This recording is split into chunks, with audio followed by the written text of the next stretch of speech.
Hello, everyone. Welcome to the Fireside Chat. We've got B. Andrea in the house, Dave Rex from EOS Nation, Yana's on the production side of things for the Fireside Chat, restreaming to Twitter, YouTube, Facebook. Hello, Lenny, Lion Flash, welcome. I don't think I've seen you many times in the Fireside Chat. Great to see some new names. Same for Whitcomb. Did I say that right?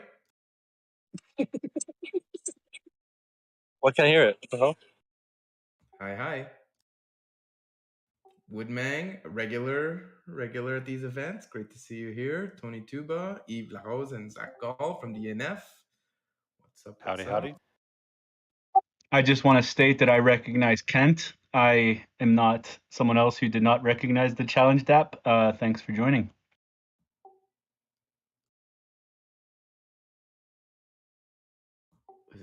Thanks. Is that a dig at me? Can you hear me? Yeah, I recognized your picture. If I just saw your name was Kent, I wouldn't have put the two and two together. But how you doing, Zach? Good, man. Nice to see you here. Yeah, nice seeing you too, man. I appreciate all the videos you guys put up. Yeah, Kent from EOS San Diego. Yes. How's the weather up there in Canada? Cold and snowy where I am. The good weather's coming. We've got it down here. I enjoy it. Go out for some cross-country skiing this week. Yeah, good. Sounds good. Welcome, Denis Rocket Ship. We got Dogman in the house, Eagle WS. Aaron Cox, of course, VIP member of these Fireside Chats. Great to have you join us. Brandon Lovejoy of the ENF joining us as well. What's up? OctoSir, Phoenix OG, West One, Sescam from Challenge Dack. What's up? Thanks for joining us again. How's it going? We're doing good. Up to 25 people in 2 minutes. Not bad. Are we gonna break the 60 mark this week? I don't know. I guess we'll find out. Robo T Zone 4629. What up? Red Sky, welcome.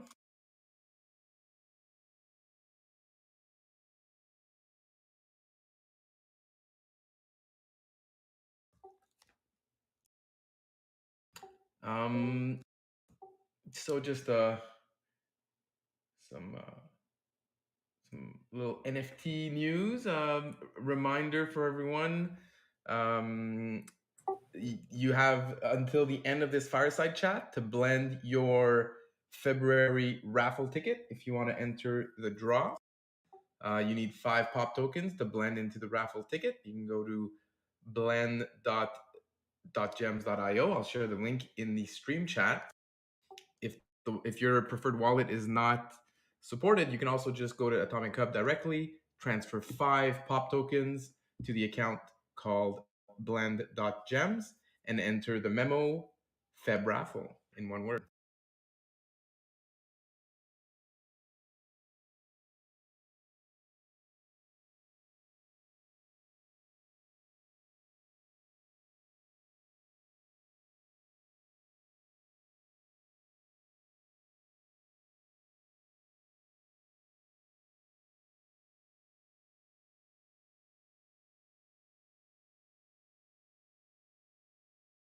At the end of this Fireside Chat, we'll be giving away some EOS prizes.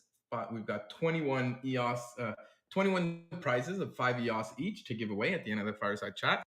If there's more than 21 raffle tickets blended, then not everyone's going to get a prize, or at least a 5 EOS prize. But maybe we'll be giving other prizes as well. You never know. And if we don't get 21 entries, then the leftover prizes get carried over until next week.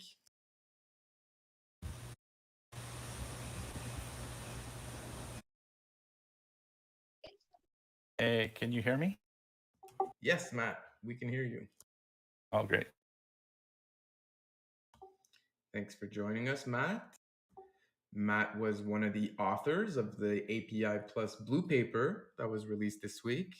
I know Matt did a ton of work on that, more work than he was anticipating, apparently, at the start of this project, but the end product is really good. It's clear. Even people like me who don't have any technical abilities can understand the vast majority of it anyways. And we'll get Matt to talk a bit about it in just a little bit. I'm going to wait a few more minutes before we get into the juicy topics of the day. Welcome, Walter Hu in the house. Morrow, hi. Joshua Seymour, welcome. Chris Barnes, another regular at these Fireside chats. Great to have you join us. Hey, dude.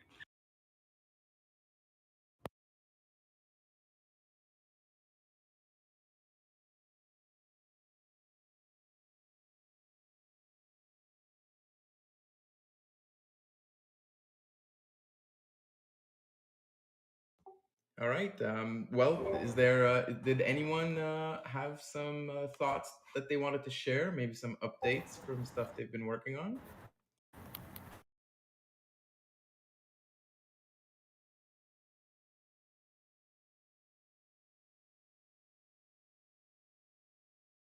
No? All right. Well, I'm going to call out people then, get them to share their updates, because I know we've got some updates to share.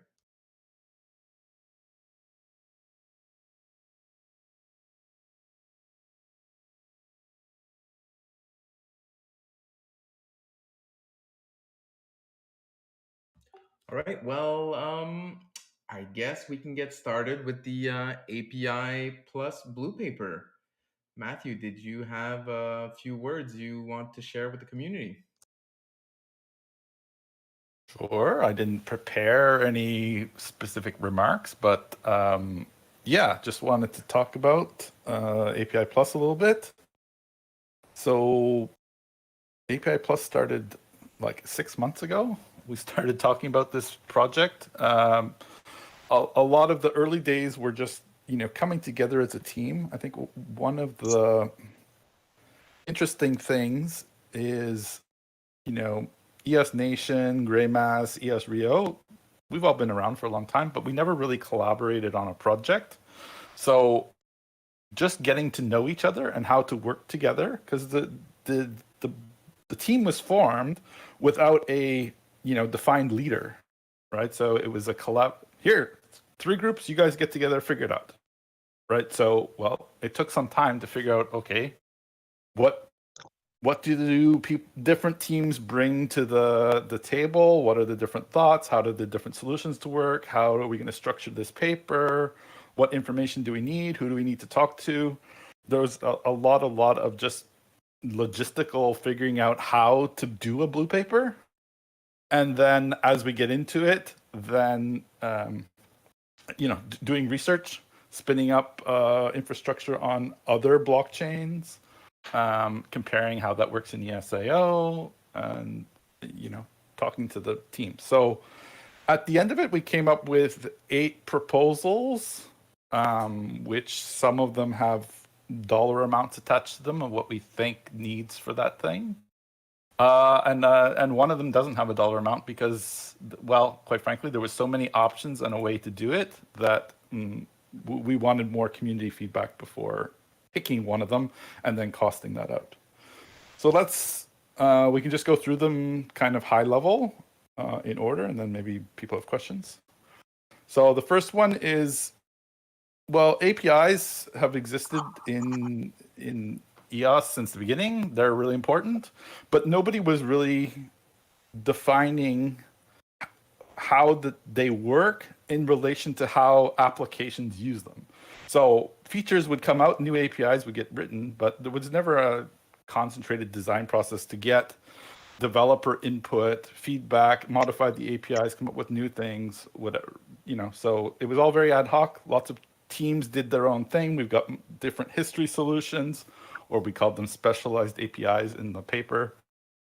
And so what we need going forward is really to consolidate all of that work that's going on and actually come together as a community and try to build a roadmap going forward so we can stop confusing all the developers about which solution they need to use where and where they can find the documentation and all of these kinds of things. So that's proposal. The first proposal is really, the blue paper is a good start, but we need this going forward to keep talking and build new community around designing APIs, figuring out what those APIs need to look like, and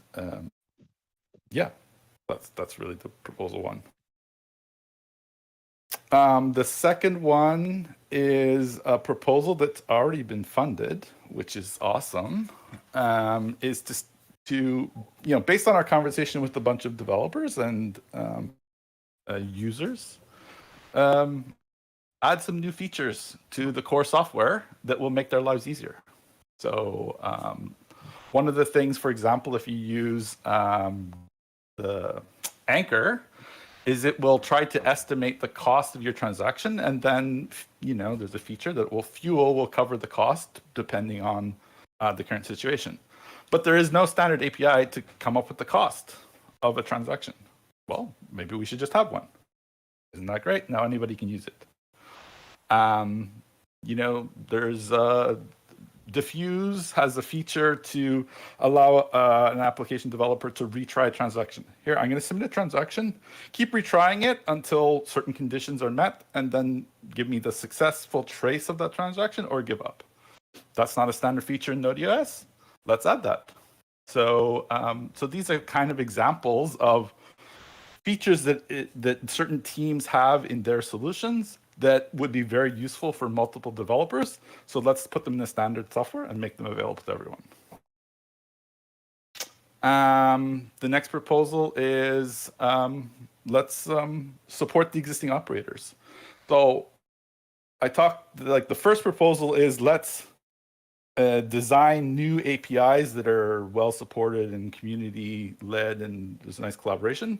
But until we get to a point where those kind of APIs fully exist, and we need to support the existing ones. So we've got Light API, we have Diffuse, Firehose, Hyperion, and Robo. Robo is also known as the Greymass API. So all of these solutions exist. They all have slightly different features. We kind of need to make sure that they stay online while new APIs are built and new features are delivered. Related to that, there's two ideas around how do we incentivize or create robust APIs that the developers can rely on. So up till now, everything's relied on block producers who, through their block rewards, will provide some APIs, or maybe there's some paid solutions. But should the network as a whole provide a centralized API solution that says, okay, here's a standard thing. You can go to this website. It's all well documented. You can click on here. You can pay for the access that you need. Maybe that's a thing. Or maybe we should come up with here's an incentive way of having pay API providers that are all distributed all over with like the current block producers, but there's a way to pay them. So there's a wide number of options between those two things, and that's kind of where I said the funding is a question mark, because we really want to understand from the community where on the chain, which are the continuum of different options do people want to see. And then the last two proposals are around supporting blockchain standards, that the standards exist in the rest of the blockchain space, not in our blockchain space. So in order for us to attract developers, we need to have the APIs that those developers expect and they can use that they're used to using on other ecosystems. So we're proposing two to get funding, Rosetta and the Graph. So that's very high level. Feel free to ask any questions.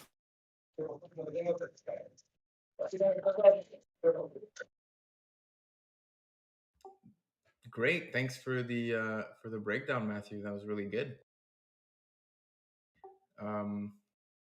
Yeah, anyone, we'd really encourage people to ask some questions. We've got Matthew on the line right now, which is great. See, Aaron is here as well, so he's a major contributor to this as well. So maybe, I don't know, Aaron, what did I miss in my high-level description? I mean, I don't think you missed a ton. Matthew doesn't usually miss. Yeah, went over the proposals themselves, and I mean, there's a lot of nuance that we could get into about each one, but nothing specific to add.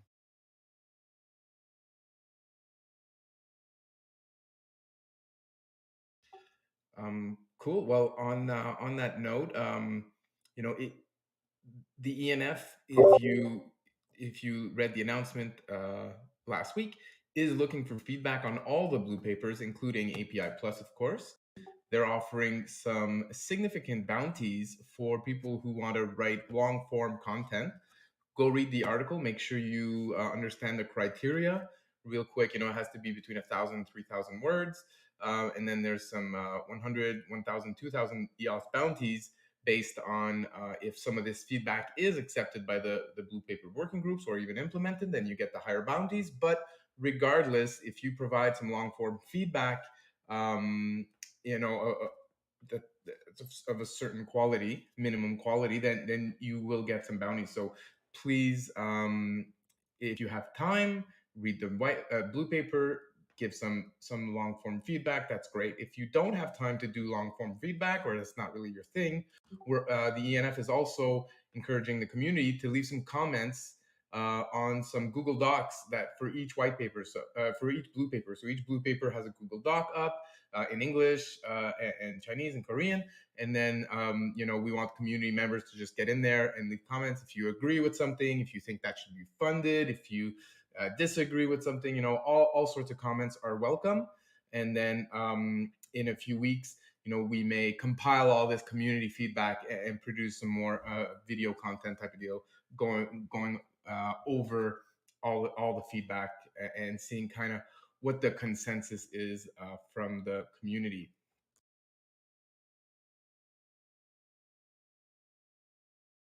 I'll share. Yeah, there you go. Zach just shared the link for the feedback initiative in the stream chat. So definitely check that out.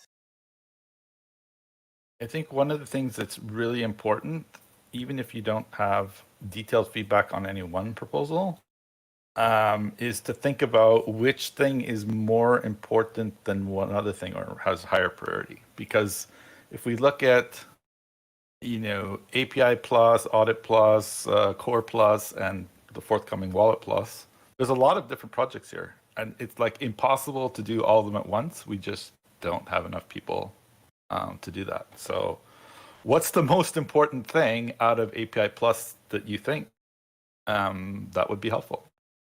Or what's the one, definitely don't do this, right? So definitely do or definitely don't do, you know, some sort of rank priority is definitely helpful, even if you don't have detailed feedback on the specific proposals. I like the API transaction lifecycle improvements personally. I think those should be a priority. Oh, good. They're already funded. That's correct. I forget what channel. Yeah, I forget what channel Yves shared that in. It was recent. It was only shared in a Telegram message. So OCI, Object Computing, one of the core developers who basically were contracted by Block One to build EOSIO, they've been contracted to build this because they have the experience. Their plates are, I guess, expandable. They're probably always full, but they had capacity to take on this project. And rather than waiting for all the teams that just finished the blue papers and haven't really been working on their own stuff, like Gray Mass for a couple months now while banging out the blue papers, OCI is able to just step in and just start working on it. So that should be one of the first things that is developed and delivered on out of all of the blue papers, I think. unless someone could start later and finish it sooner. I have a question for both Aaron and Matthew. Which part of the blue paper, the API plus blue paper, are you guys most excited for?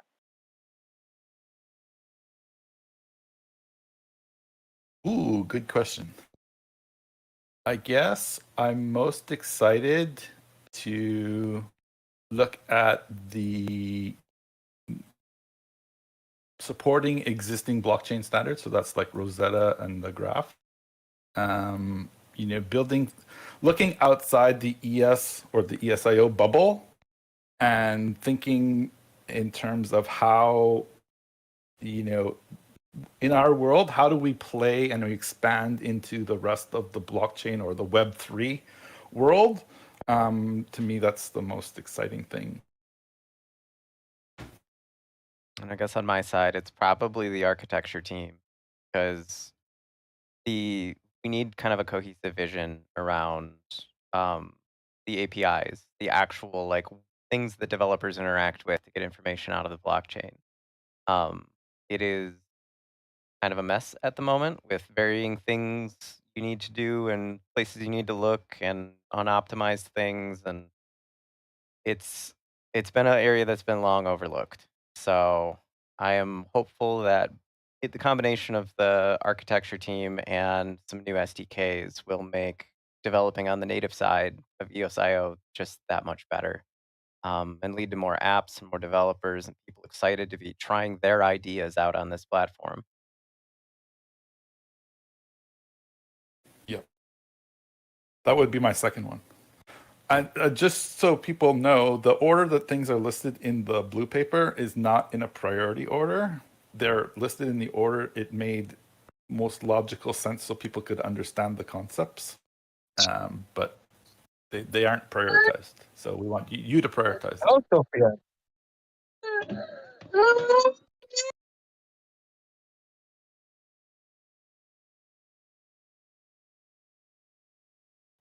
Hernan there, I had muted you earlier. I don't know if you fixed your mic issue, but you can talk now if you want to.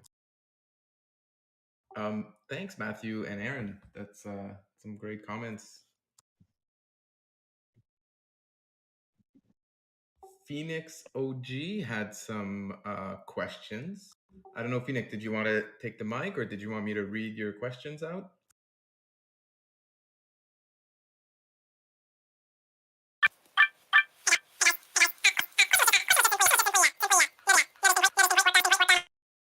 Wow. All right. So I'll That take was that as different. I need to read the questions. That was awesome.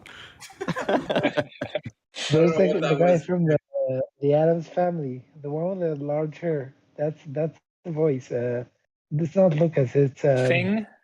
Thing. Yeah. So, somebody needs to drop a beat to go with that, and that'd be Yeah, that could go into a remix really, really well. I think maybe he just asked it super fast.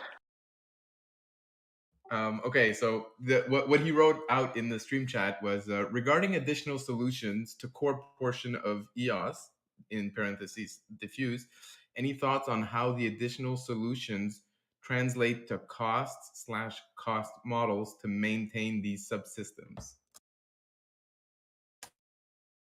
So I'm not quite sure I totally understand the question, but one of the things that is key from our thinking is that we've got Robo, we've got Diffuse, we've got Hyperion, we've got EOSIO, and we've got 4 different solutions, and the cost to maintain 4 different solutions is obviously much higher than if we just had one solution. So the go forward idea is that over time we should have less solutions or less common features that are in multiple solutions and work to reduce the overlap. So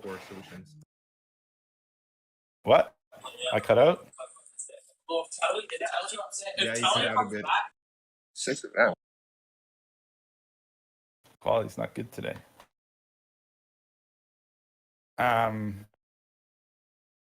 So where was I? Oh, so yeah, we've got 4 solutions. So the idea going forward is we should reduce the number of these solutions or reduce the extra features that are in some of the solutions so that we reduce the cost. So right now, if you think, maintaining 4 solutions is a high cost. If we only had 1, it would be a lower cost. We can't go from 4 to 1 overnight. So we need the architecture and standards research to figure out how do we evolve the existing 4 solutions in a way that gets us to having less. We need to reduce the cost of maintaining this. It's just cost for the maintenance and cost for the developer confusion because there's multiple different solutions.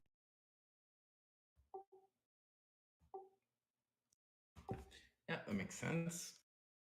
And don't underestimate the top cost of that developer confusion. That's significant. And then Phoenix also asked, what are steps we think is appropriate to reach as a community some recommendation from SMEs, so small, medium enterprises, I think. Subject matter experts, I think, SME in this case. Makes more sense.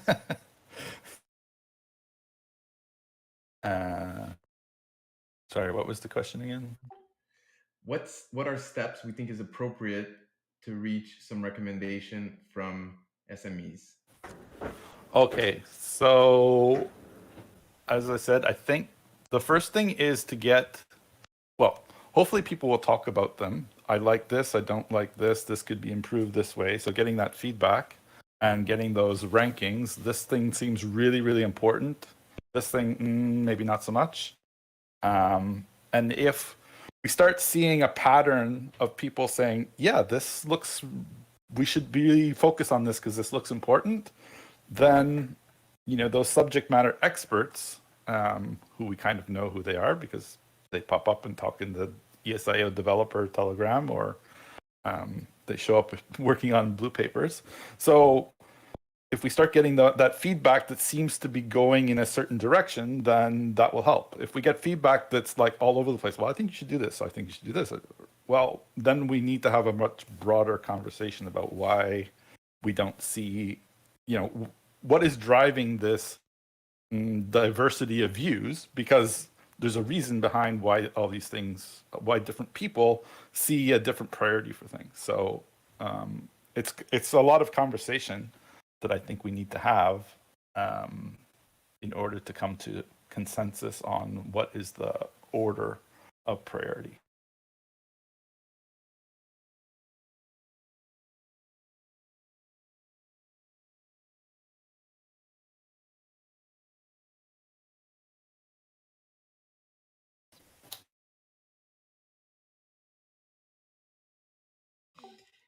Great questions, Phoenix. Thanks for sharing them. Does anyone else have some thoughts on API plus blue paper?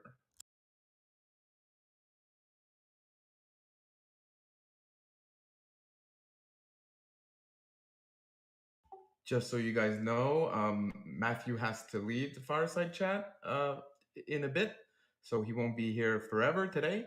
So if you have questions, now is the time.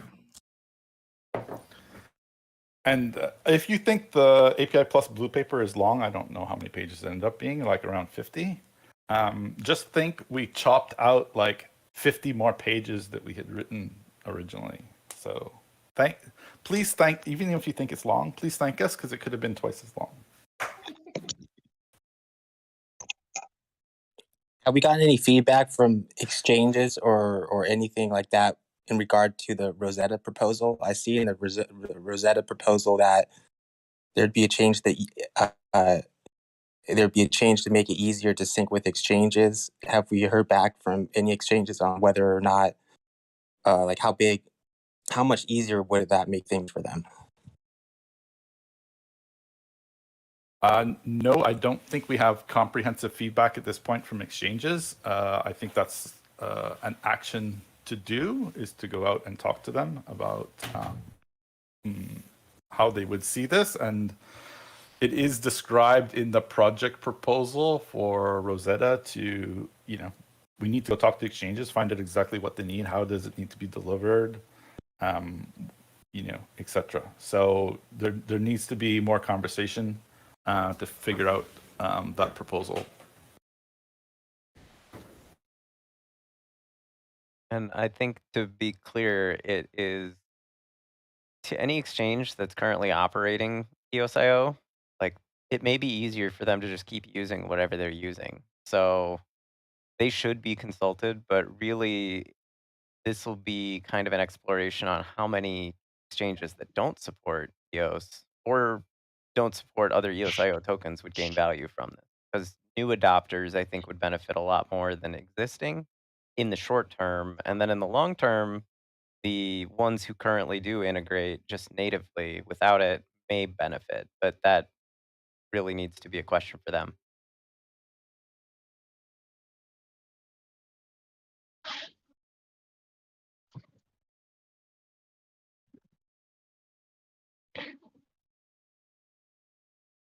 Hey guys, how are you all? I got a question for Matthew or Aaron regarding the API. Plus, I'll start by clearing the waters that I did not read the API Plus blue paper, so sorry for that. But we're working on an RNG, a random number generator, for the opening of the packs of the cards for the bakery game, and it rang a bell that anyone developing either a game or I guess Stefan, you guys, with dot gems, you probably face that. There are some services like a random number generator that is active on Wax, and I don't know who exactly is funding the resources for that, for operating that RNG, but it occurred to me that this would be something very valuable for EOS to have, maybe as a simple API call. But do you think that is something that we would like to consider as a public API for EOS to maintain somehow? So I think it could help a lot of NFT collections, minting, gaming, and stuff.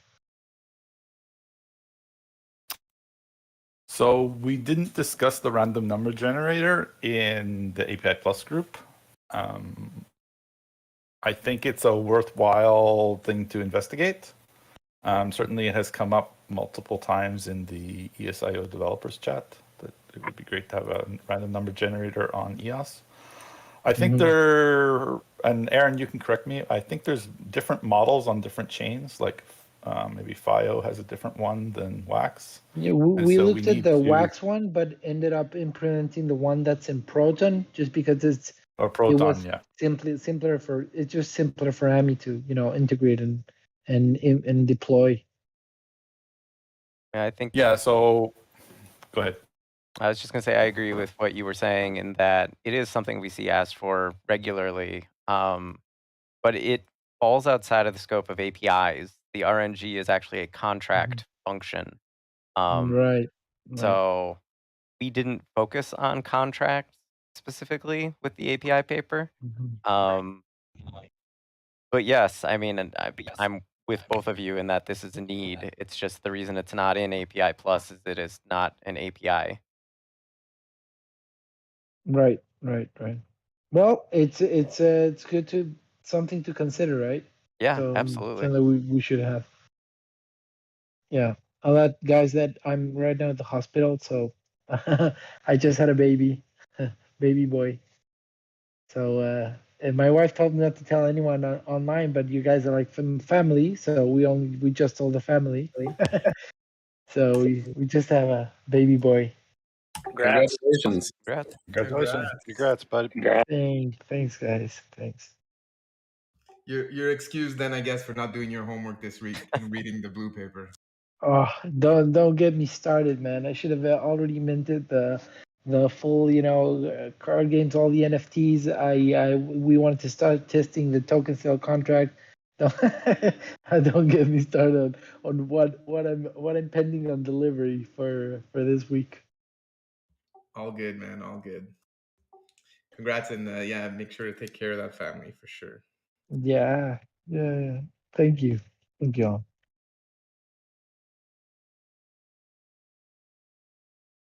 Oh, and just to also add to the pile, if we're done talking about the API plus, right? I don't want to deviate the conversation, but we did publish proposal for helping our friends, brothers, and sisters in Ukraine. I don't know if you guys saw the EOS Israel post. We have an account, and we're working with Yevon and Bogdan, who are in Ukraine on the ground, looking for the best way to help them out. Of course, this is not going to be a $10 million Binance donation, but people are, plunging in, and we already have two great artists that are donating their NFTs, and I think it's going to be a good show of support from the community if we, route some funds in EOS to help the people in need in Ukraine, because there's not an option right now to donate on EOS, and we are going to figure out together with Yeva and Bogdan and our friends on Ukraine and what the best use of these funds is to make actual real help. And if we don't find like a proper mechanism, we'll just route it to the official kind of donation channel, which would imply, some of the EOS to BTC to send it. But I'm looking for more on the ground kind of, more particular ways to help out. So yeah, just to raise awareness. Great. Please share links in our stream chat about this And information. the stream chat. Okay. I shared it in the EOS chat, but I'll share it now in the stream chat. Yeah, I'll share it now in the stream chat. Thanks. Cool.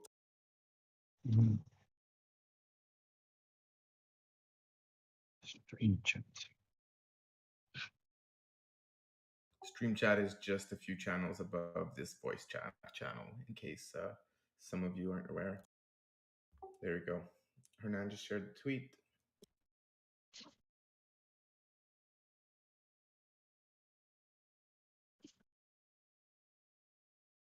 All right. Oh, nice picture, Hernan, with the baby boy. You don't look too tired. I guess that'll come soon. Yeah. I think my wife had a rougher time, but it's just maybe she just she's making a fuss about it, giving birth. I was just trying to making her laugh, so I was going like the main thing is that I'm okay and my pressure's all good. The main thing is that you're okay and that you joined the Fireside chat this week. Exactly. If I made it to the Fireside chat, that's that means we're good. Great. Well, yeah. Congrats again, and take care. Take care of the family. Thanks, guys. And thanks, guys.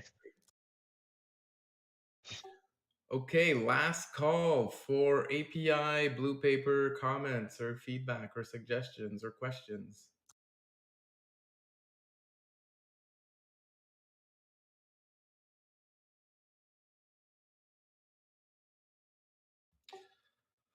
All right. So Eagle WS in the stream chat asked, are we going to address the elephant in the room regarding Dan's future with EOS, and is the ENF planning on supporting Fractally?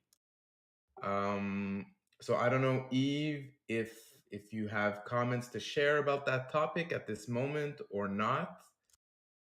If not, I have some personal thoughts I can share. So maybe Yves not around, so I'll share some personal thoughts now. I vote that we do that last, because once we get on that topic, we probably won't talk about anything else. All right, I support that vote. I second that. Good idea. Good idea. Okay, cool. What other topics did I have here? This kind of links into that other topic.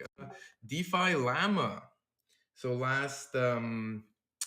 last week we mentioned that Denis added some TVL numbers to Defillama on EOS, and then this week we were the top gainer in terms of TVL in all of crypto. Obviously, it's because Rex was added, Bullish was added, DeFi Box was added. maybe a few others. I don't remember specifically. But yeah, Atomic Assets. What was that? Atomic Market, I think, was the other one. Oh, possibly, yeah. I don't know, Denis, did you want to share a bit, or? Sure, yeah, I can share a bit. So yeah, I've just been scanning the different sort of analytic websites that offer Dapp metrics. So one of the big things is having your Dapp displayed on let's say Dapp Radar, and Dapp Radar you can put in your smart contract. What that allows, it allows other people to look into, okay, where is the TVL? Like, where is the liquidity locked into that application? Then you can take those sort of contracts and those applications and submit it to other analytic websites like Defillama. So the process is kind of like just, which application on EOS has liquidity, whether it's a swap pool, lending pool, whatever pool, and then building custom adapters to recognize the liquidity. And Defillama has a really relatively simple workflow to submit your application. One of the reasons that none of the applications on EOS were on Defillama is that nobody submitted these DeFi TVL adapters. So I've gone through and kind of scanned all the EOS applications. I'm sure there was missing some. So I keep adding some as I find them in the, like today I added Alcor, which Alcor is on multiple chains. So it's on Wax, it's on EOS. So if you don't see your application, it doesn't mean that it doesn't mean that you can't have your Dapp listed on Defillama. It just means that nobody's built the DeFi adapter for that particular application. And the other big thing for this week is that we've also got Wax as a chain listed on Defillama. Wax is not the biggest DeFi; it's more the NFT platform, but there is some DeFi applications that are kind of spawning. So right now there's Atomic Asset. There's Atomic Asset. There's DeFi Box. There's Alcor. But if anybody if there's a list of DeFi-based Wax application, let me know, or put them on Dapp Radar, or ping me about it. It's quite easy to add more adapters. And the other big benefit for adding into Defillama is it also connects to CoinGecko. So CoinGecko has a TVL attribute to your project. So if you have a token or a project, you can have your TVL reported in CoinGecko via Defillama adapters. So yeah, that's a summary of the Defillama stuff. And then that contributes to the overall TVL metric for EOS as a blockchain. Yeah. And then the chain gets recognition, the dApps get recognition, sort of the whole ecosystem of EOSIO gets recognition.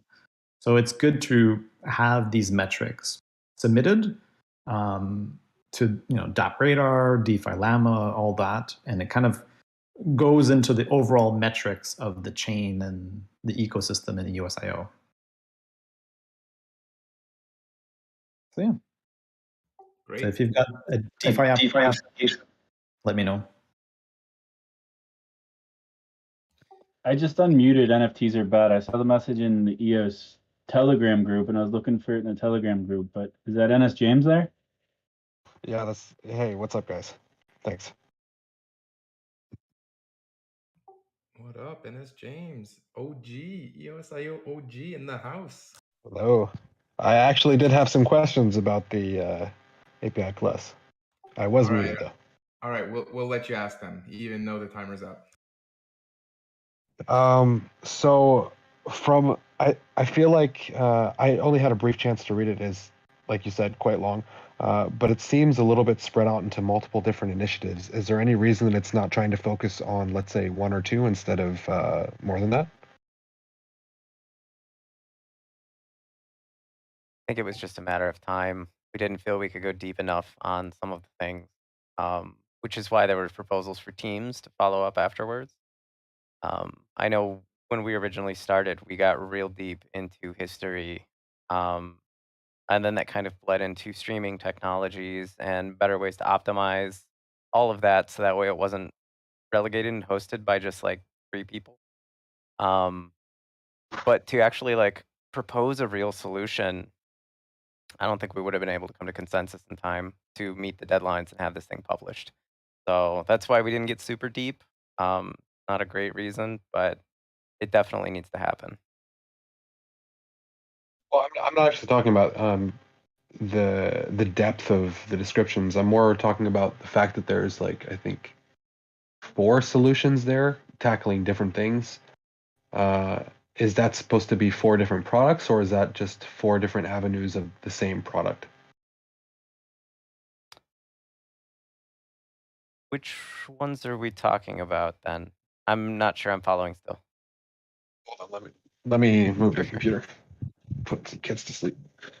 Okay, so there's the Graph Rosetta distributed API, central API service, specialized APIs. These sound like they're very different things. Again, I haven't had a full chance to read the documentation or the blue paper, so I might be mistaken about what these are. Some of them do have some overlap, and like when we're talking about the central API and the decentralized one, basically, they're both valid options that could both be done, but they also could both be done independently. Um, I'm questioning whether I'm actually answering your question this time. You are. Okay. So here's the actual question: are these initiatives meant to be done in parallel, or is one going to be chosen and the community will run with that one? That is a discussion to be had. I think they both could Potentially be you done. could do. Yep, go for it. Yeah, potentially you could do all of them, or you could choose to do only some of them. It always depends on the timeline for that blue paper, right? Maybe if that's a year's work and all of the proposals can get done in that time, maybe that's achievable. Well, and specifically with the centralized versus decentralized, like they're both going to have pros and cons, and it's really up to the community on which approach they want to approve. We expect some people are going to rally against having a centralized API provider and having the network support that. People are going to ask questions like, why should the network subsidize that cost? And the answer for those people is going to be, okay, here's a distributed, incentivized, decentralized platform that in this other proposal that they could choose to support. And like Matthew said, they both could exist in parallel and meet everyone's needs. It's just the costs will then go up since we're kind of duplicating effort. So Can it's you again forgive me for not having read this in depth? Can you give me a brief difference between what the decentralized API and the centralized API would be? sure. Like we're talking about an actual API here, not the company that runs the API, right? We are talking about an organization that would be running the APIs. For the central API proposal, think like Infura. It's this entity that provides a turnkey solution for any new developer coming on board to just be like, oh, I can use this and I know it's going to work because it's like this organization's purpose. Whereas on the flip Right, side, but ultimately, because this is developed and funded by the community, the underlying technology would still be open sourced. Yep. Right. Yep. So the fact that it's a centralized unit distributing it isn't actually make it centralized. True. But the fact that the community may invest in hardware rentals or purchasing of hardware or something along that lines to actually operate like a really robust solution, that is centralized. Like that's under the control of an entity. I see. So the business model of, let's say, the cloned Infura wouldn't necessarily be the same as Infura, where they charge people based on their usage, but rather the community sponsors that effort. Yeah. And there could be paid offerings on top of that as well. The proposal itself does kind of delineate between those two options as directions we could go. both are kind of trying to address the issue that we have public APIs available right now, but there's no underlying guarantee that those will exist and that those will work. They're kind of operated on a best effort basis.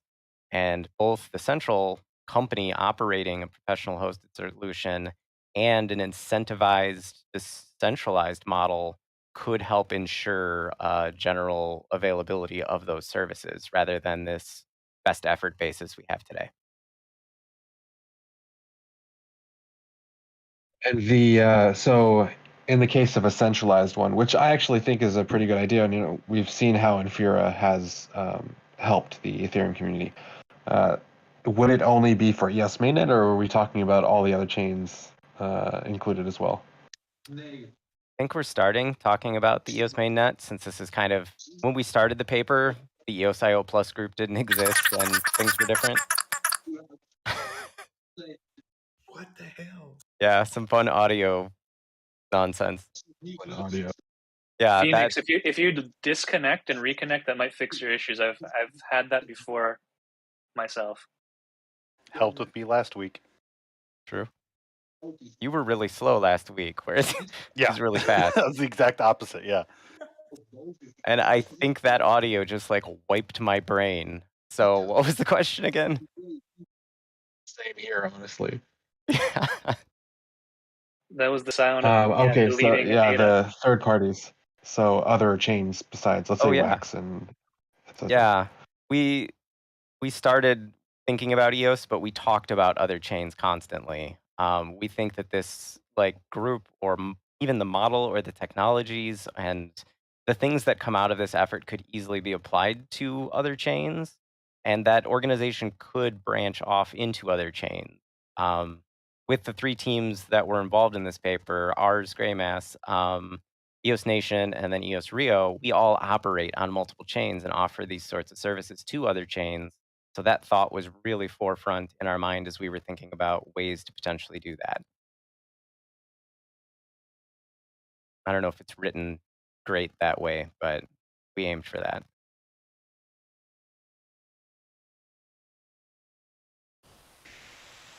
Yeah, the paper is really deliberate about saying ESIO as much as possible.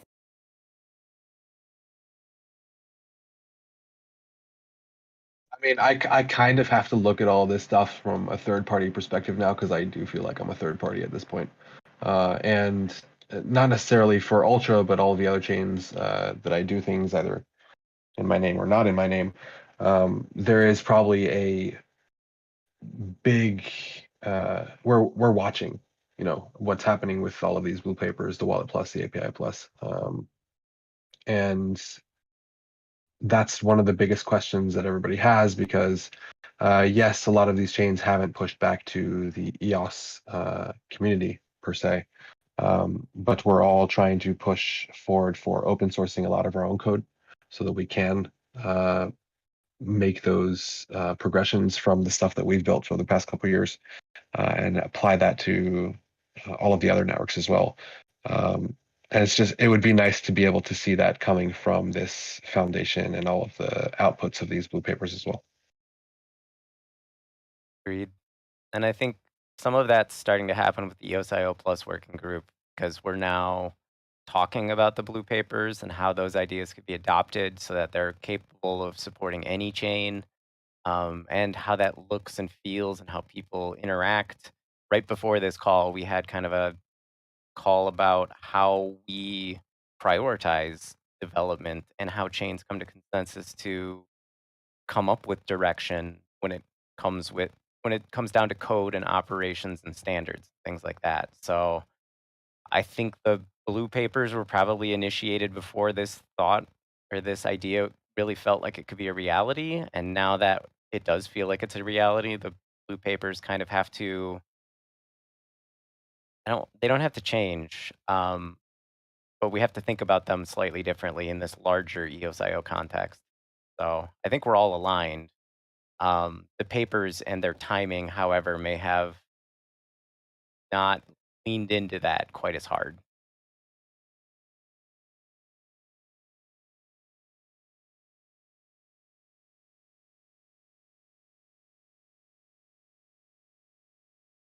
As far as manpower goes, you had mentioned that you're not sure whether it would be centralized APIs and distributed APIs at the same time. Is there enough manpower to go around for both, or would it be in better focus? Would it be better to focus on one?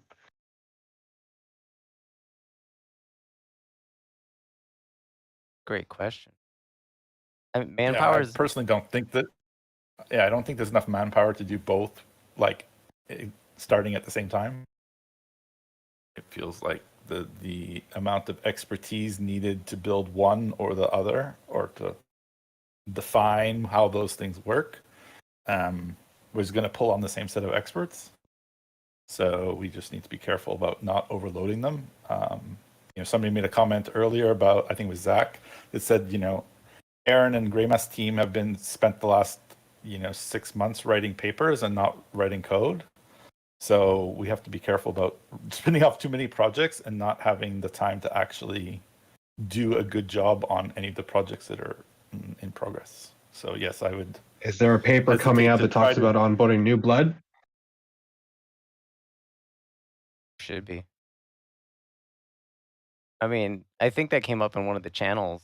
I don't know what channel, but like yesterday, in that like we should have significant portion of our knowledgeable people training new people. And I don't know exactly what that means, but like we need Padawans essentially that are taking up the cause and gaining this knowledge set, because right now the knowledge is really limited to an incredibly small amount of people, and the documentation is honestly not sufficient enough to onboard somebody themselves without significant time. I think just the stack is such a large monstrosity at this point that Yeah. it's kind of hard to do regardless of the documentation. Not to say the documentation is good. I think you're absolutely right. It's not great by any means.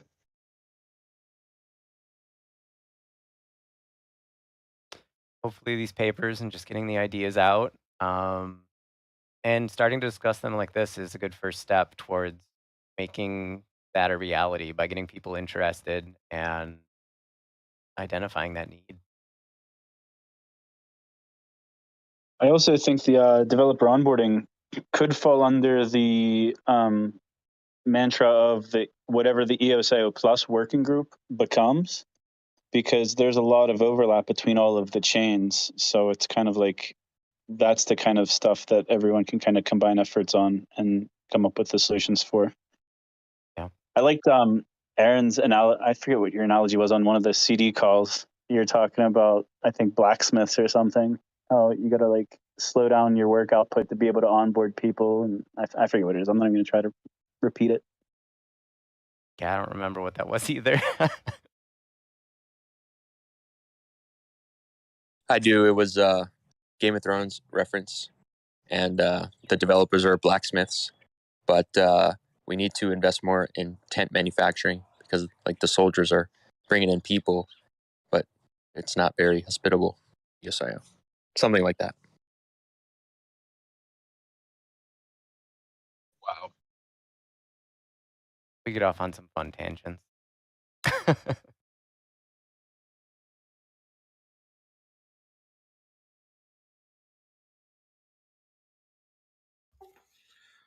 All right, so in honor of NF James' name, why don't we talk about some NFTs? Gonna remind you guys for the raffle at the end of this call. We've got 13 raffle tickets for this month minted. So that means everyone right now is guaranteed at least 5 EOS prize. If you're missing pop tokens, you can buy them on the market right now for 1.5 EOS. So maybe it's worth it for you to buy one. Get in here before the end of the call. And then I've got some Pomelo NFT updates to share. But before that, I'd invite Daniel to share some Pomelo platform updates if there's something to share. All right, yeah. So season 2 just around the corner. Excited to announce we got our dates all announced, lined up. It's March 22nd. Anyone will be able to submit their grants for season 2. or opt in to continue their season 1 grant. And applications will be open until April 11th. And donations will be open from March 30th till April 23rd. And we got a pretty exciting season lined up. We got already announced previously the ENF has confirmed they'll be donating $888,888 to the matching pool. If you're not familiar with Pomelo, the way that it works is we've got a matching pool donated by the ENF in this case. Anyone can make donations to the grants that they like, and those donations get matched from that matching pool according to the quadratic formula. So this is modeled after Gitcoin on Ethereum, if you're familiar with that. And it's pretty powerful because it means, any community member can make very small donations. Toss 1 EOS to a project, and if a large amount of the community, if that project gets lots of unique donors donating to it too, it increases the amount of the match of your contribution. You can end up contributing that 1 EOS donation can end up actually making a large impact to the portion of the matching pool that's going to that grant. So it's a good way to get the community's voice on what are the public goods that we want to fund. We got some exciting new features coming in season 2. So I already mentioned, one of the things that's coming is you'll be able to opt in to continue over from the previous season into season 2. We've got better social sharing ability. So when you share your grant on something like Twitter, you'll have the image of your grant will display nicely with the meta description. That was some feedback we got in the first season was that would be a big help to help our grant owners be able to promote their grants. We're going to improve the approval process feedback loop. One thing we learned in season 1 was, and again, if you're not familiar with Pomelo, in order to qualify to have a grant on Pomelo, it has to be a public good, which in a public good is something that's non-excludable, non-rivalrous. Basically means you can access it for free, and by accessing it, you're not preventing anyone else from accessing. And we had a lot of applications submitted in season 1 that were sort of in this, it looked like maybe it was a public good, but there was not clear enough. They haven't dug deep enough in the application to really show the public good of their application. And we really want to encourage more grant owners to be successful to get approved in season 2. So in season 2, we're going to have a new feedback loop where we'll be able to respond, instead of just declining these applications, send it back to the grant owner with some advice on editing it to make it more likely of getting approved. We'll be offering more native social login options for Chinese users. So one of the things we learned in season 1 was, if you're not familiar with Pomelo, there is a social login aspect because we need to protect against Sybil resistance. We have to make sure that we have unique users using the account. So we got users from social accounts that we're using GitHub, Google, all Western social login options. So we had feedback from the Chinese community that we may get more participation from them if we had more social platforms they're used to using. So we should see some of that in season 2. One I'm really excited for, trust bonuses for passports. And this is a port team. They were successful in getting funded in season 1. They're building a solution that allows you to tap your passport and prove basically that you have a unique passport without passing over any of your identity. So we'll have a way for anyone in Pomelo to be able to prove they have a unique passport to boost their trust score, which will make their donations get a little boost in the value that they the matching contribution allocation. And those are really the big features. We'll have other little improvements as well. Daniel, I have a question for Pomelo, if I may. Sure. So if we have if we had a running grant on the last season, right, and we want to showcase the progress on what we made with received funding from the foundation, and then we want to kind of propose a request for a grant that is related to the same project, but it's a different kind of the next step, right? Like if we did an open source smart contract, maybe audits for that contract and stuff. Would you suggest it's best to edit the existing proposal, updating it with the progress, and kind of restructuring to what's the next step, or would you just create a new proposal and just link to the proposal that you ran on the last season with? Yeah. So if this is a completely different project, I would probably recommend making a separate proposal. If this is you want to continue getting additional funding for the original thing you were going for in season 1, I would suggest editing it, submitting your progress updates, and we'll encourage that in the process. So if you opt in to continue a grant from season 1 into season 2, you'll be prompted to edit and provide any progress updates or modifications. Maybe you have to make some changes in direction based on what you learned through developing the first set of features you built from season 1. Maybe your strategy is evolving. So again, I would say it depends on how different it is. If it's I think you answered my question. So if it's related to kind of the same project, it's better to kind of update the progress on that grant proposal and just say this is our next step. And if it's something completely different, then it's it's better to make a new grant proposal. That's right. The grant will retain, it's going to carry its history from season to season. So everyone who sees your season 2 grant, they'll be able to see how much you earned in season 1. Right. At some point, I don't think this will be ready for season 2, but we'll also have snapshots. So you'll actually be able to look at what the grant application looked like in season 1, compare it to what it looks like in season 2. That's going to be coming in the future, but we're saving all the data in the meantime. It just won't be visible in the UI.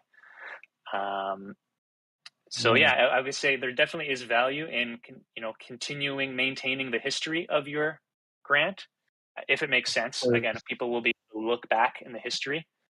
And in any case, also your profile, if you're publishing a new grant from the same account, your account is also building history. You're going to be able to, anyone can look at your profile and see, they had, in season 1, they had this grant, in season 2, they had this grant. And so, you're not, just because you're creating a new grant, you're not losing that history. It's still part of your history as an account. Yeah, that's great. Thanks, Daniel. And you know what would be super cool? To also kind of track the kind of the fund destinations for those accounts. So maybe some accounts just cashed in all the EOS to pay for what they established, and that's cool.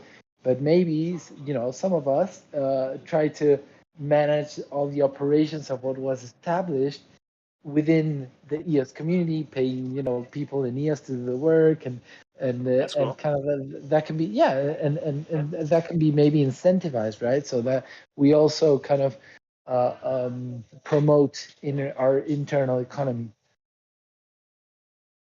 It's that's not something we got on our roadmap, but it's I could see that it's like keeping the money in the family. Yeah, store. it's like a badge of yes, I am looking for people in EOS to try to get to do the work. The beautiful thing about Web3 and blockchain and this ecosystem and the culture that we're participating in is even if we don't build that into Pomelo directly, the data is all on chain. There's some great tools out there like EOS Detective.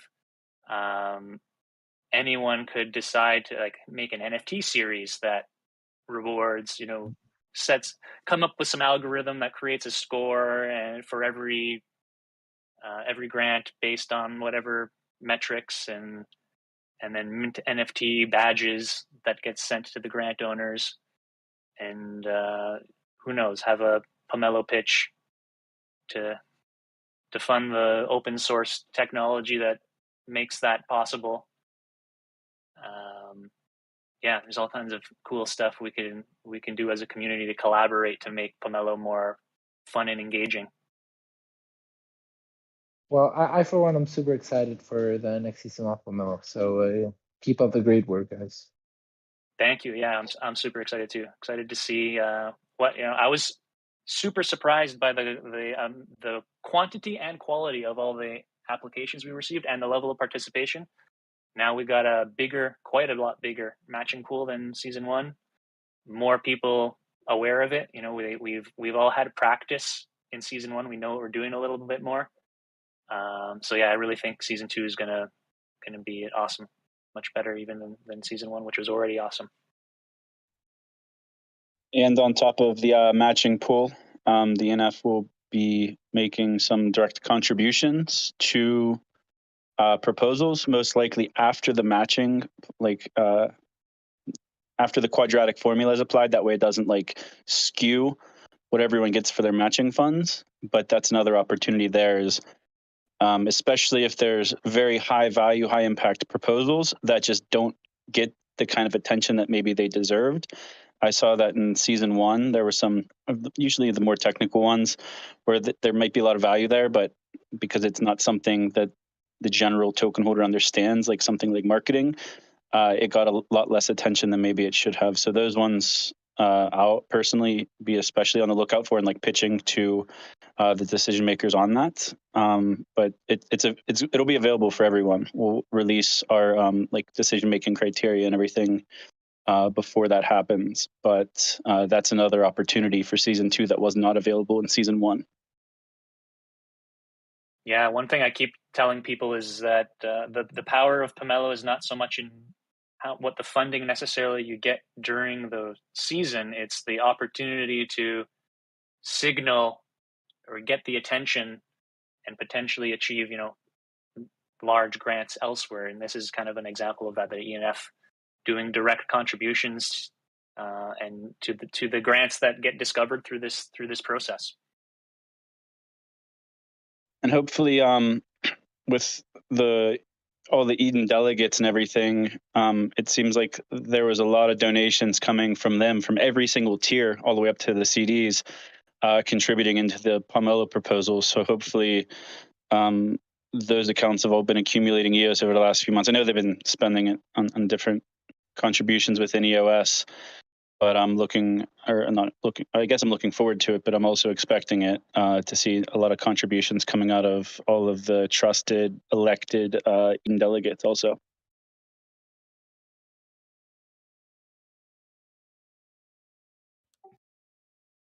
All right, good stuff. Got some new joiners in the chat. Let me give out a few shout outs. Anasal Harby 5, Bywire, hello. We've got Drubal, got Dwayne from CSX, Eric Burby, probably massacred that. Glue Dog, hello. Jesse from the EOS Bees is with us. Mose DS, thanks for joining. Q de la Mancha, Rufus, massacred that one too. Yeah, so I know, speaking of Pomelo, we had someone asking questions about Pomelo NFTs. So those of you who have been following along, I'll be publishing an article actually right after tonight. I wanted to get it out this afternoon, but ran out of time. But we'll be enabling the potion blend on Tuesday morning, EST. So the diamond potion can be blended by combining 4 kimberlites and any of the grand collectibles. The kimberlites are almost sold out. Our grand collectibles were sold out, so that's great. Really thank you to everyone who participated. Of course, all of these primary sales is money that's or EOS that's added to the matching pool of Pomelo Season 2. So that's going to be about 5,000 EOS that was raised from the community for these NFTs. That's going to be added. Might not be too much when you compare to the massive budget that DNF funded, but still, compared to our season 1, that's a 5x increase on the amount of funds that we raised. So we're really happy about that. And thanks for everyone who joined. So the next step starts next week, early next week. The diamond potions are going to be able to be blended. When you blend your diamond potion, that's when the fun really starts. So these diamond potions, they're going to generate some diamond fragments. And these diamond fragments are actually going to come in a variety of shapes, colors, and clarity. And so you're going to accumulate these diamond fragments. You can claim one right away when you blend your potion, and then you can continue to claim one every 24 hours. There's going to be 7 fragments available per potion. In order to implement this, we had to develop some new technology on our side. So Denis worked on these smart contracts. So we're working with mutable attributes. We're working on this random generation for these fragments. Of course, what you'll want to look out for is some really clear fragments, so that clarity is as high as you can get it, because the next step after that is going to be blending 5 fragments with your diamond potion into the end game of the series, which is the diamond pomelos. And these diamond pomelos are going to have attributes and visual attributes.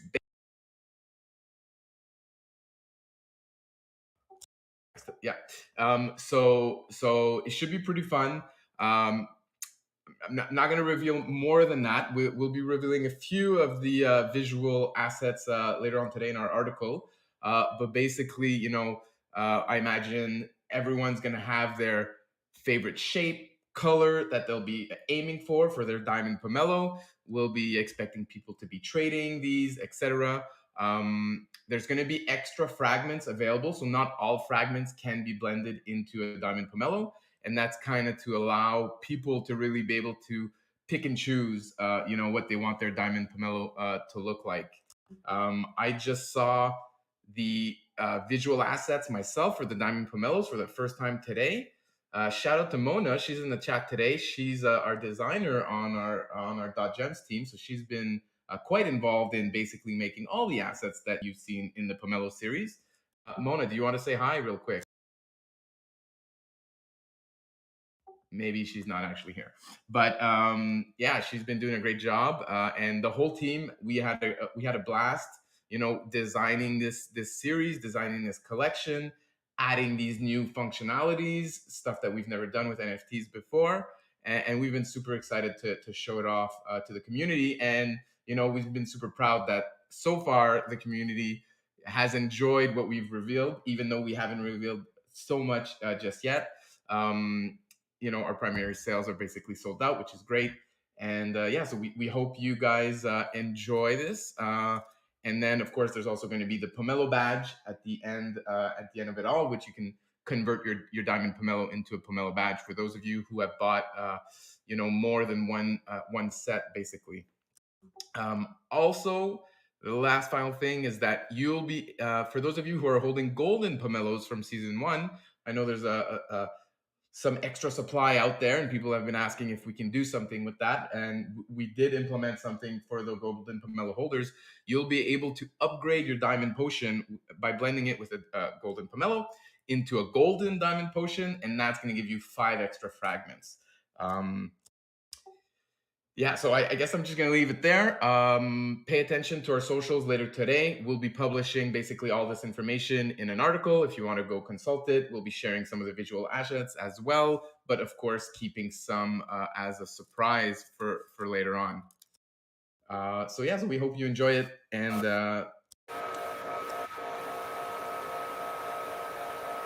Mona's trying to talk. Hey. Oh, hey, Mona. Coming in. Hi. Sorry, my microphone wasn't working. Sorry. Yeah, it's good So, now. hi, everyone. Can you hear Thanks. me? Yeah, we can hear you. Thanks. Cool. Thanks for joining the chat, and thanks for all the great work you do. Mona is new to the blockchain and NFT space. Well, not anymore. Now she's a veteran after working with us for many months. But it's been great working with her. explaining to her what NFTs are, why people like them, etc. And yeah, I encourage her to collect some of these Pomelo NFTs. And yeah, she said it was kind of weird buying her own NFTs, off the market. Yeah, it's fun. I'm enjoying the journey. I bought a bunch of them. Yeah, it's fun. Ready to buy more. Well, you can't. They're all sold out pretty much. But there's going to be a season 3. Yes. Exactly. And 4 and 5. Exactly. So this series, this Pomelo NFT series, there are promotional, and they are meant to just raise awareness about Pomelo in the community, keep Pomelo, front of mind for everyone. And we kind of try to time it so that, the end game of our NFT series kind of coincide, it's kind of time at the same time that the start of the donations and the grant applications are open for the actual Pomelo crowdfunding platform.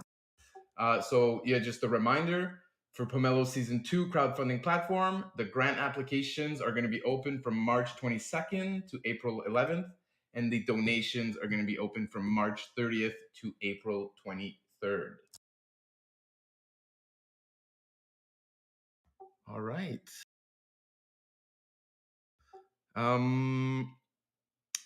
Yeah, so, okay.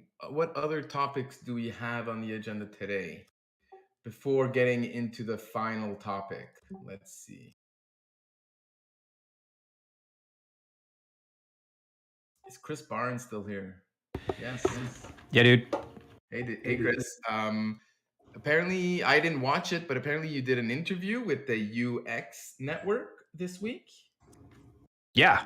It was with Darren Swords from UX. He he's got a big financial background, traditional finance, and very knowledgeable guy as far as tokenomics. I believe he's part of the Yield Plus team, so certainly dialed in with the ecosystem.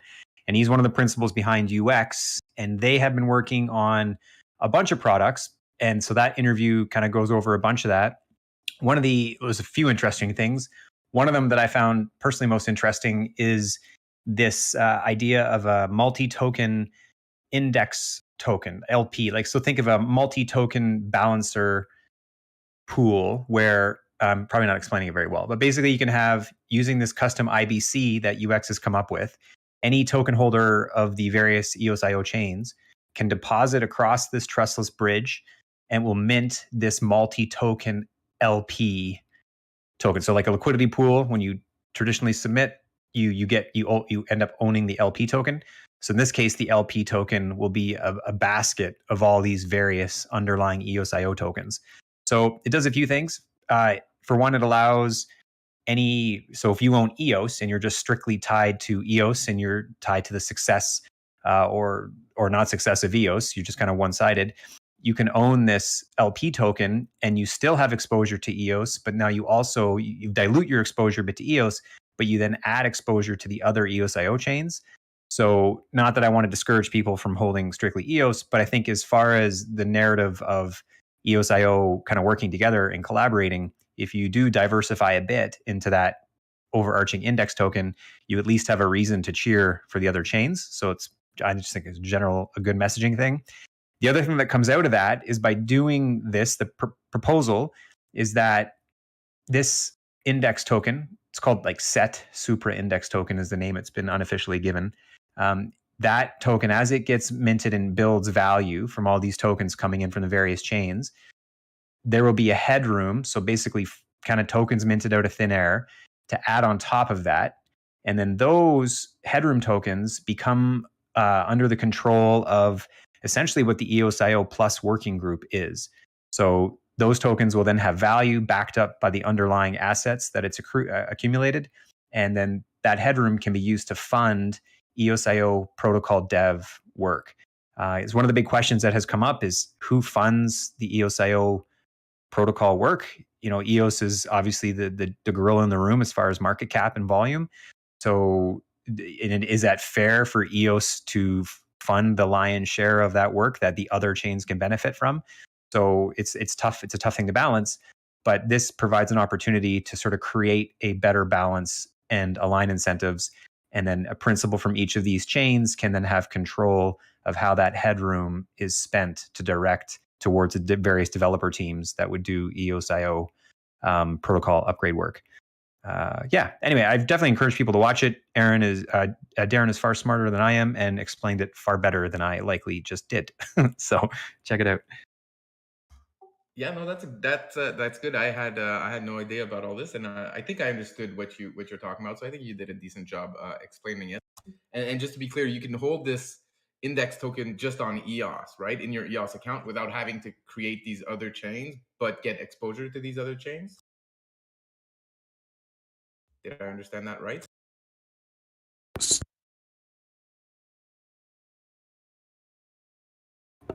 There we go. Fucking weird mic. Yeah, the ownership would basically like the token, the LP pool itself would exist on the UX network. So I think you would deposit from your EOS native EOS account. The EOS would get locked into sort of this holding vault on EOS, but then that would issue new LP tokens on UX. And how your wallet transfers, it's EOSIO, so I assume it would somehow, I don't know if it creates an address. Yeah, I don't know how that's going to work out. You may need an account on UX in order to make this happen. So to be determined. I know they're coming out with their AMM. Like UX is maybe unknown to many on this call since they've been doing a lot of stealth development work and haven't been pumping. They're kind of doing a different approach than we're used to seeing, where people pump what they're going to deliver and then they attempt to deliver it. Cardano. In this case, these guys are actually looking to build the tech and then sort of announce it once it's ready. So the AMM, the automated market maker, is going to come first, and that'll actually provide some price discovery for UX. And I think their folks can start to get their actual accounts. But great question, Steph, how exactly it works for those who don't want to try to create an account on UX. Hopefully they make it pretty simple. Yeah, and I guess good time to announce that EOS Nation is actually a block producer on the UX network now. This is kind of a recent development, but we've met the team from UX Network. They're the guys from EOS Titan, if some of you remember that group, and we've been really impressed with the people that work on that team. They're really solid. We're happy to be working with them. And I know they're also working on kind of the potentially an IBC solution for all the EOSIO networks. And so I don't know too much about that, but I know it's a topic that's being brought up in the EOSIO Plus calls. Again, if you want to watch these EOSIO Plus calls, they're being recorded and uploaded to Rami's channel, I think. So you can always go and watch those calls yourself if you want more information about all the progress on there. Okay, cool. So I think I'm running out of easy topics. Are we ready for the final topic of the day? I have a question for the community real quick, because I released the EOS Power Up Silver and Gold NFT utility features. But I noticed that there hasn't been much interest in the silver staking rewards. So I was wondering if maybe people didn't understand it or if there was some confusion about how that works. So if anyone had some thoughts or feedback on that, I'd appreciate it.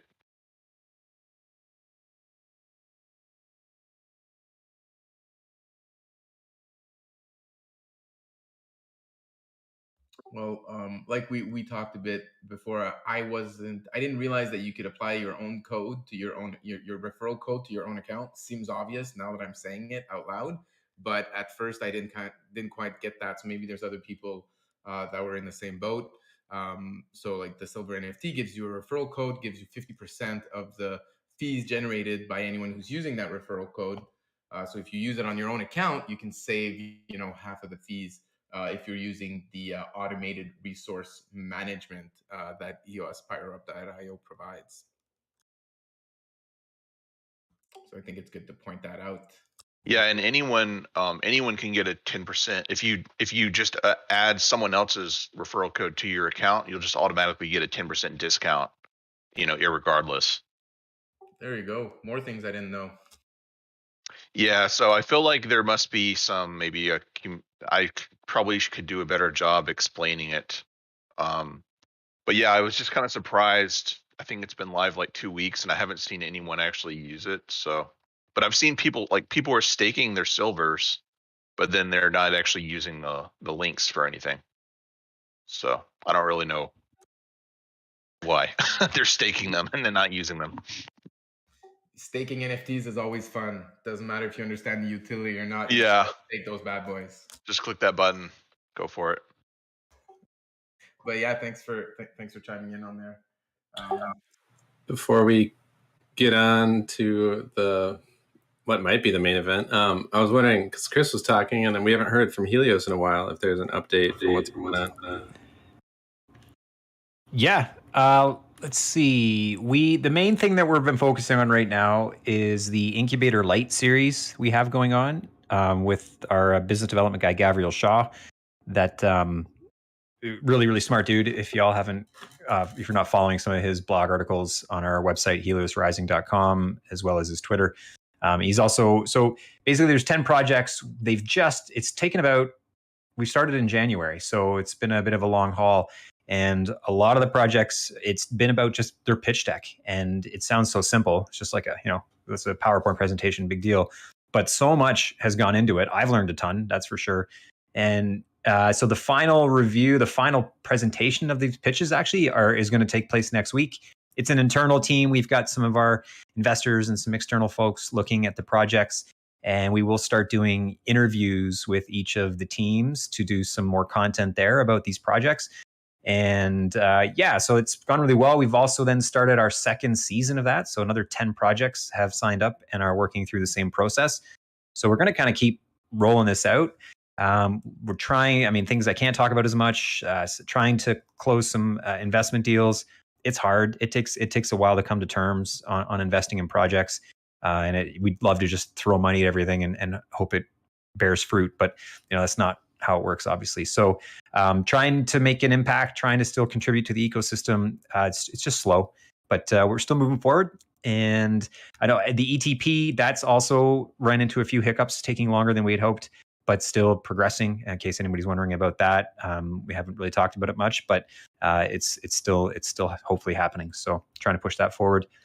And by all means, we do weekly EOSIO top 5 moments of the week. So if you're not subscribed to our YouTube channel, please do. We try to keep it pretty broad, covering all of EOSIO projects. EOS, of course, is in that every week because it's the most active and arguably exciting chain. So there's always stuff about EOS in those top 5, but check that out if you want to stay in touch with some of the other chains too. And that's probably high level stuff. Did we ever get a yes or no if Helios owns the B1 account now?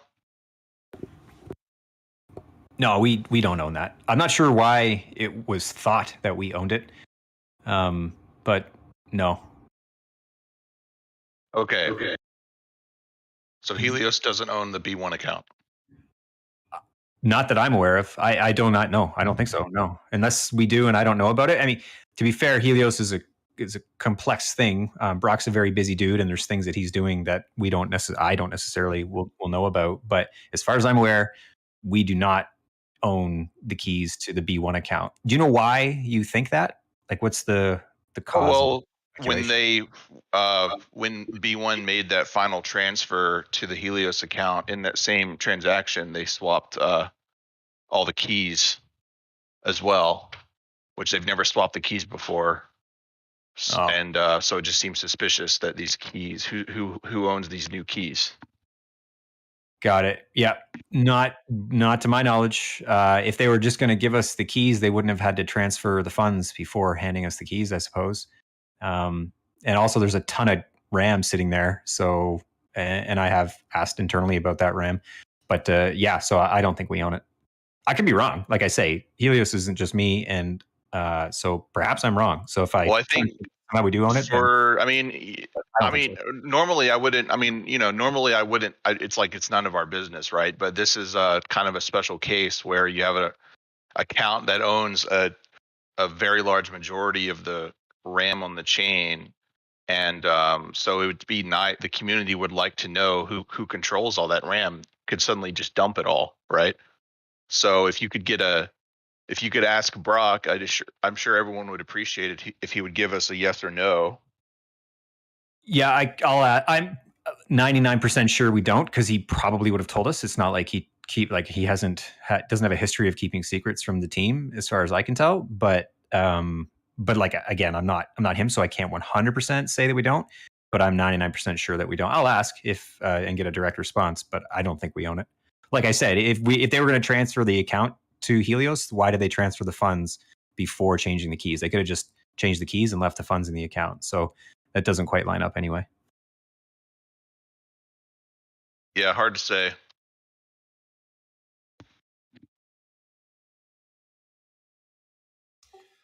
All right. So before we get into Fractally and Dan and funding, I did want to just highlight an article that the ENF published last week about the litigation that they're potentially bringing forward with Block One.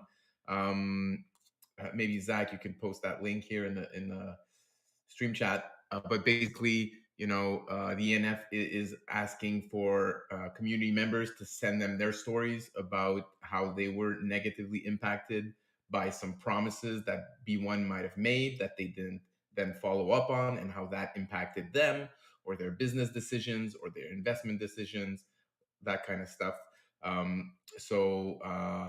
Obviously, I know many of you here have been with us since the very start of EOS, and I'm sure many of you have such stories that you could share.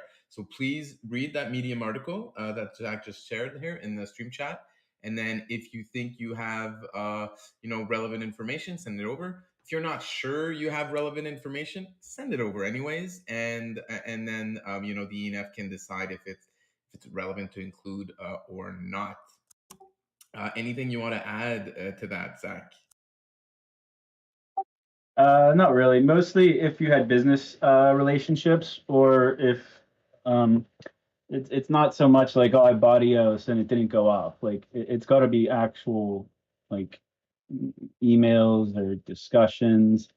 But DM me privately if you're confused, or there's a B1 litigation Discord channel now also. So we could talk there, but I just want to be clear that it's not just like I bought token and it didn't go up. It's got to be like substantial is what we're looking for. Yeah, I meant business investments is what I meant by not token. I bought EOS and it substantially did not go up. I feel like that should count. Join the club.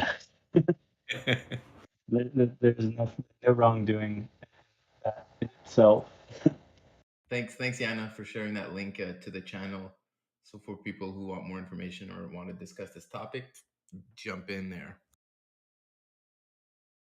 All right. So let's go back to this original question. What was it? Are we going to address the elephant in the room in regards to Dan's future with EOS? Is the ENF planning on supporting Fractally? First of all, before I invite Yves or Zach to talk about this topic, anyone in this chat right now want to share some of their thoughts on the topic first? I can start. So when I first read the Fractally white paper and the release that day, I was kind of not impressed and kind of disappointed. I think a lot of people had that same sentiment. But later on in the week, I actually took time to listen to the Bywire interview that Dan Larimer made. The first part wasn't so impactful or relevant to me, but the second part I thought was pretty interesting. So if you guys haven't watched that second part of the Bywire interview, I do strongly recommend you watch it. I found myself agreeing with a lot of the things that Dan was saying, maybe not everything, but a fair amount.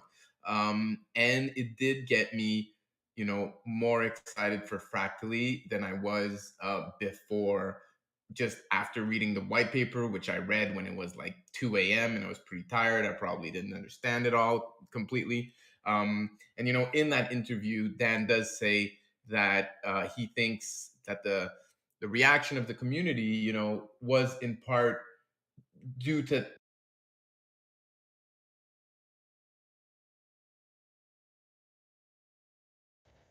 I think you just got cut out there. It's a cliffhanger moment. Yeah, the suspense is great. Great. Shit, I lost my train of thought. But Dan was saying that like he thinks that as people understand Fractally more and more, then people would be more excited once they recognize the potential value. Now, obviously, the way Dan communicates is not the most delicate, and some of the things that he said was kind of insulting to the community. Specifically this one message that he wrote about the blue papers, how ENF spent $1 million and all we got was design.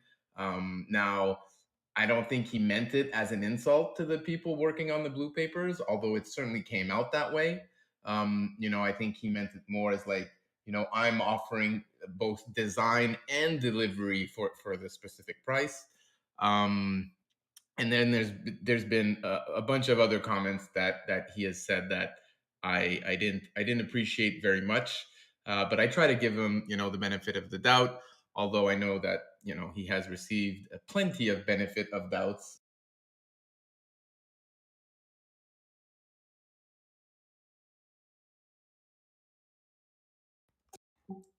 Those are kind of my thoughts on the topic. I'd love to hear what you guys think, and kind of if your thinking has evolved over the last week.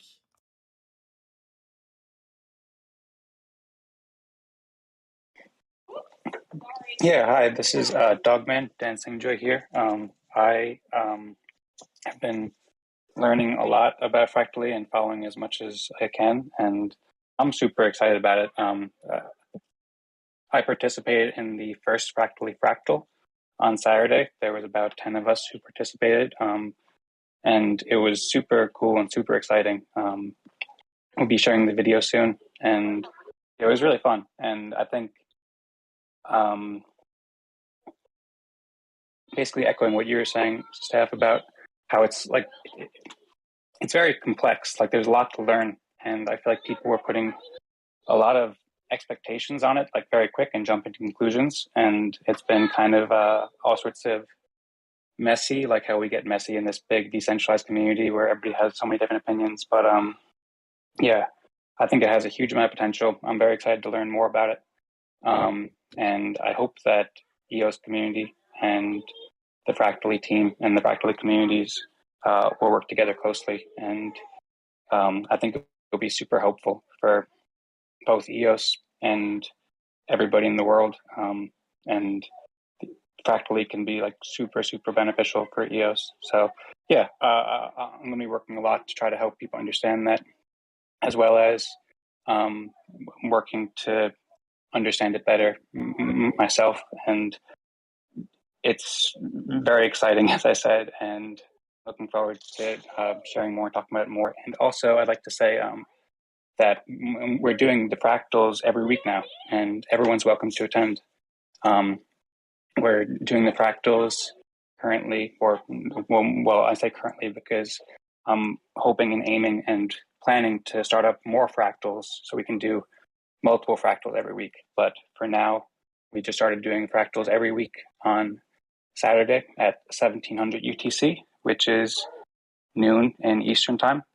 So yeah, please come by, say hi. There's been links circulating around, and if anybody needs any links, feel free to reach out, or I can post it in the stream chat or wherever. And if anybody has any questions or anything like that about how it went or how to join or anything, I'm happy to discuss. So is this like a EOS focused fractal, or what's the common theme for the fractal? It's really like fractal focused fractal. So Fractally focused fractal? Wow, that's meta. Yeah. So I mean, it is a fractal of fractals, and so that's I think fractals themselves are quite meta and quite fun like that. So yeah, I get the impression that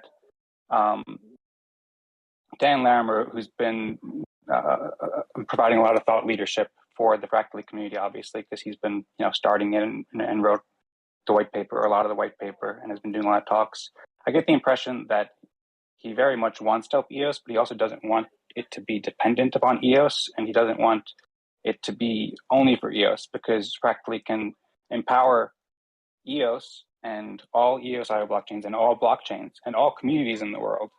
So just focusing on EOS with the first fractal, I think, in Dan's opinion, and I think it makes sense, would be kind of limiting the focus too much, that wouldn't be helpful in the long run for either EOS or Fractally, and communities in general, the world as a whole.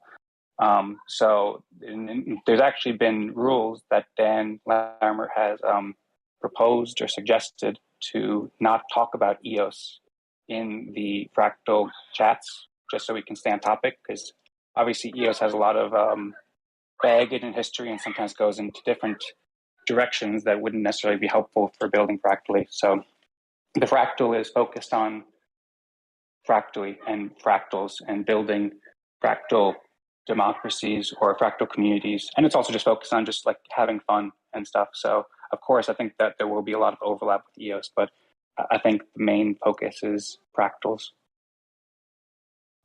Cool, makes sense.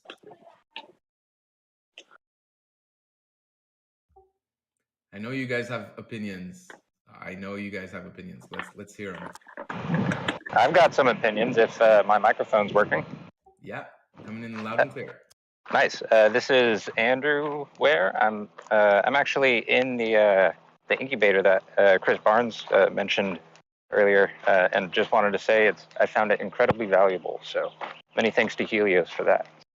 But as far as Fractally is concerned, I just wanted to say, I'm sort of I'm not a coder, but I have lots of ideas, and looking at Fractally, the empowerment that it allows for communities is profoundly exciting to me. And I've already thought of easily 4 or 5 different ways that I could totally change the communities that I'm in using this sort of governance model. And I just want to say I'm very excited for it, and I really hope that EOS sort of chooses to adopt Fractally chooses to become kind of the liquidity layer for Fractally. I think that aligns incentives for people who are holding EOS tokens, as well as people who are trying to get involved with Fractals. So I just want to throw that out there. Awesome, thanks for sharing.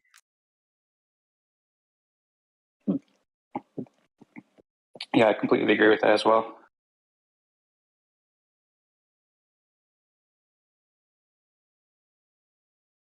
Hey guys. So there was one point during one of our CD calls where John was saying that it took him like a couple weeks to really digest it, and he's like on the team, and it's only kind of been a week. And so I think the expectation could have been delivered better, that this is going to take some time to understand. So I just hope that everyone just maybe gives it a little bit more time. I got a lot of questions. If you've been in the Fractally chat, you've probably seen them. And I just feel like it's kind of like a one-sided conversation. That's my biggest issue, is the lack of mutual respect, I believe, would be the great terminology. And I guess I'll have to join the Fractally call. That's what was suggested to me. So I'll be on that call on Saturday to see if they'll answer my questions then. But I'm trying to understand it better. I've watched all of the Dan videos, just trying to drink some more Kool-Aid on it. I want to be excited about it, and that's what I'm really trying to do here by asking all these questions. And I guess my question goes back to anyone that was on the call on Saturday. Was the call about Fractally in general, or was it like trying to test the Fractal process? I'm kind of like talking about what you did the last week, or was it more of like an AMA with the Fractally team? So first off, thank you, Zach, for asking all those questions. I've been reading those and saving screenshots of them, and that's super helpful. I would also prefer if the Fractally team was more outgoing and open. I saw that Dan Larimer answered some of your questions yesterday or this morning, which looked helpful. But I also understand too, like Dan Larimer said, that as he's been innovating, he said the reason why they didn't translate it was because they were like constantly working to the last minute on the paper. And I can also understand why, like, I think it's Buella, who is the pseudonymous, who was a pseudonymous account, John Williamson in the Fractally group, who was saying, like, read the white paper. I think that it kind of makes sense that he's saying that, because it is just kind of that people can learn, and a lot of people are just asking a lot of questions that could be read by the white paper, and every time that people answer questions, that kind of takes away from time that they could be building. But at the same time, the questions you've been asking, Zach, are really great and well thought out, and so I'm happy to answer those. I'm not sure if you can answer all of them, but I would like to see more definitive answers to that as well. And then to answer your question, so, well, first I'll say that it wasn't planned. I don't think it was planned, at least, that there would be Fractal during that day. I think it kind of just happened. I wasn't really aware that the event would be happening until that morning. Mel had put out Mel and I think Jay had put out an invite, or like thrown out the idea of having a meeting in general, but I think it was just to discuss. And then that day when I attended, I saw Dan Larimer there, and Dan Larimer was kind of leading the conversation. I mean, people were talking, but he had things that he wanted to say, and he suggested or proposed that we do the Fractal event there. And so that's basically, I think, when we decided to do it. We spoke for about a half hour, just talking about the process and things like that. And then we did the Fractal events. We broke into two groups for about another half hour. And then we got back on in a big group in another half hour. And I have all the video files. So we're just figuring out how to share that. We're thinking about making an account or something to share it in like a good way with good branding and stuff. But that was basically it. So like 2/3 of the call was just talking about Fractally in general. And I suppose that might be an excellent time to raise questions and talk about it, because the actual Fractal events, or like the Fractal process, only took a half hour. And during that Fractal process, we basically took 5 minutes each or so, where we each just explained what we've been doing over the past week. But the introductions were also a bit more general over, like, I talked about what I've been doing for the past couple months or past year or so, because I was kind of introducing myself to the group as well, and several other people did the same thing. But it was generally focused on the past week, but also focused generally what we were doing to help. I also tied that into what I was doing over the past week, of course, too. And then we just kind of rated each other according to the process about what we did over the past week, I suppose, or what we thought was most helpful. And we didn't like explicitly state that it was just for like the Fractally group or just for this group or whatever. But I think there was kind of a general assumption or something that it was for Fractally. And then there was one other thing that I was going to say, but I'm not remembering what it was right now. And the other thing I was going to say was I can sense and understand why you were saying, Zach, that it felt like maybe there wasn't much mutual respect, because like you're making these long and really thoughtful posts in the Telegram chats, and they're not being responded to for a while, and a lot of times the responses have been short. So I can understand that. Like I was saying before, I mean, the Fractally team and Dan have also put a lot of care and time and a lot of their respect and value into making these white papers and so forth. And in a lot of cases, people weren't respecting that. People were asking very simple questions that could have been answered by reading, and that was kind of taking up people's time. So I can understand like some feelings of adversity or feelings of adversarialness or whatever. But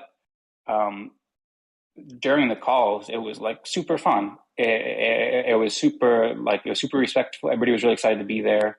I asked a few questions to Dan. Several people did as well. We were asking each other questions and so forth. So I feel like maybe this is kind of like a repeating theme that we've spoken about on these calls before, especially like a few months ago when there was all the drama with the separation from B1 and we were like overloaded with chats and Telegram and people were getting kind of mad at each other sometimes. And then we had calls and we were like, wow, that felt so much better because like we talked to each other as people and we were able to, I don't know, just kind of relax and be able to talk without having to type on our phones with our thumbs or whatever. So I feel like in my experience, and I feel like probably in everybody's experience, once we actually get on these video calls rather than communicating with just our fingers on the computer or whatever, that'll be really helpful to help everybody understand it and also have a more fun time and get more excited about the process that enables this and help everybody feel more respected.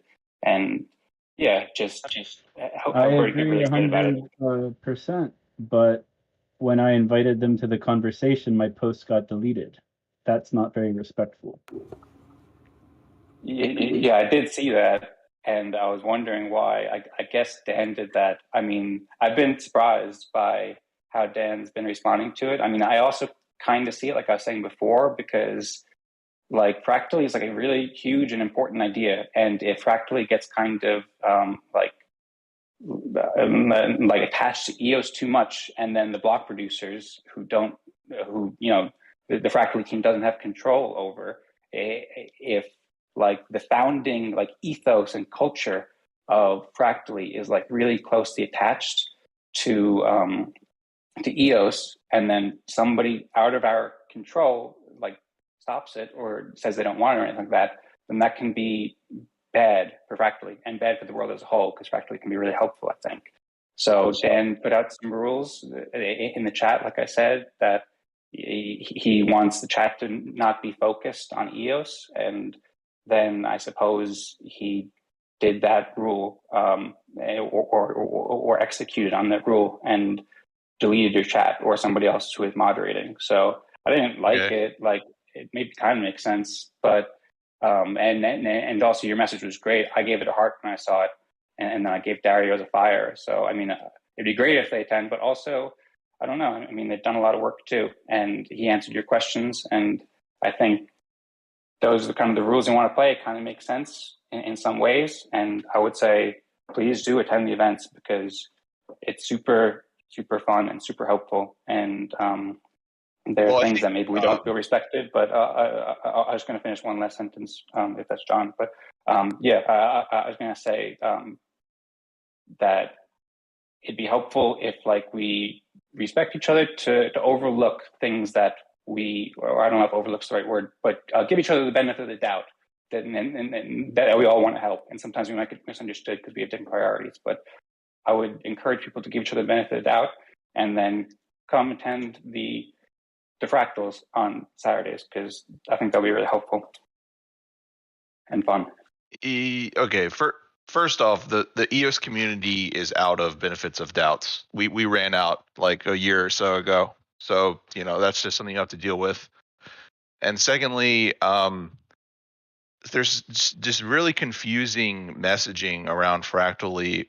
The idea that, and they say I've seen it repeated many times, is like Fractally is for any blockchain and like blockchain agnostic, or it's meant to be kind of agnostic.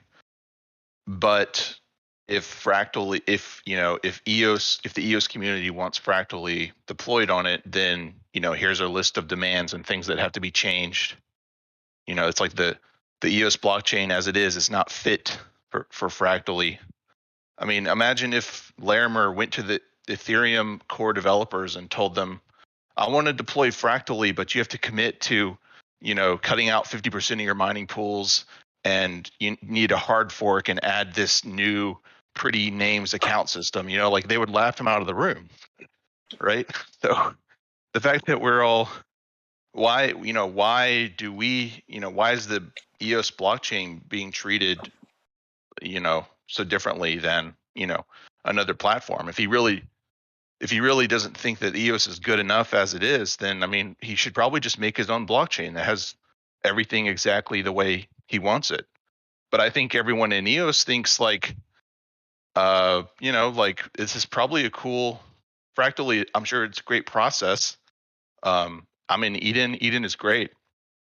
I think it's a great concept, and there's no reason that Fractally couldn't be rolled out in the same way that Eden was rolled out. It's just another application on EOS, and as it grows and improves over time, we could integrate it further and further into the core if that's the direction the community wants to take things. But to just come out the door with like set of take it or leave it demands, it's not really compatible with the way we operate. At least that's the way I feel. Thank you, John, and thanks, Dan, too. There was something that I wanted to say in response, but I also don't want to be speaking too much. So I would like to say this, but if anybody else would like to speak, then that's cool too, and feel free. But if nobody's saying anything, then I'll just respond here. John,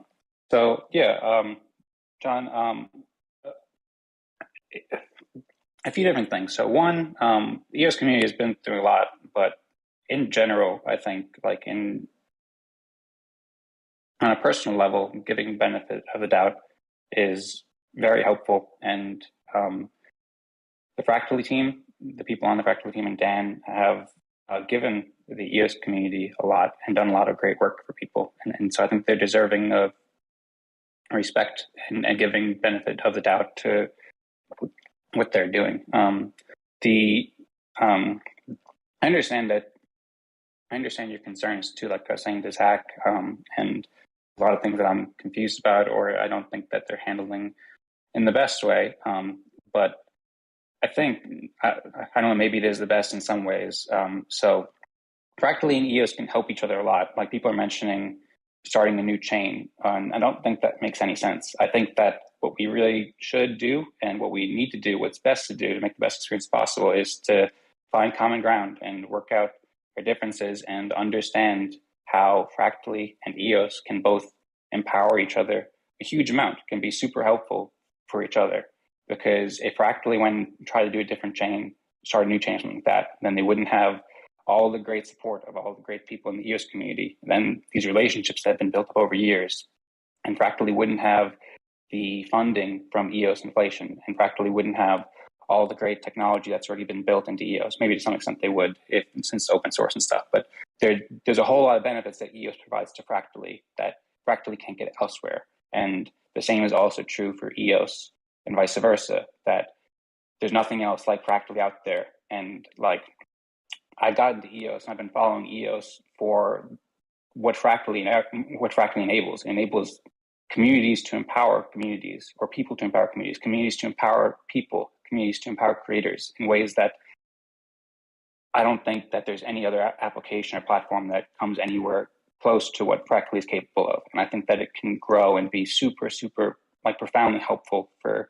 EOS and all communities in general. So I think it's definitely in the best interest for the EOS community and for Fractally to work together and to figure out how to work together.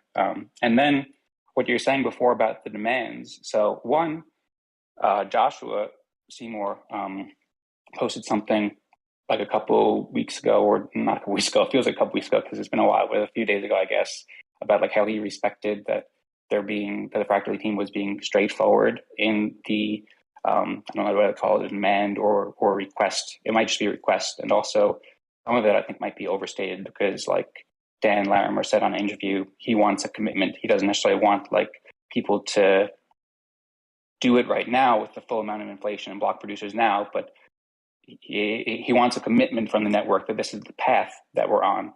So that's the way it was written. I can understand how people interpreted it to be like a demand, but the way he said it, and also the way it was written kind of left it open to interpretation. And when he said it on interviews like Bywire or wherever he said it, he said like what he wants is a firm commitment. And I wrote about this quite a bit as I was super inspired reading everything. And so I wrote a bunch of notes that I haven't shared mostly, but there's a bunch of reasons why I think it makes sense. So like one, the Dan and the Eden Chief delegates on the call talked about like the gold mining effect. Like you want to start a system with a lot of funding. So it makes it really worth it for people to come, because that can provide this spark, like to start the fire and to get it to grow really quick. Whereas if you just do it with like a small amount of funding, then you might have more of a fizzle out. So there's some like growth reasons to start it in a large way. And then also, as far as like the block producer like control, when the proposal to have Fractally to appoint block producers, it's also very valuable for like fractals to have autonomy.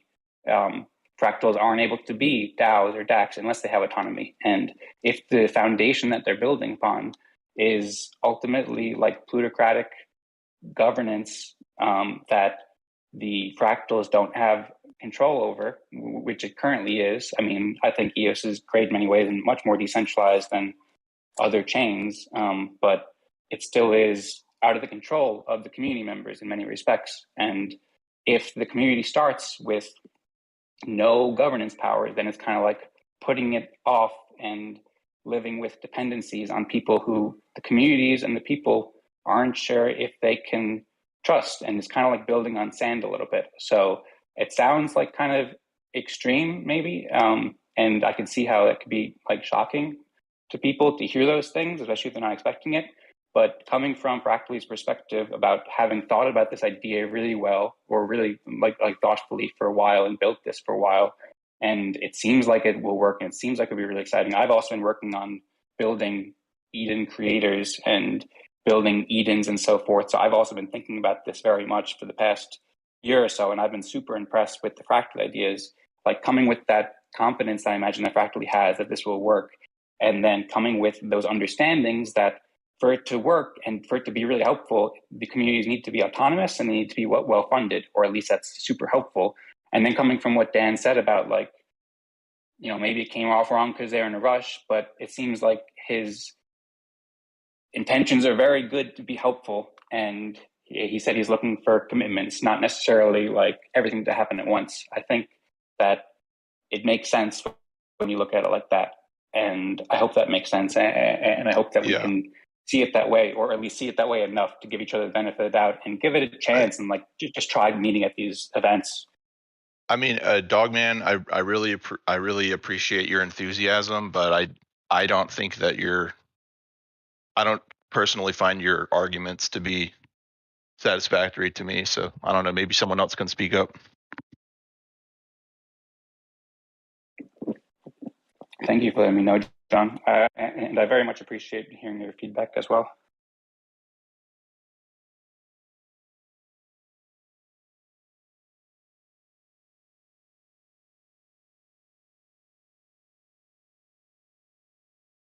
Hey, good evening. Good evening.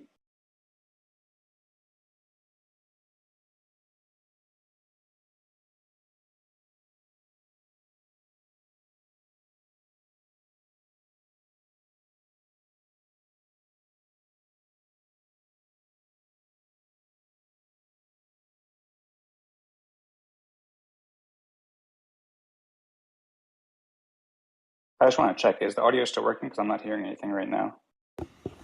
Yeah. Awkward silence time. We were playing chicken, and you were the first to speak. Audio's working. I see John's on the call. Williamson, what's up, man? Hey, how are you? Good, good. We want to drink some Kool-Aid. Tell us about Fractally. Yeah. What do you want to know? What are you the most personally excited about all of it? Because I understand that we don't know as much as you probably do. Good evening, guys. Hello? Yeah, there's I don't know, like there's just so many different perspectives that you can take on it as well, and like a lot of cool selling points. So yeah, like even now I'm still thinking, discovering new ways how it's cool, or what kind of side effects it creates. But I think one thing that I really like is that it's the independence, and if people come together and they want to build something, they can go ahead and do it, and they can do that independently with their own currencies. They don't need to convince any investor, whether it's the ENF or anyone else, to put money in them directly. You can just straight up say, hey, we're going to build this. We're not going to be worried about who gives us money or who doesn't give us money. We're just going to provide value here, and then those who appreciate the value and see that value can invest into relays that hold their respect tokens, and go from there. So there's nothing that sort of there's no roadblocks essentially in creating a DAO and trying to make a change.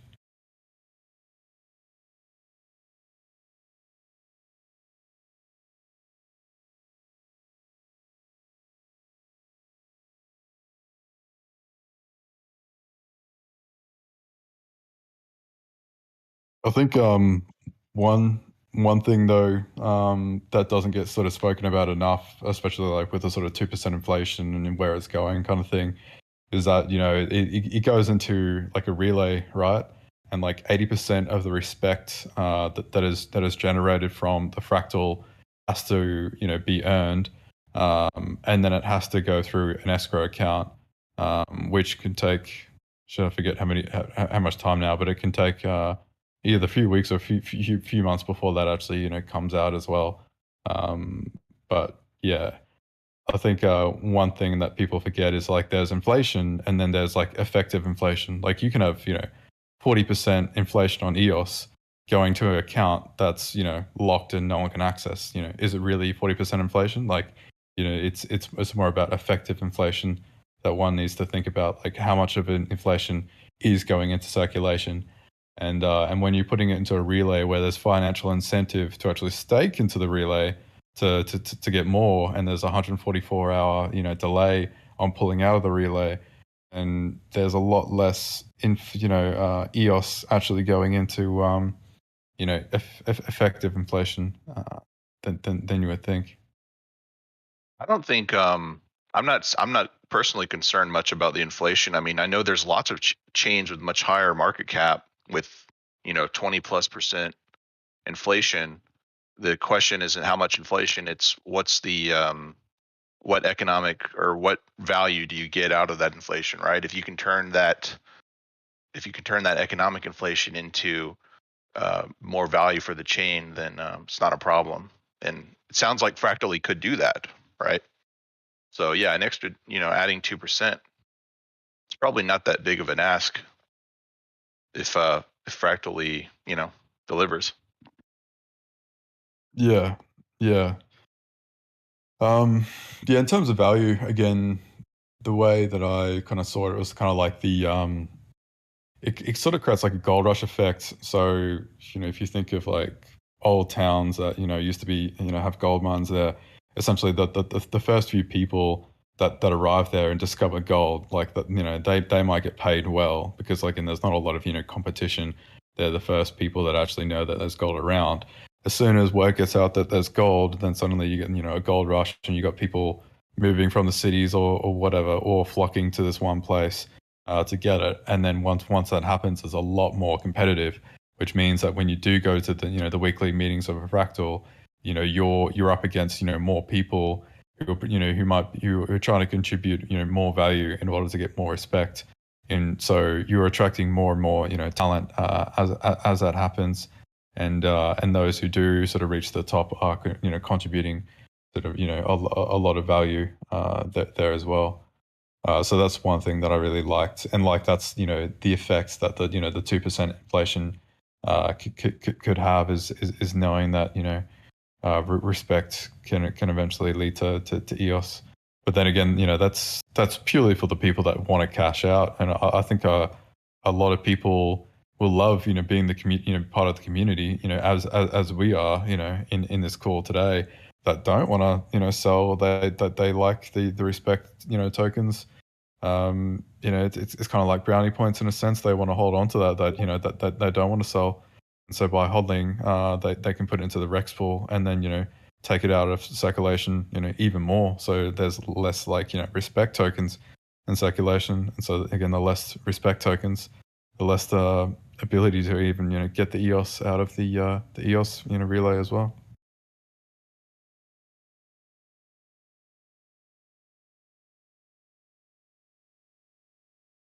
I've got a thought about this as well. If no one's got some to say. To me, it seems like one of the underappreciated aspects of the value that Fractally is creating with this EOS inflation is that it's essentially any of these fractals are going to be pegged to EOS. So if any of those fractals increase in value, then EOS will also increase in value. So by building these really cool systems and making them very available to people, those people want to come in, and then they will build value within their fractal, and without even knowing it, they will be generating value for the EOS token. But I also wanted to address one of the other or rather put some perspective on sort of the leadership level that we're discussing, how it's sort of come down from on high. And when you look at something like Ethereum, which was mentioned, like Ethereum's moving to proof of stake. And basically, Vitalik Buterin's like, all right, we're going to move to proof of stake. And so then they build this difficulty bomb into the code that will make it so miners at some point can no longer solve any of the cryptographic puzzles. And that was just basically something, I don't know. I mean, the Ethereum miners didn't vote on that. They wouldn't have any interest in it. And so to me, all blockchains except for Bitcoin are basically authoritarian. And this to me seems like a good way to move past that. But just to give some perspective on things, because you did mention Ethereum. So just throwing that out there.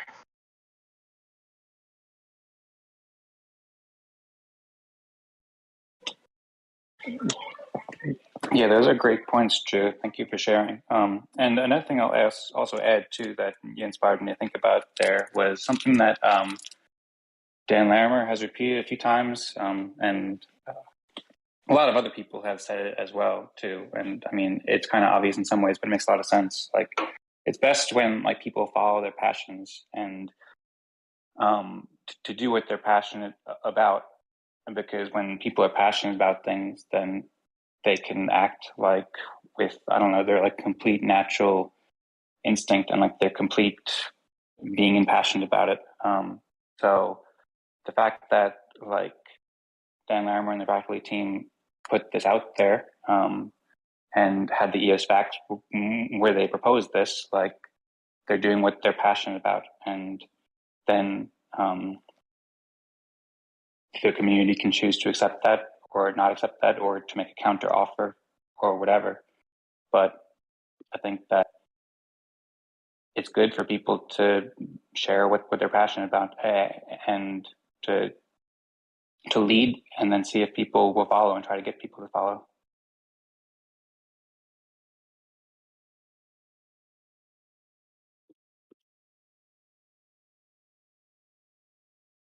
And then also that point about like about aligning interests with mutual respect that you said, Drew, that's like super powerful and super helpful. And I feel like that hasn't really been focused on very much here. That's something that Dan Larimer explained really well at the end of the interview from like a month or two ago with Patrick from Nova Crypto.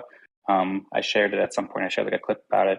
But Dan Larimer shared like this beautiful analogy with like liquidity pools, kind of like being like trees, where you have a fractal on the top of a tree that goes out to all the branches and all the leaves, and you have a fractal in the bottom of the tree, which is the roots that extend to the soil. And the liquidity is the tree, or like the sap, I guess. It's the trunk. It's where like the two fractals meet. the top of the tree and the bottom of the tree, and it's like how they're able to trade things that they need. The top of the tree gets the sun and so forth, and it trades it down the bottom, and the bottom gets the nutrients in the soil and it trades it up. So I don't know, maybe this is kind of going on like a poetic rant or something like that. I'm not sure if it totally applies, but I think it's a really beautiful analogy. And also during that analogy, leading up to the analogy, he talked about how when you combine two tokens into a liquidity pool or mutual respect, they're both pegged to each other. Like if one token appreciates in value because people respect that token, then the other token in the liquidity pool does as well. And in the Fractally proposal, from what I understand, there is multi-token or multi-respect, mutual respect liquidity pools with up to 12. So that means that EOS will be in many of these, and there'll be other respect and communities. And whenever one community does well, that causes buy pressure for EOS. So like I've been building communities and kind of like roots or seeds of communities for a bunch of like music things and creative things, and fun things. I have an organization I've been building called PlayTubers Global for the past like 4 years, where like I'm planning to make YouTube channels for tools and for musical instruments. And a lot of these channels are made already, but they're kind of just root. And like I'm just saying this for one example, because obviously I'm just one person, but like what Fractally enables is for people like me, like creators or community leaders or anybody who has some YouTube channel or like creative passion or some community or some goal to help the world or create cool stuff in some way, to like connect with their community and have like a built-in process that works really well to empower that community. And then when that community succeeds, then it helps EOS succeed too. Because if people respect the token, people are buying that token, or if people respect the community, then people are buying their respect. The token price goes up, and that causes EOS to appreciate as well, because they're in that mutual respect liquidity pool. But isn't that the case with like any other application that uses EOS? You know, if another application comes along that uses EOS, that would also be adding to the value of EOS. I just don't see a real strong argument. Well, it wouldn't be adding directly to the value of EOS in the same way that Fractally is, because Fractally is connected through those liquidity pools. Whereas if you just have a Dapp that's super popular, sure, you might drive some sort of buy pressure, but it's not as intrinsically linked as if you had them sharing liquidity pools. Excellent. Okay, thank you. Yeah, right now, like we have apps like Upland that do a huge amount of transactions on EOS, but that doesn't really result in much buy pressure for EOS, like a very small amount, because they just need enough EOS to pay for resources, at least as far as I understand. But when you have a liquidity pool, and liquidity pools can exist, like on DeFi box, there's lots of liquidity pools with EOS, and that has the same effect there. But this is having it built in and make it much easier, make it no code, make it so anybody can start a community with a token with minimal liabilities and like awesome superpowers to help grow their community really well, and have that built-in liquidity pool and built-in dynamic of mutual respect.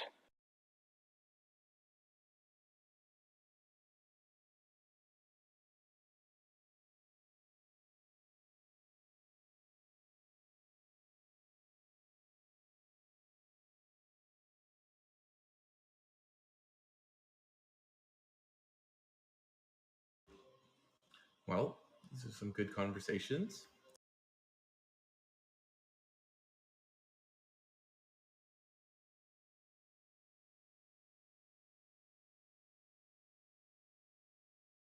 I keep waiting for the music to start.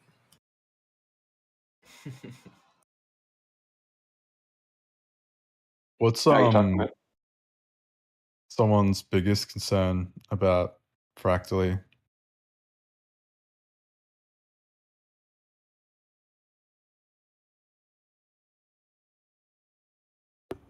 I don't understand why there's all these demands packaged in with Fractally, demands on the core system. So when you say demands, you mean like the business demands, or are you talking about technical? Oh, sorry, Mostly, mostly just kind of technical upgrades at the system level that Fractally apparently absolutely needs.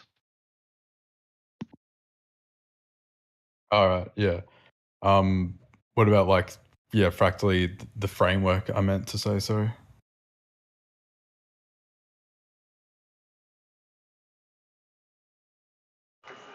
Just for clarification, I think there's only one actual system contract change. Everything else is just sort of an open source, like they will build it and then people can use it if they want to, kind of thing. I may be mistaken though.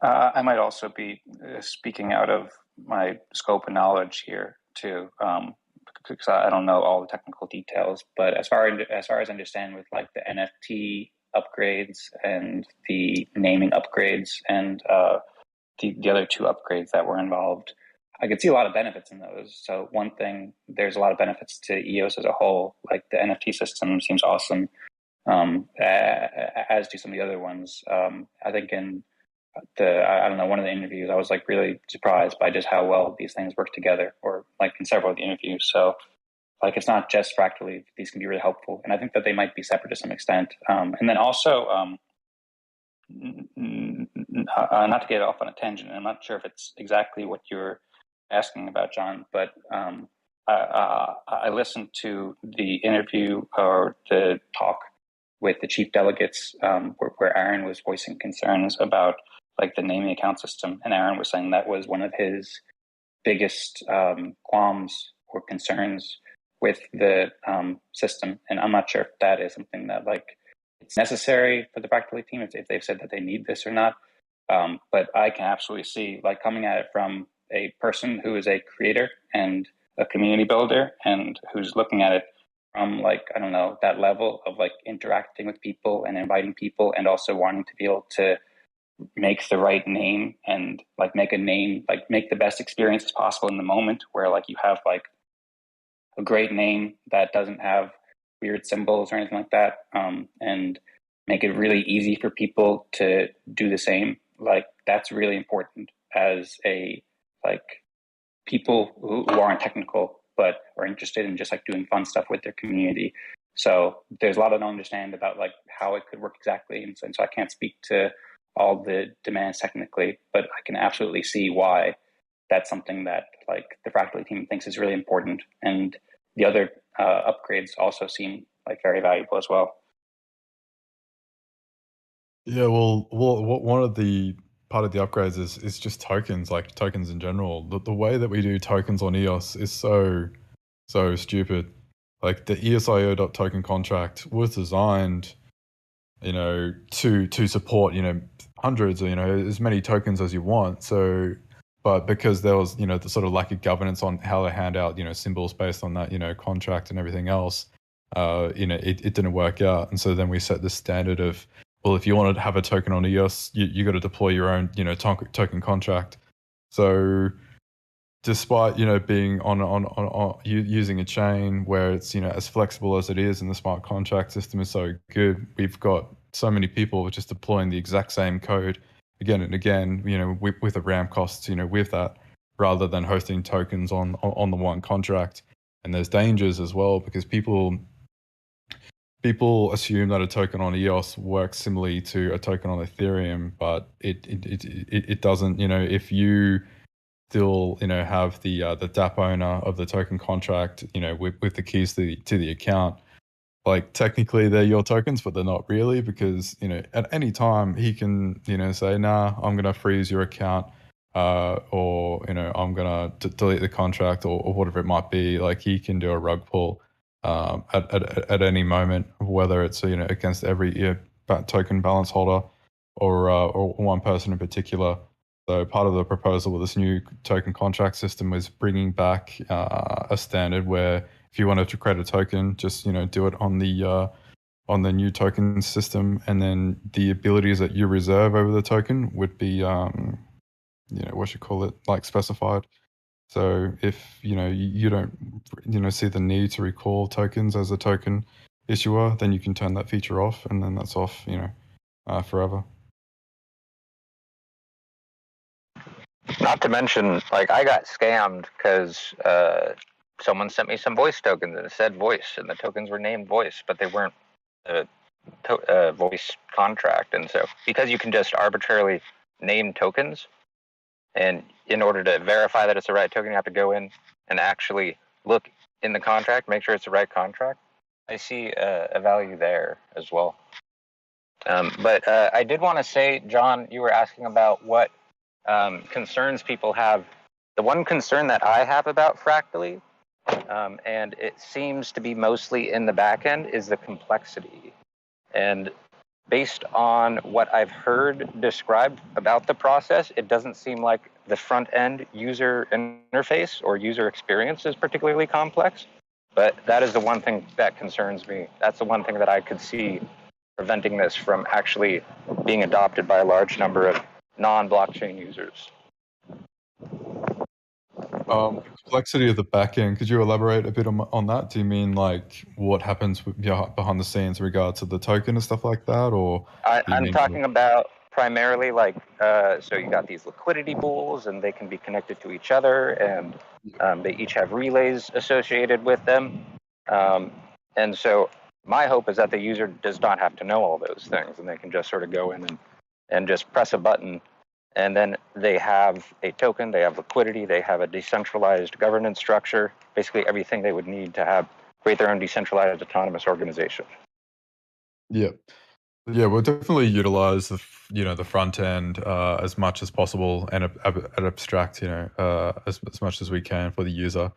But I think part of the magic of blockchain is DeFi. The cool apps are going to be using DeFi one way or another. So I think in the future of blockchain, having a little bit of knowledge about what a relay is just going to be a sort of stock standard thing. Like, where would blockchain be, DeFi be today if we didn't have, relays? But how we can communicate the relationships between those relays, it could be done a lot better than what we kind of see in products today. So again, if you had like a little graph, and then maybe your fractal has an icon, and then there's like a line that goes to like a relay, and then from that relay, is another fractal, and you can see an illustration of how every fractal might be linked, and the relationships between them. I think that will go a long way in terms of user experience. But your rewards and everything like that would just be displayed to you as you go through the system. Your weekly rounds and all that, as well as council actions and stuff. I'm essentially I'm imagining I've got this podcast that I do, and I was talking with them about this Fractally idea. They seemed really excited about it as a means for bringing other people in and making it sort of a decentralized thing. But I don't want to have to explain what DeFi is, especially because I don't really understand DeFi that well, to all of these people who have no exposure to blockchain at all. But I have confidence that is a priority for the Fractally team as well. So I just wanted to make it known that I see that as the primary sticking point potentially. Yeah. There's a lot of cases where you don't need to talk so much about relays. Like you could just say, it's like you're able to create token swapping relationships between a fractal to another, or again it depends on what level that you're going with as well. If it were a elevator conversation, I probably wouldn't even mention relays, or if I had to, it'd be very, very lightly done. But how you can sort of spin up. Would the improved token contract help with this situation with this scammy voice tokens? Because I guess anyone could purchase the voice, the symbol in the auction, right? And then they could issue a a scam voice token on this new contract, from what I understand. Yeah, well, with it, you could have like a token registry and stuff like that. And then depending on, how you want governance to be done, if you want some sort of, whitelisting feature so that the community has to support before you go on the registry, that could be a thing. Technically, you could buy a symbol, but, UIs might not actually support, its use or, display its logos and stuff until you've, been, whitelisted as well, and got community proper community adoption. Well, isn't that how the current system works? To a level, yeah, but I'm not aware of a proper governance system behind it, nor this data being on chain. And even if a smart contracts don't need to rely on what the logo is for the token, simply having proof that the account that owns the token itself. It's not standardized. You're right. It's not standardized. But for example, Blocks has like a GitHub repo where they have the logos and everything. And someone has to merge that in for the logo to show up on their site. So there's a little, it's a very basic governance right there. But that sounds useful, right? Like, let's have some kind of a permissioned, governed token registry that's under the context of an account, right?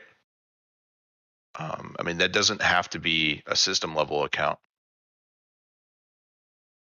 It doesn't have to be system level, but you definitely get benefits out of doing system level. As soon as it's not system level, people then ask, well, or a lot of people just want to know what the official, contract is, rather than trusting a third party to do it. Or again, in the event of hacks, as typically if you have a system level contract, you have more trust that it's going to have the attention of the BPs and the ENF to take care of. Where when it's third party contracts where it's written by third parties and maintained by third parties to then get any BP intervention that you may need in the future as well. Like if we had a contract with relays on where anyone can create a relay on a system level contract, if there was a hack there, you would want to think that the BPs and ENF would try mitigate any hacks or whatever there. But again, if it was just some other third party contract, then it's going to be a harder thing to do. Good example of that specifically was, if you guys remember when Bancor closed up shop on EOS, I think they broke the Shintai resource model because it relied on this third-party contract that was being maintained by a third-party team, and there's really nothing that could be done about it. I think they just everyone's just stopped using it. So that's, I believe, a similar example to what you're describing could be avoided with the system contract. Yeah, and same with, I don't know, like SX Vaults, like EOS Nation got shit for BP intervention because technically they're a third party thing, but really that could have easily just been a system level contract where anyone could have created their own vault, like, and then the politics, there would have been no hesitation, there would have been no politics about fixing a system level contract. If there's a bug in a system level contract, you don't need to ask the community, hey, should we fix this? Is this okay? How's this going to look? It's a bloody system level contract. Like, it's your job. Fix it and fix it now, kind of thing. So yeah, and again, like, why it seems very dumb to write your own code to do the same thing. So again, if we got many parties that need some sort of utility, then we should all share in that one contract and not remake the wheel. It's only if you're doing very particular things or you're deviating from a protocol so much that it would warrant having your own contract for it. But in most cases, you can get away with a shared system. Like, it should be considered somewhat negligent to have your own DeFi contract using the Bancor protocol by yourself and not just using a system level implementation. Like, you should get people asking, you know, questions and giving you shit for that kind of thing. Yeah, I mean, I just think this whole conversation, like, this is a big topic, right? A system level token contract and system level Bancor pools. Like, we could talk for, you know, it's a large task to build, implement, and deploy these things, and then also to have them running at a system level. So that's kind of the biggest concern. Is like, it's not that it's a bad idea. It's just that, like, you're kind of the Fractally team is kind of throwing all of these concepts at us all at the same time, and when really, like, we need a roadmap of like how we're going to actually implement these things. Like, obviously, how would you govern this contract at the system level if Fractally wasn't operating at the system level first, right? And if Fractally needs this contract operating first, then how does Fractally run without it already being deployed? How do we properly test it and make sure that it doesn't have any bugs? You know, things like that. So still lots of questions on my end. Well, and accepting something like that, what is the plan moving forward? How do the APIs better support it? What do the SDKs do to make it so that other people can use them effectively? Like, that stuff needs to be considered before we build the base system. Otherwise, we just end up with power up again.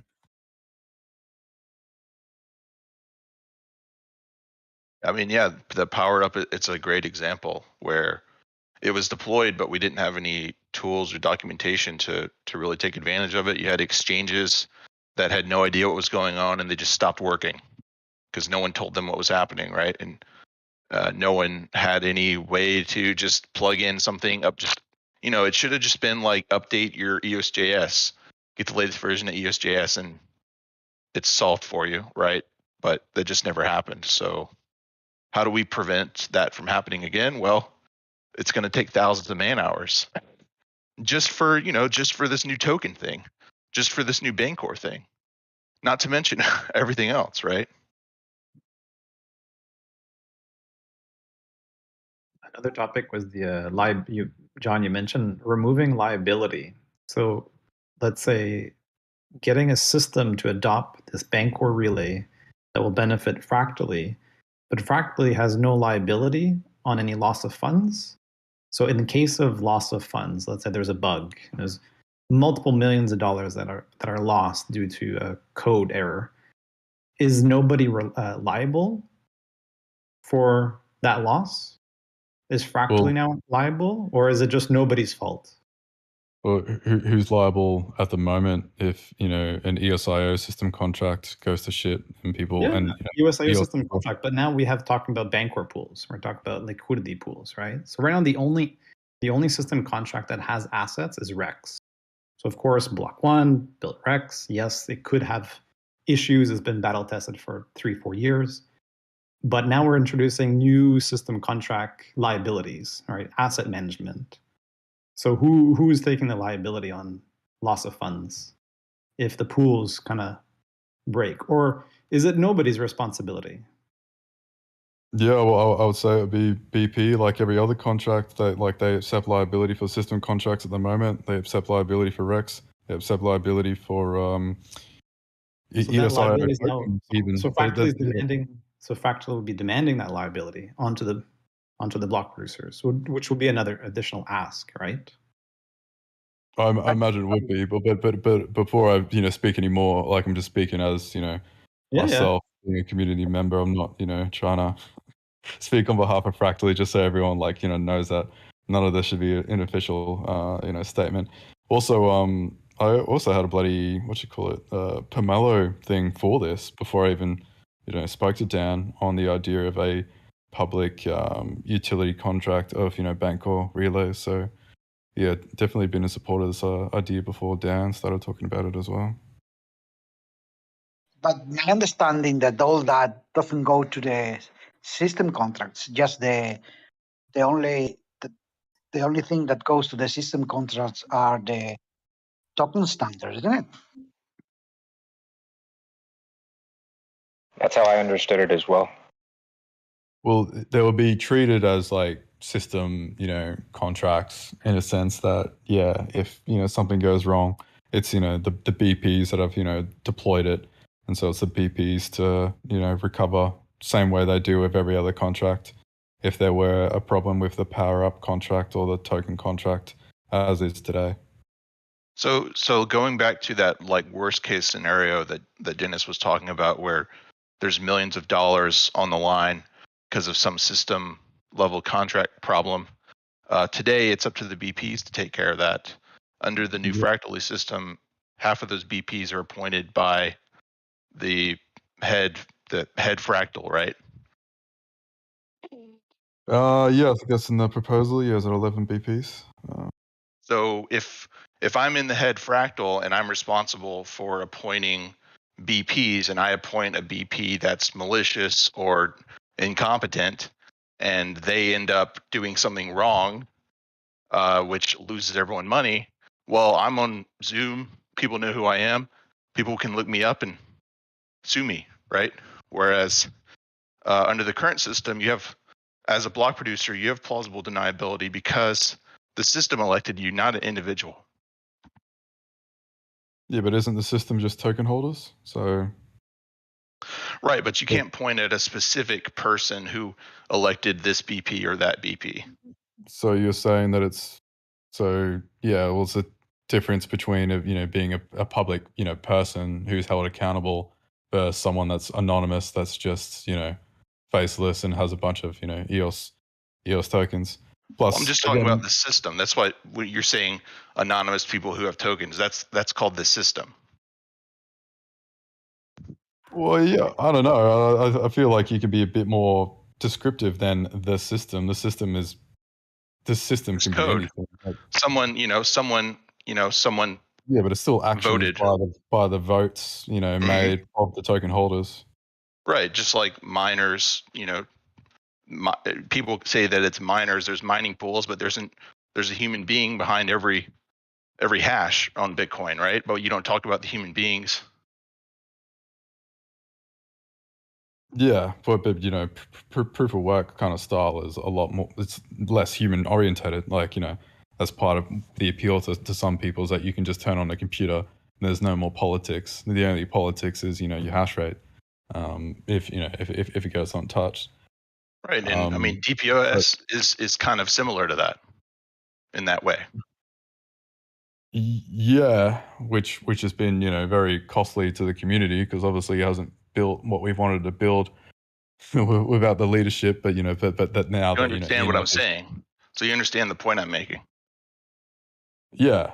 Well, I understand the point, but I don't see much of an argument. Well, you want us to go from like a pseudo anonymous system type election scheme to a more of a federation proof of authority type election scheme.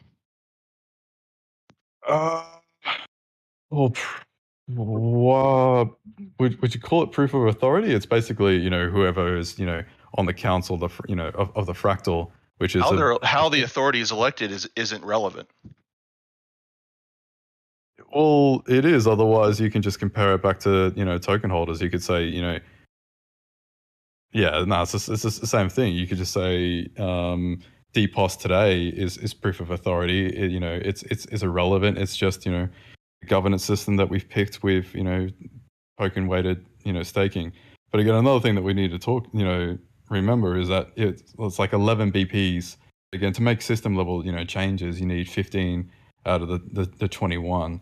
So theoretically, you would only need four BPs.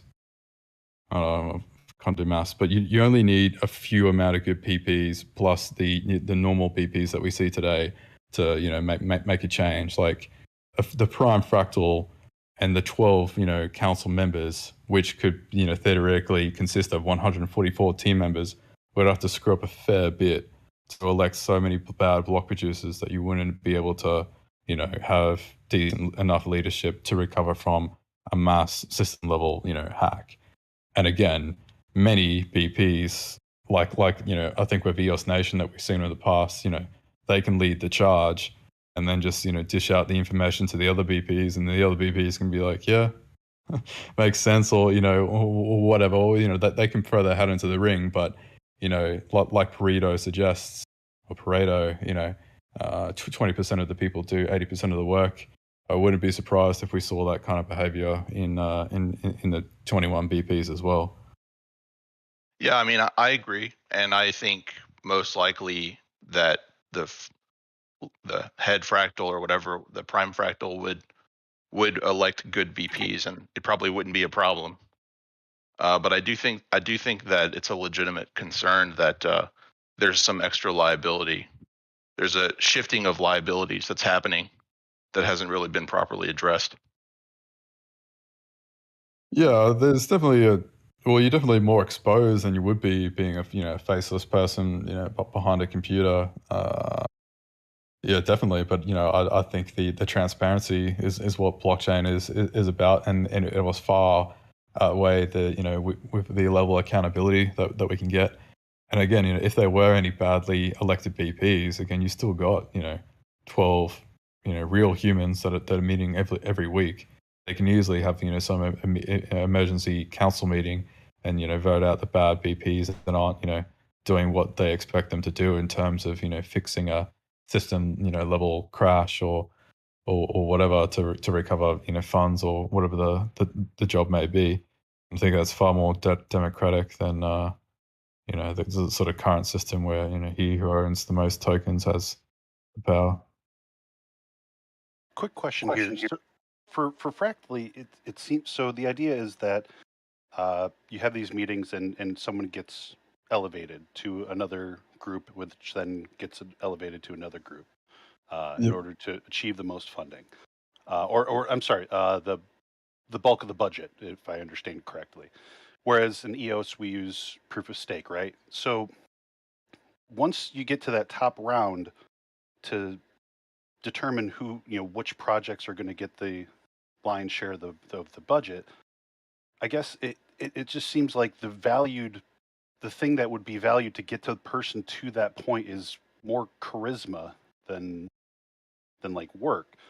You're essentially having to sell your idea all the way up, and in the last round is going to be a fairly strong group of charismatic people that were able to sell their idea to the rest of the different fractals.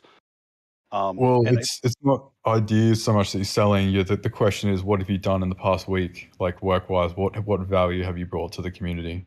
So less ideas. Well, and I've worked with a fair amount of people in my history where some people are better at explaining that than others. Some people I might not think of if I closed out 100 tickets within a support system, that might not have the same weight as designing a new product or something like that. But I feel like I could really sell it really well and say, well, I also saved these 150 people all this time, and I could make a relatively strong case for it if I really had to. So I feel like, but with proof of stake, it's more. I feel like it's more about the faith in the people that are the block producers to actually keep the system running. And there's a history with that block producer of being reliable and proving that they can keep their system up and running, and you can prove that out. So I feel like that's more the value of having a proof of stake, where the people that are doing the work and the people that were voting into these block producer positions have a responsibility and an obligation to help keep things running. Whereas in Fractally, it seems like you're just having to make the best point possible, and then those are going to be the people that are going to be handling things. And maybe I'm oversimplifying, but and this is my personal gripe with Fractally is that if you're releasing something like this and it's a game-changing idea, that's something that's supposed to change the world, you have to make it universally understandable to, I'm an average user at best, and I have not been convinced that this is a strong idea that I want to dedicate my time and resources into. But instead of shying away from this opportunity to win a person over, I feel like there's a lot of there's a lot of resistance and a lot of friction. I really think if Fractally really wants to go far with this, they need to come up with an onboarding experience for people, whether they're veteran or noob or however they want to do it. But the communication is critical. It's so important, and it's if I were to start a business with and I was going to use Visa or something like that, I'd talk to Visa and say, okay, well, you're going to be handling my transactions, so let's have a conversation, get something together, and we'll talk about how we're going to do this. But it's if this is going to be being built on the EOS blockchain, I would imagine you'd want to talk to the people that are involved in it. It just the friction, and again, this is my first Dan Larimer experience, so I'm relatively new in all this, but it just seems to be that I understand there's history and there's past, and that's unfortunate. But at the end of the day, this is a business, and we need to be able to put a lot of that aside. And if you have a product, and we're going to be the people that are going to be, ingesting it or taking it in or using it or even utilizing it for other things. It just seems to be that it's not there yet. For me personally, I understand, it's a revolutionary idea. I think the idea is great. I think it's a fantastic idea as a possible method of governance, but it just seems like this execution is not quite there. So, but again, that's just, average user. So. Yeah, I think there's definitely better ways that Fractally could have been communicated and stuff like that. It was definitely a trade-off between but also getting it out there. Like it would have been easy to spend another 6 months designing further in stuff in the white paper, but also new graphics and better ways to communicate it. I guess there was a trade-off of just when do we actually want to let the community know and finally, give them the information that they've been waiting for as well. I think there's going to be a lot of friction. There's always friction in a white paper alone. Like the majority of people that are a fan of Bitcoin were not sold on Bitcoin based on the white paper. They were based on Bitcoin based on the experience that they had. The UI that came up. And what they'll be able to, that they could get out of it. It's not like they sat down and read the white paper and thought, oh, now I get it, kind of thing. I think a similar thing would be seen in Fractally, where you'll have a small, group of people that do consume the white paper, do spend the time, wrapping their heads around it with the relays and all the other sort of, mental expense that you got to go to understand it. And then as Fractally becomes like a product and you can actually get your hands on it, you can see it in action. You got pretty graphs, you got pictures, and you can navigate around menus and see how people have interacted with each other and the proposals and stuff that they've made.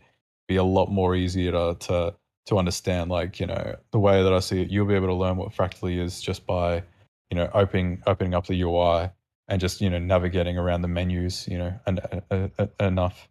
And seeing a few little graphics, and then get a good enough understanding of how it works and what you can do to get involved as well. And the things that you do need to know will be explained either through the methods of the design or information, and the stuff that you don't need to know can just be abstracted to you. Same way you don't need to know how HTTPS works in order to load up a website. No, I appreciate I appreciate the information that you guys are bringing up, and I think it's there's a reason why so many people are asking so many questions is because there's that drought of info. So, and I understand completely that the paper just came out. It's only been a handful of days, not even a week yet, I don't believe, and so there's an understanding that there needs to be time, but yeah, a little damage control seems like it would be in order. But again, that's we'll see where it goes. So I'm excited. I hope it does great things. And again, I think the idea is brilliant. But we'll see.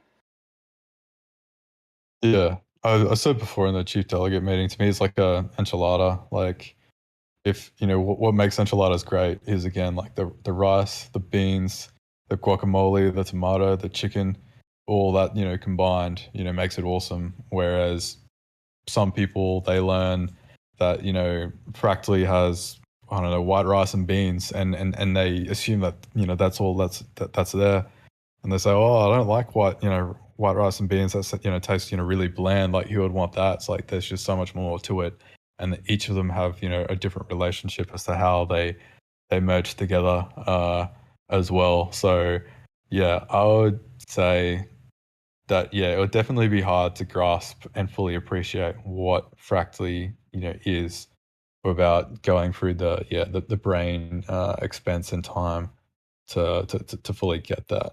And as time goes on, we'll, you know, send that message better as well. But I'm also a fan of, you know, creating UIs that are as simple as possible, that are just intuitive, and they kind of just teach you how it works as you know, investigate and explore through the UI yourself too. Plus, you know, it's not like Dan's promised that this is exactly how it's going to be. You know, maybe a couple of variables here and there, you know, might change. It's as well. So, yeah.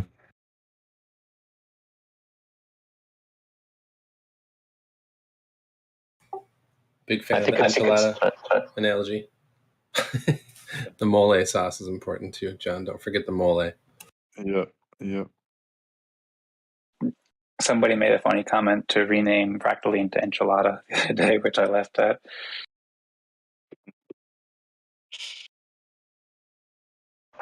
I think one important thing to keep in mind is that the white paper goes into a great amount of detail about the technical aspects, because that's the whole point, just to describe exactly how the system works. However, most users are not going to be interacting at that level. They're not going to have to know all that stuff.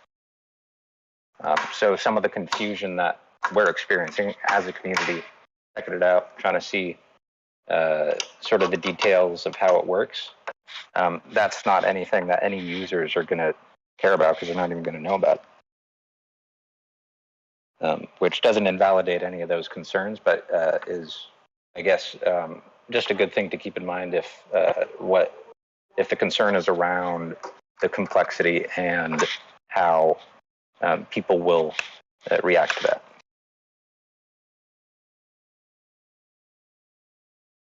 Shit, I didn't realize there was messages going on in the stream chat. Did we address Chris's question of what if Fractally just picked a list of BPs for ones they influence, and then from there traditional token weighting is applied? This way Fractally doesn't pick the BPs directly, but can apply a subjective filter.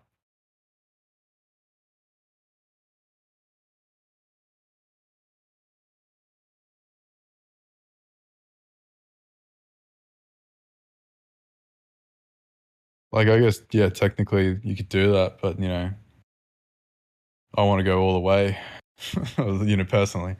And I don't think you would be able to gauge the direct effects, or again, you know, when push comes to shove and, you know, drama does come about, if there's just a rug pull for, you know, the Fractally's, you know, influence and the community behind that, you know, and all the respect tokens and everything that they've worked for and the communities that they created, I'd say they'd be pretty pissed.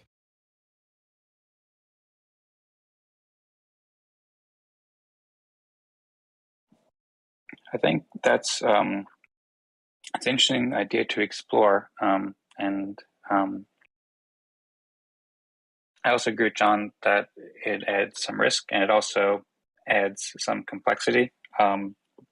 James Mart opened my eyes to this wonderful idea of Kolmogorov complexity, which comes from math, and it's very related to fractals and the Mandelbrot set. And it's basically just like the simplest equation possible, the simplest algorithm possible to provide the most elegant output. And I think that's something that's been guiding the Fractally team a lot. I know that James Mart's really into that kind of thinking, and many other thinkers are as well. Also, James Mart opened my eyes to the idea of credible neutrality, which is an excellent paper that Vitalik Buterin wrote, I think, a couple of years ago. And it kind of reflects the same ideas or similar ideas. One of the rules for credible neutrality, and credible neutrality, just to summarize it if people aren't familiar, is like a system that is neutral and credibly neutral, like believably neutral. Like everybody believes in, say, the neutrality of Bitcoin, that the Bitcoin miners aren't changing things around. So one of the rules that Vitalik says about credible neutrality is to keep it simple. So every time that you add complexity and you add more rules, that adds more space or opportunity for things to be biased in some way towards some outcome.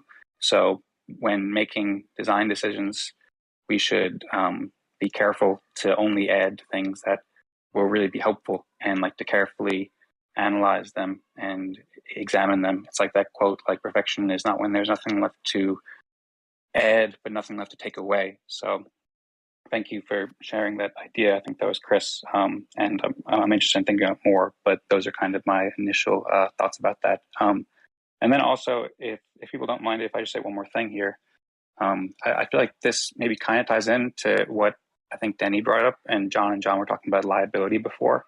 There's something that I wanted to mention there that I think is relevant. I think somebody maybe like John said, like it hadn't been addressed, like the idea of liability. And I think it's good to talk about more, definitely. But I think one way that's been addressed is in Dan Larimer's theory of respect and opinions and property rights and DACs and DAOs. So Dan shared a really great thought about this. I think that Michael O'Sullivan from Bywire News asked Dan about this at like an hour into the second part of the interview. I wrote down a bunch of notes about it, about like potential legal risks with fractals. And Dan referred to the idea how opinion is not property.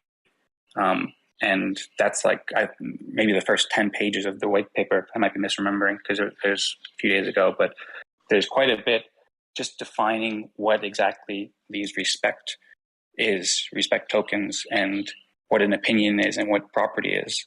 And Dan Larimer has also went into great detail to explain the difference between a smart organization and a DAC, or a DAO, a decentralized autonomous organization. And so he talks about how smart organizations don't or can own other assets, whereas DACs only have autonomy and only have control over their own assets. And really, like all tokens on EOS or any other blockchain or any other community, it's always an opinion.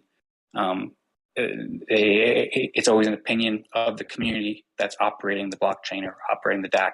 So if there is a hack, then one, I'm suppose maybe also getting over my head technically, but I suppose there can be time locks built into the system so that EOS can't be traded like to an exchange for Bitcoin or whatever in some large amount that would be devastating for the system. But other than that, because these are autonomous communities that are only managing their own assets, and EOS is the same way, I think, although maybe I'm also getting confused because EOS also has other assets on the EOS blockchain. But it would be basically where, like, I don't know if there would be liability, so to speak, because the token allocation is always the opinion of the community, and the community can change that opinion or fork it in a different direction if there was a hack or a steal or something, as long as it's possible to make it so that, you know, the respect can't be traded for the EOS and off to Binance or whatever.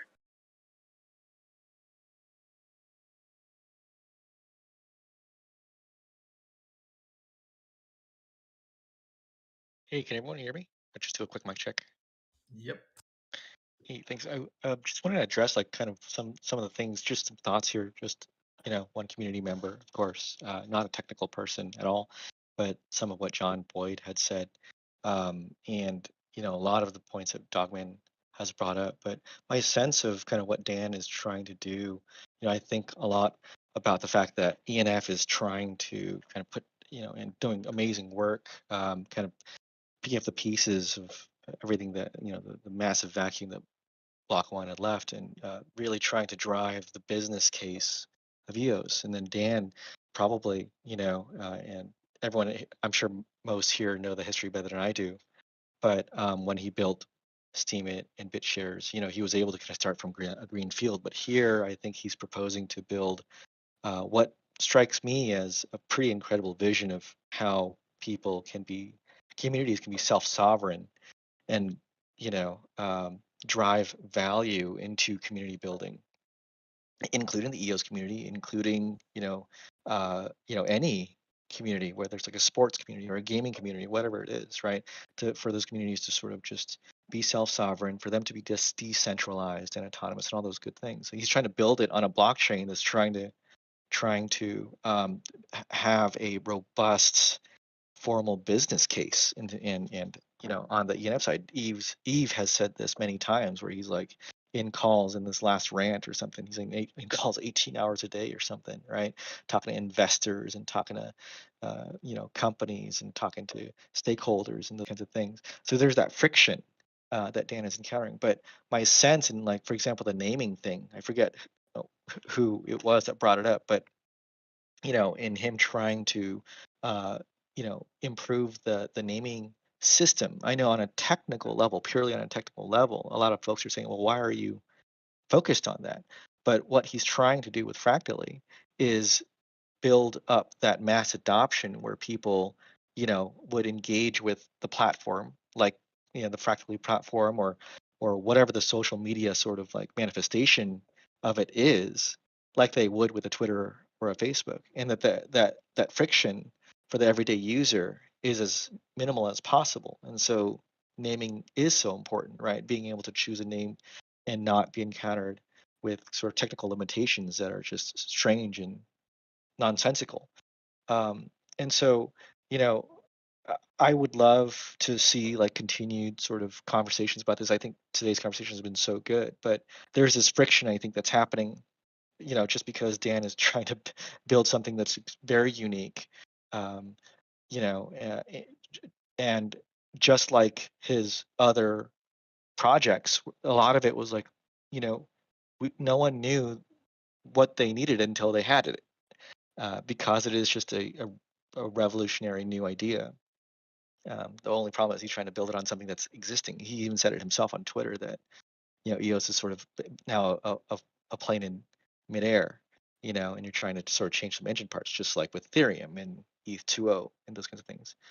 The only other thing I would say is, I've been thinking about this a lot and here in tracking conversations for weeks on this, is, on the ENF side, you have like really the nuts and bolts of Eve and the ENF team trying to put together something that is, again, very business oriented. So it's very methodical, it's measured, there's a lot of calculation, and you've talked about trying to balance all the different stakeholders' needs and build that consensus.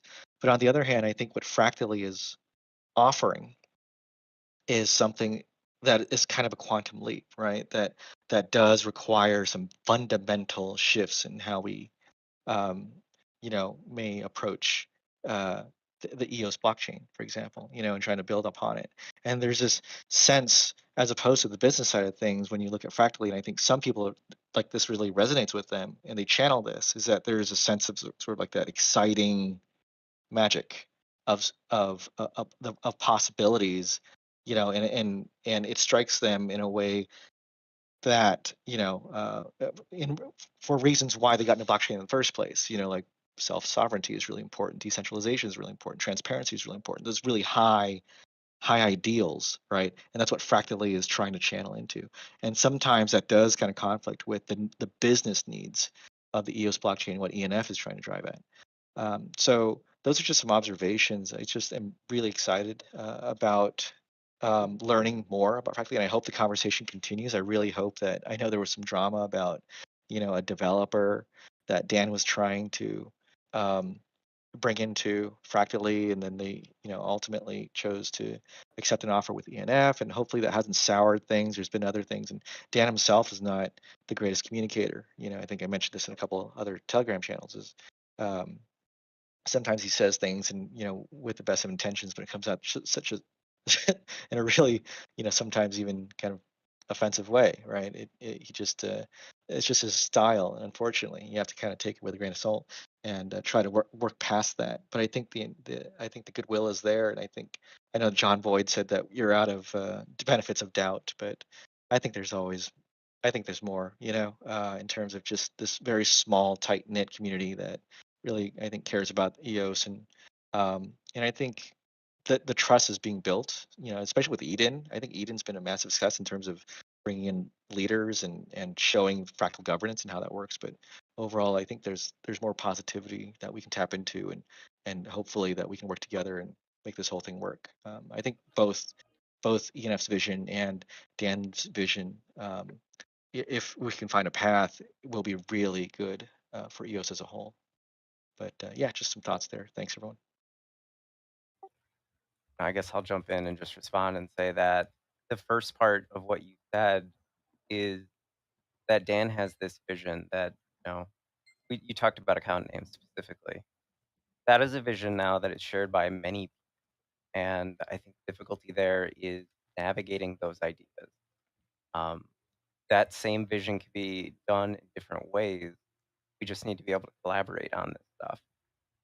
So when proposals like this get resistance, it's for good reason, and it's not to get in the way of Dan's vision, but it is that there are many visions in play now. This ecosystem has more than one player at this point, and there has to be negotiation. And that's what seems like is trying to happen right now. And it's bumpy.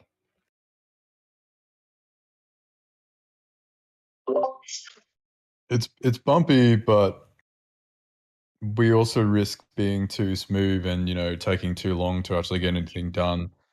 While It's been a week. What's the rush? What do you mean? What's the rush? There has to be a rush where you're behind. How much time do you think we have before EOS becomes even more and more irrelevant? I'd rather upgrade things, break things, and then have that sense of urgency to fix it, and then move on to the next, rather than oh, there's an update. Let's talk about it. Let's develop it. Let's talk about it some more, and then never actually get it through. I don't think that's a good argument. I think that's kind of Get an through.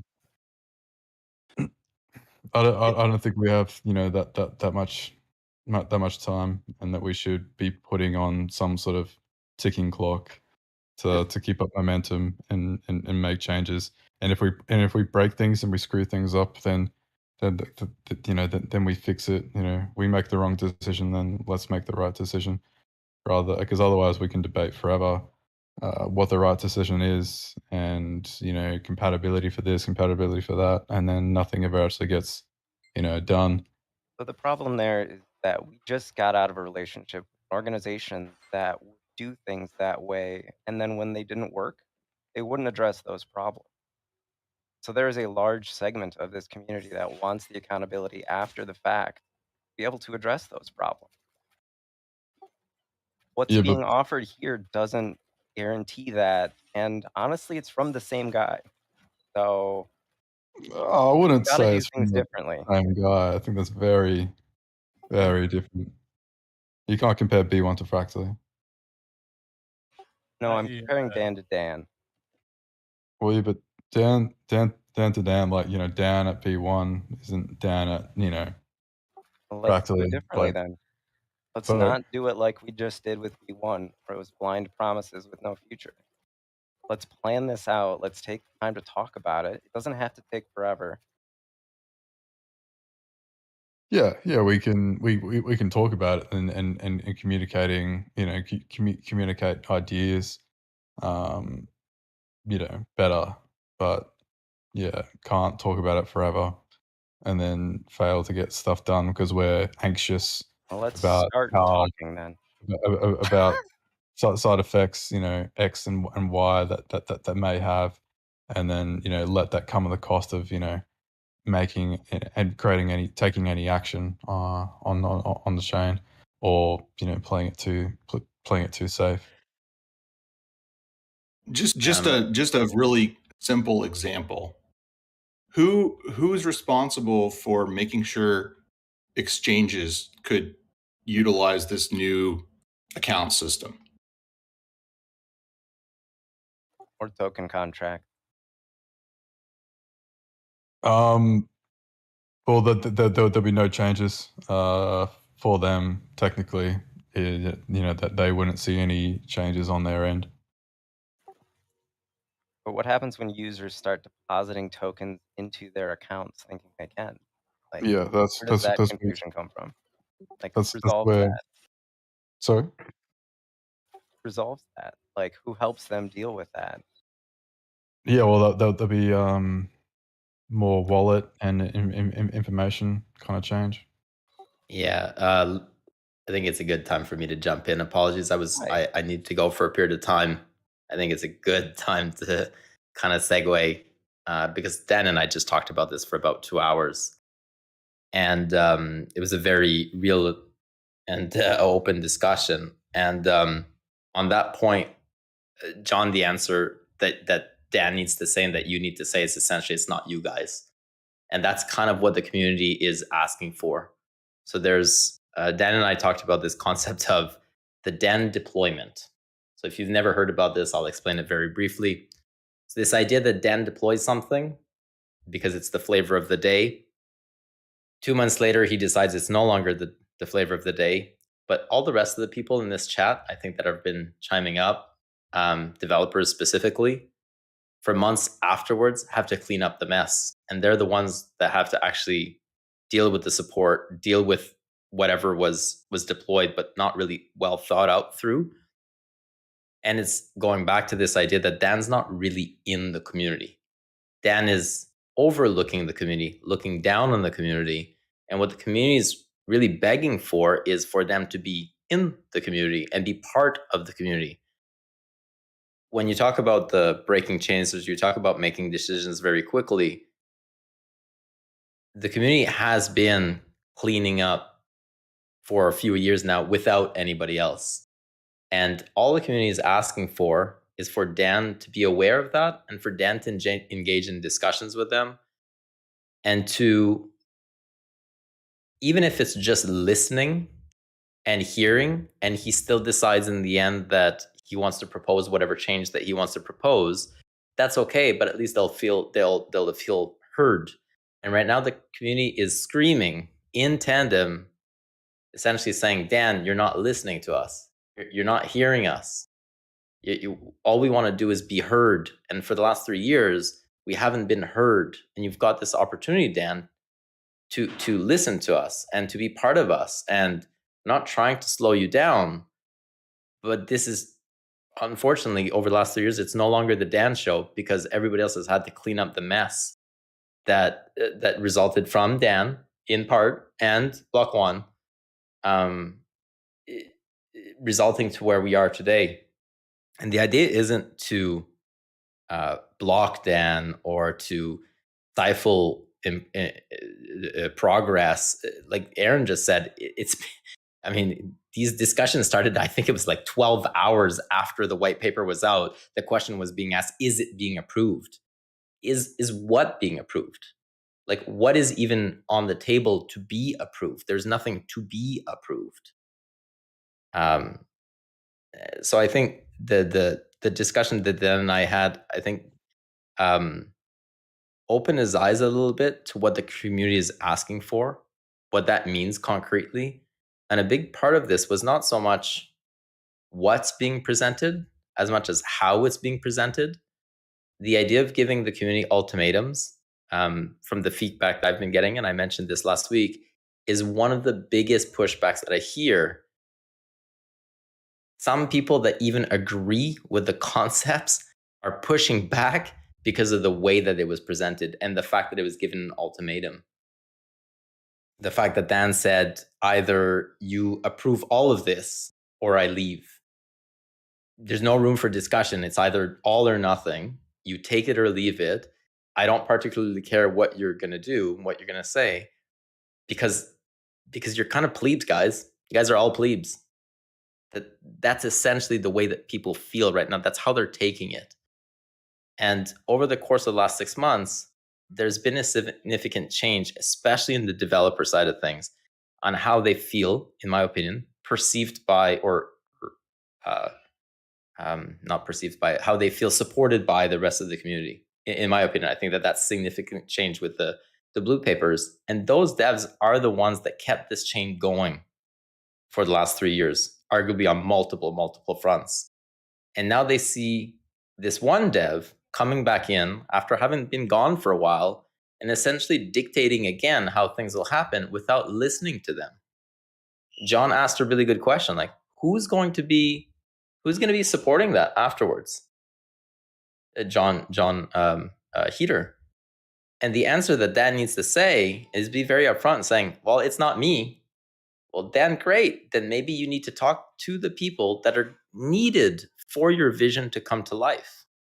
So a big part of the discussion that Dan and I had as well was Dan is really good at birthing something or creating an idea. What he's lost over the little years is that his ego has gotten to him quite significantly, where he thinks that he's the one who created it and he's the one who created everything that came after it. And the reality is the communities created the products afterwards. The communities leveraged and supported and empowered the product. He is the creator. He's the initiator. But that product, if it has value, or that community, if it has value, it's very much because it takes a whole village to raise a child. And Dan's kind of forgotten that over the last little while, and the community is screaming for him to come back and be a part of them, like he was, let's say, leading up to the launch of the mainnet. And whether that's because he's been he's on the defense because of, and we talked about that as well, where no matter what he says, he's fucked. If he says left, he's fucked. If he says right, he's fucked. If he says yes, he's fucked. If he doesn't say anything, he's fucked. And so it's incredibly difficult. So part of it is he's just always on the defense. But that doesn't mean that you can't try, though. You've got a bunch of people that are trying to support you. You can't go shoot those people and put those people down when they're the ones that you're going to need to work with. They're the ones that are going to wake up in the morning and play their part for your vision to come to life. It requires a lot of those people that you're essentially calling plebes and looking down on. That attitude needs to change. And we talked about how in the last 2.5 weeks or so, things have rapidly increased downwards for the negative. And it really started with him creating a poll in the main EOS chat and asking whether or not, I think it was like Fab is onto something or no, Fab is not. Basically, do you want me out of the community or in? And Dan recognized when he made that, it was a terrible decision. It was a terrible idea to do that thing. But in his mind, it was going to be 95% favorable. People will say, of course not, Dan. Stop it. Stop playing around. We want you here. And it was a really big reality check for Dan. And then it kind of started a sequence of events where more and more people started kind of coming in and piling on. And instead of stepping away and not engaging, he kind of, puts his foot in his mouth more and more, step after step. And it really is creating a divide where there is no divide, though. Everybody, again, is screaming, Dan, we want to help you. We want to help you build your vision. But you can't look down on us. You can't look down on everybody that kept your product alive all these years. It doesn't work that way. If we're going to be a team, it needs to be real. It can't be fake. We're not plebes. That is the sentiment that is being shared by a lot of the people that are talking in the background. And then people are asking for the ENF. What is the ENF thing? Well, the ENF doesn't have power on chain, any signatures. There's no MSIG right now being offered up for decision making. This is a large part of, I think, of the problem, how everything becomes dramatized, is people are waiting on an answer or waiting on a decision. There's no decision. That's not a thing. People are saying, why don't the BPs approve this tomorrow? What are they approving exactly? Like, what is the actual thing that they're approving? That hasn't even been determined yet. The idea is that we'd be working towards being able to make that vision come to life. And that's the discussion that needs to happen is, okay, great. We agree in principle that we want this to happen. We agree in principle that perhaps this comes and addresses XYZ. How do we get there? The how do we get there is not going to be 72 hours after the white paper gets released that we give the community an ultimatum of take this all or I leave. That's not how we reach consensus. That's not how we actually move forward. That's not either way, even if you wanted to. Let's assume today we said, great, we're doing it. What are we doing exactly in 5 minutes from now? Like, what is happening in 5 minutes? There's nothing. That's not a thing. But a lot of the people who aren't technical get embroiled in this discussion, and then they start, for some reason, somehow leading this discussion and saying, well, the BPs could do it tomorrow. What exactly are they doing tomorrow? What are you referring to? I mean, I don't know how many times I've had to explain this to people again. Even if we wanted to give inflation tomorrow, that's not a thing. You can't. The code doesn't even allow for that. Even if you wanted to, that's not even a thing. And somehow now those people that are pursuing that goal are the ones leading the discussion. And then the Fractally team, obviously they're on the defensive because everybody's piling on, hey, where's my money, my token, blah, blah, blah. I want the token price to rise. And so then the Fractally team goes back and shells up and then says, read the white paper. Well, that's not helpful. That doesn't help the people that are there that actually want to understand, that are key. But yeah, sparsed within those people, there are trolls. And so the trolls kind of guide the message, and the trolls are the ones that are kind of making this very difficult. But there are real people, and the real people, for example, are on this call right now. There's about 60, 70 people that show up weekly on this Fireside chat.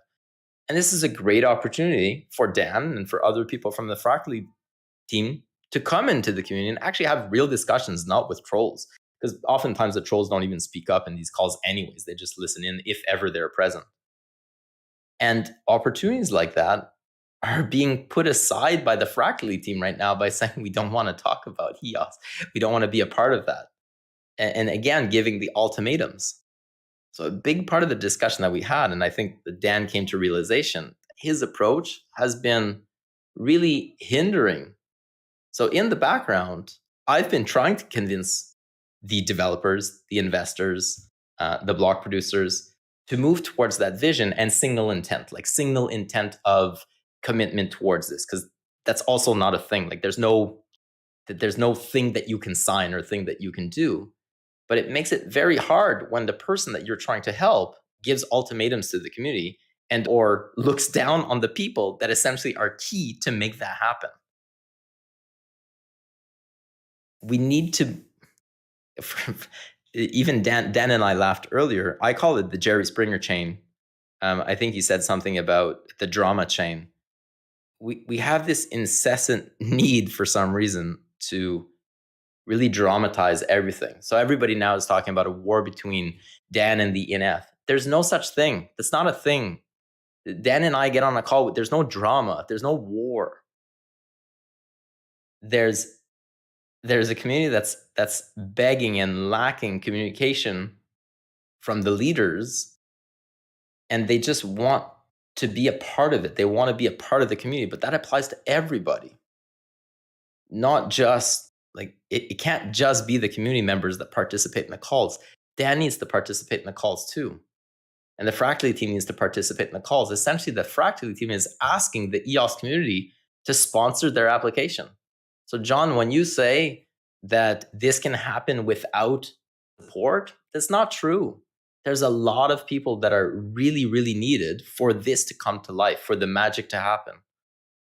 And coming, I think, to the realization that, yes, the Fractally team has done tremendous work and it has put it down on paper, and it's able to begin the discussion with others, and it's able to start, the discussion somewhere. That's obviously key. That's awesome. That's amazing. It's just the beginning. A lot of the people on this call are either token holders that have significant amounts that they just don't want to share publicly, but they're listening in right now and they're important to the decision. Others are developers that are going to have to ensure that their products, now that they deploy either extra resources on their products to make them compatible, and or doing outreach, like, for example, like to the exchanges and or to the support team, because everybody's going to be asking questions. Hey, I've got 2 accounts. How do I even communicate between those 2 accounts? And what we've seen, going back to kind of how I started, is this reticence in large part because of the Dan deployment. This idea that Dan birthed something, but 2 months from now, he leaves onto the next something. Eden is a great example of that. Eden is now in jeopardy of not even being able to be maintained. And people are just saying, in order for us to make this large commitment that we know is going to be needed from us, in order for this to succeed, we want to engage in discussion. That's all they want. They just want to engage in discussion. They just want to feel like they're a part of it. They want to feel like they're heard. And if ultimately people feel heard, it makes a significant difference in how that product is going to be adopted and how it's going to be supported and how it will eventually, have a chance of success or not. Right now, as it stands, if it were to be deployed tomorrow, I don't think it would have a chance. I don't think it would actually survive. You'd get a few people joining, maybe 50 people or something like that. But all the key people that are needed to give their support or vouch their support, either by being mavens, being connectors, or being adopters, being investors, all those people right now are pushing back. Not even necessarily because they don't believe in it, but because they're being told that they're nothing and that they don't matter. This is only going to succeed if that attitude changes significantly.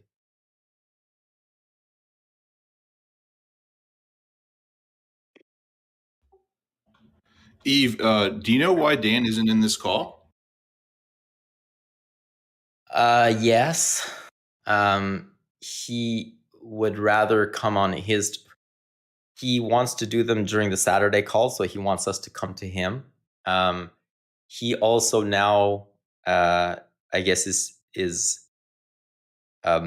looking to build the application without seeking funding from the chain or seeking support from the chain, as per, I guess, what people have been asking him, which is, build it first and then we'll see if it's going to be successful after. So he's, I guess, in that mood right now. Ultimately, I did invite him to come over. He would need to be the one to answer as to specifically why not. There's also the other elephant in the room, which is I won't be able to comment on the ongoing investigation, so the litigation against Block One, but that plays a huge part as to what we've seen in the last couple of weeks. And I got a better sense speaking to Dan as to why that may be. And again, people like to dramatize, so they think that it's because Dan is going to be on the receiving end. And Dan did share an email, which is true. It is an email that I sent to him. The intent is not to go after Dan, but Dan is obviously very spooked, and he's trying to protect his team as well. And what he's afraid of, he laid out very well, is that the agreements that we had between the ENF and Dan, in order to be able to move rapidly, were very, very low level of detail, in the sense that there was no contract. It was hey, I'm going to be working on this. Can I get your commitment that when the time comes, you'll be able to fund that, or you'll retrospectively. And that's how we've been working for a while. So that's how Eden on EOS got funded for the first 100,000 EOS. That's how Mandel got funded for the 200,000 EOS. And he's now in a position that he believes that he does not see, because Block One did not have a contract with the community. And so he doesn't see how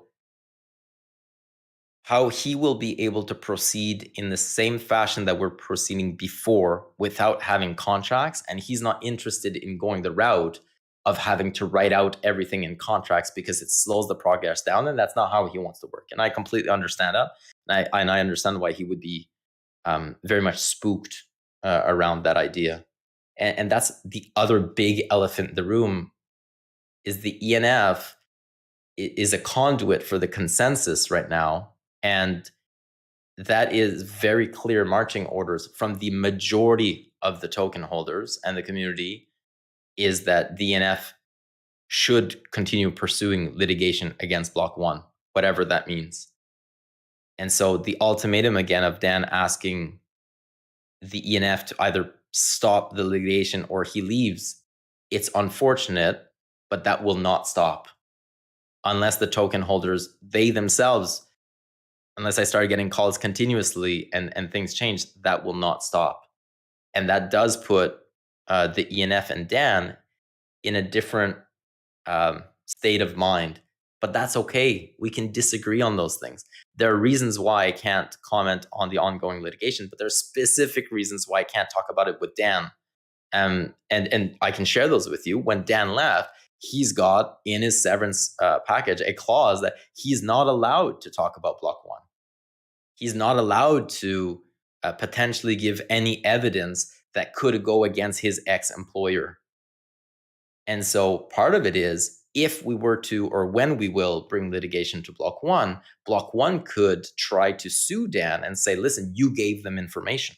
So there's a thing called an ethical wall, which we did, for example, with TED on our end. So whenever we talk about litigation within the ENF, TED is not present. TED has no idea what we're doing at all. It is in his contract. There's an ethical wall. We even adjusted our bylaws to be able to state that specifically. So there are reasons why Dan can't be a part of it outside of whether or not the community believes that it's because he's defending Block One or whatnot. He really can't. And he's been down that road twice. So he does not want to go down that road again of class actions, etc. He's not a fan of the legal system. Everybody knows this outside of EOS. Like this has nothing to do with EOS for him. He's not a fan of the old traditional system. And so on that front, we just don't agree. And that ultimately, obviously, causes some tension, but that's tension at the community level, not necessarily tension between Dan and I. But the community likes to dramatize, and the media outlets like to dramatize because they believe, I guess, that drama sells. And it does to a certain extent, but really that's the wrong focus. It actually hurts us more than anything to focus on that part of it instead of focusing on where the blue paper is going, or what's going on with the working groups, or what's going on with Fractally, or et cetera, et cetera, et cetera.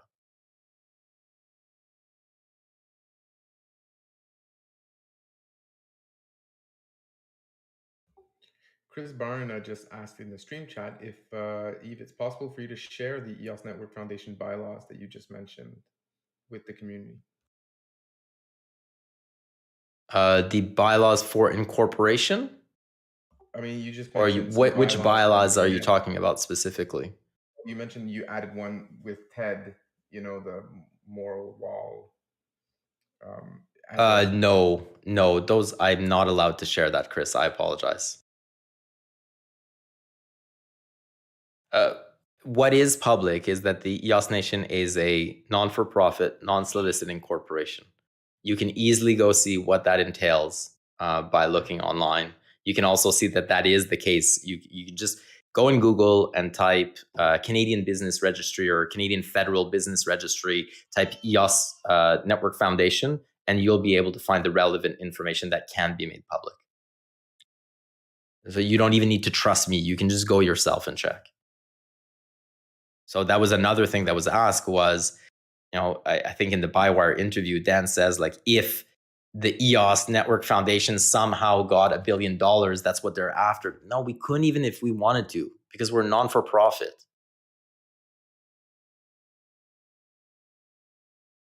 And if you want to know what the legal costs are, we put out the legal costs every quarterly report. Just do the math. People watch too much TV. So there's certain things that I can't say, but the information is out there. You just need to do a little bit of research. Yes, a non-for-profit can be sued. Yes, Kai. A non-for-profit is very much the same as a for-profit. The big difference is it needs to abide by certain guidelines in order to have those tax exemptions. In our case, it's not that you have tax exemptions, sorry. We still pay tax, et cetera, but because you're not running a profit, at the end of the year, technically you don't have any corporate tax. But the big difference in our case, specifically for EOS, is that we're able to leverage the EOSIO grants account and give out grants. And those aren't counted in our expenses. So if I give out a grant, then I don't get an invoice on the other end.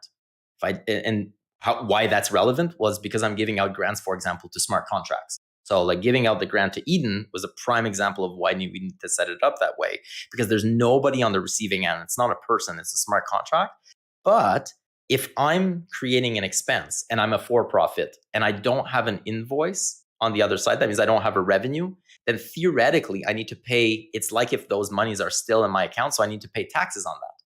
If you extrapolate that to, let's say I had, I gave out $20 million worth of grants this year. Well, I would be short $20 million of expenses. I'd have $20 million worth of revenue.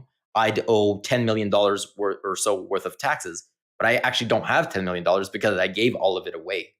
So that's really where the non-for-profit comes in. And it's all related to the way that the structure is with the EOSIO.grants account, the fact that gives out grants, we don't have a receipt in return. And that's really to the advantage of the community. That's the whole point. And it ensures that the EOS Network Foundation cannot run a profit. So even if we wanted to, we're legally not allowed to, so that every single revenue that we get in has to be deployed back into the community. No choice. Otherwise, we lose our designation, and it kind of breaks down the whole system.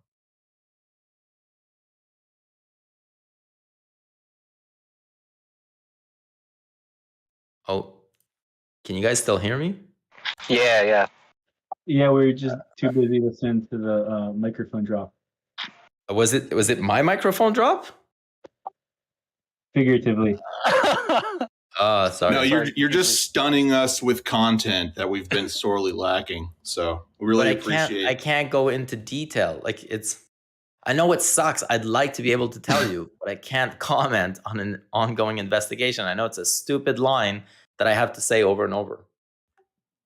I feel sorry that you've had to waste your time dealing with this drama around Fractally now. Because there's just so much more important things for you to work on. No, that is my job. So this is another thing that everybody needs to understand. Any of you can go set up an MSIG and ask for money from anybody, right? You understand that? Anybody can put an MSIG up. The difference is that if you, through the ENF, convince the ENF that we should go in X direction, the ENF knows the way or has a really good sense by now of how to reach consensus, how to get those signatures, who to talk to, in what order, what are their priorities, what are their concerns.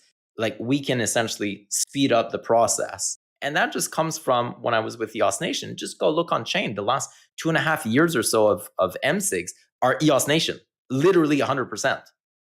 All of them, every single one. So the idea of reaching consensus is, at this point, for me, what would be the word? There's a formula.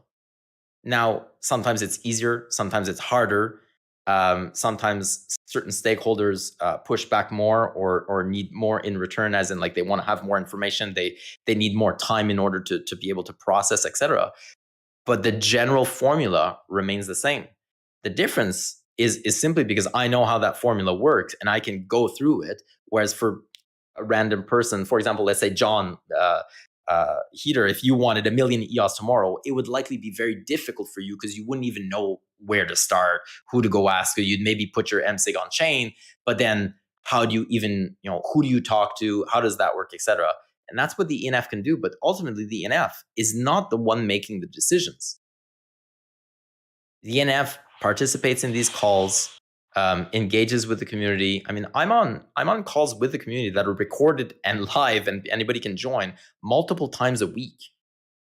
And those are just the ones that are recorded and live. But otherwise, I'm in calls nonstop. Aaron and I are on calls, at least at this point, at least once a week, but even more times than that. We constantly talk. I constantly talk to stakeholders, different types of stakeholders. There's no secret formula to it. I just spend more time, arguably, than anybody else in this ecosystem. That's really all it is. And I've done so consistently for the last 4 years. So I just know everybody. And anybody who knows, anybody who's ever sent me a private message, I have very rarely, if ever in 4 years, turned down a meeting. Turned down a meeting request, turned down a call, ever. Not even once. That's all it is. Like there's no secret. There's nothing special to it. I'm just always here.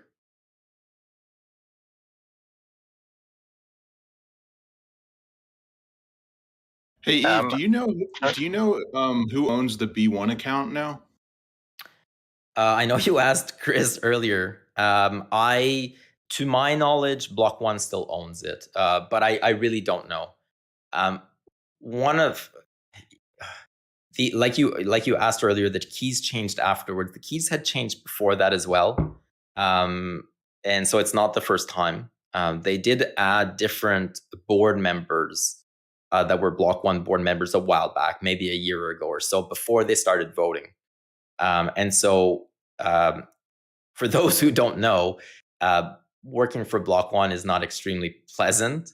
And so they've had a huge turnover, like a significant turnover at the executive level as well. So for example, Max Namstorm, no longer there. Lead counsel, Alex Erasmus, no longer there. A bunch of the people, basically everybody is gone. And so if my understanding is correct, the timing would match with when either Alex left or Max left, and it is possible those were their keys. All right, someone give me a tinfoil hat NFT. We'll get to the bottom of this. Having said that, though, I was listening as to why that was a concern of yours. The RAM belongs to Block One, and if Block One decides to dump that RAM, yes, it would crash the price, which arguably for some people might make it better because then there'd be more RAM on the market for cheaper. It would suck for those holding RAM though.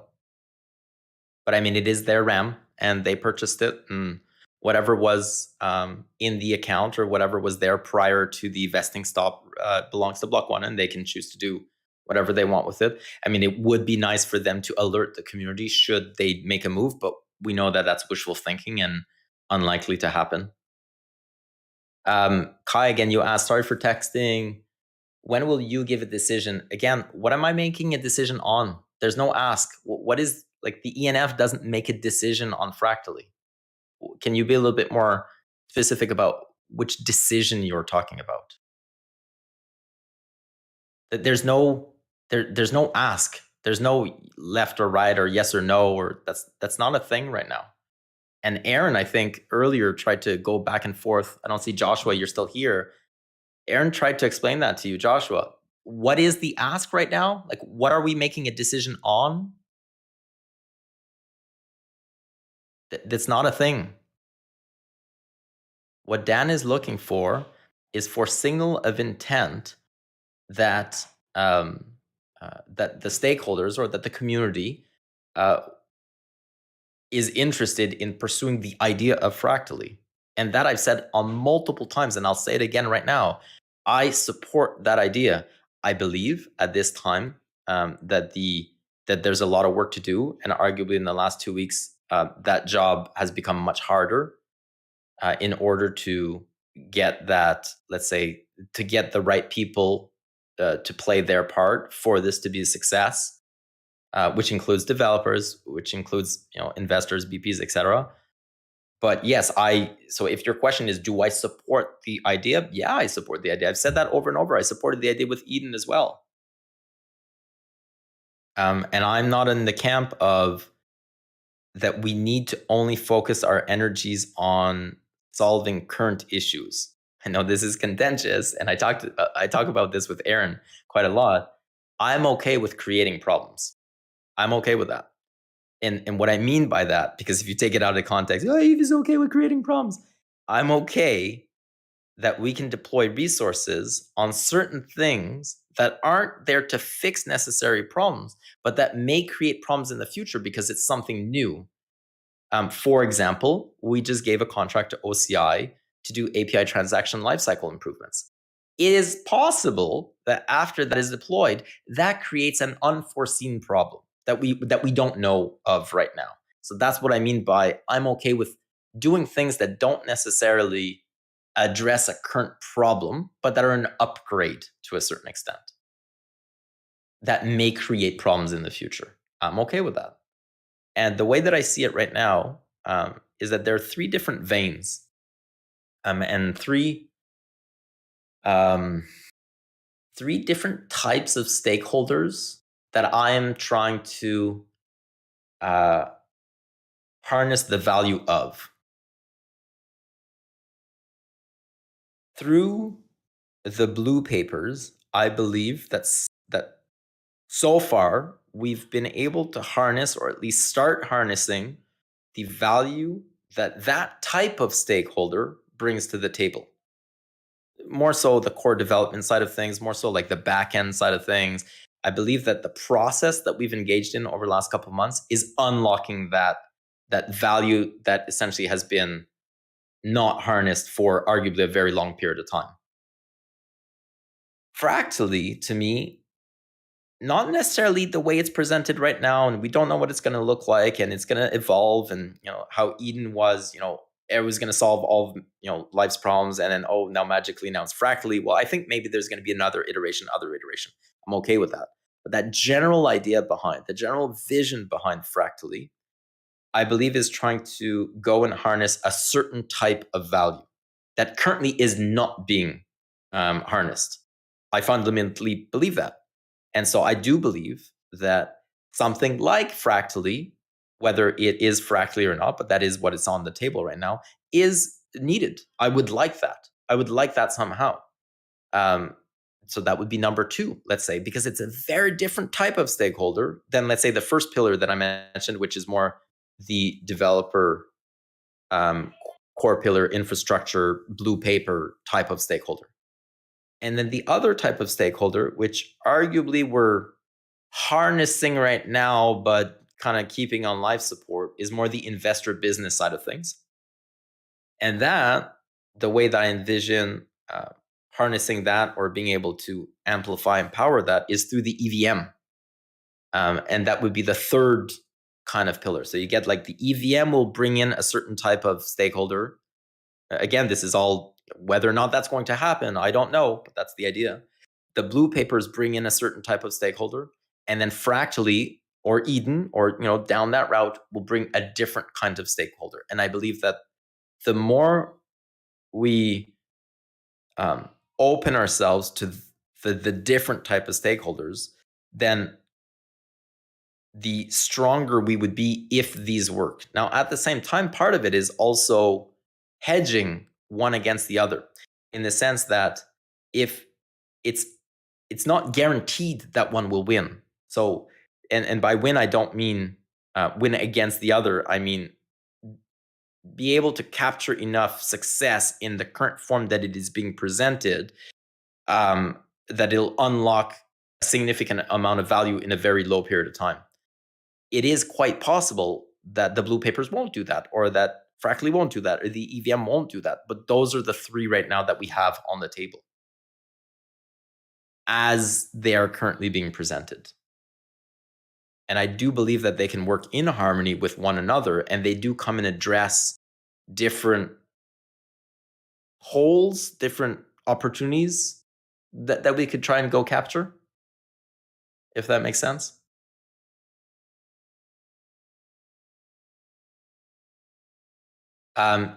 For those who I can't answer questions about Block 1. I'm sorry, can't comment on an ongoing investigation. So, I mean, feel free to keep asking. I can't answer.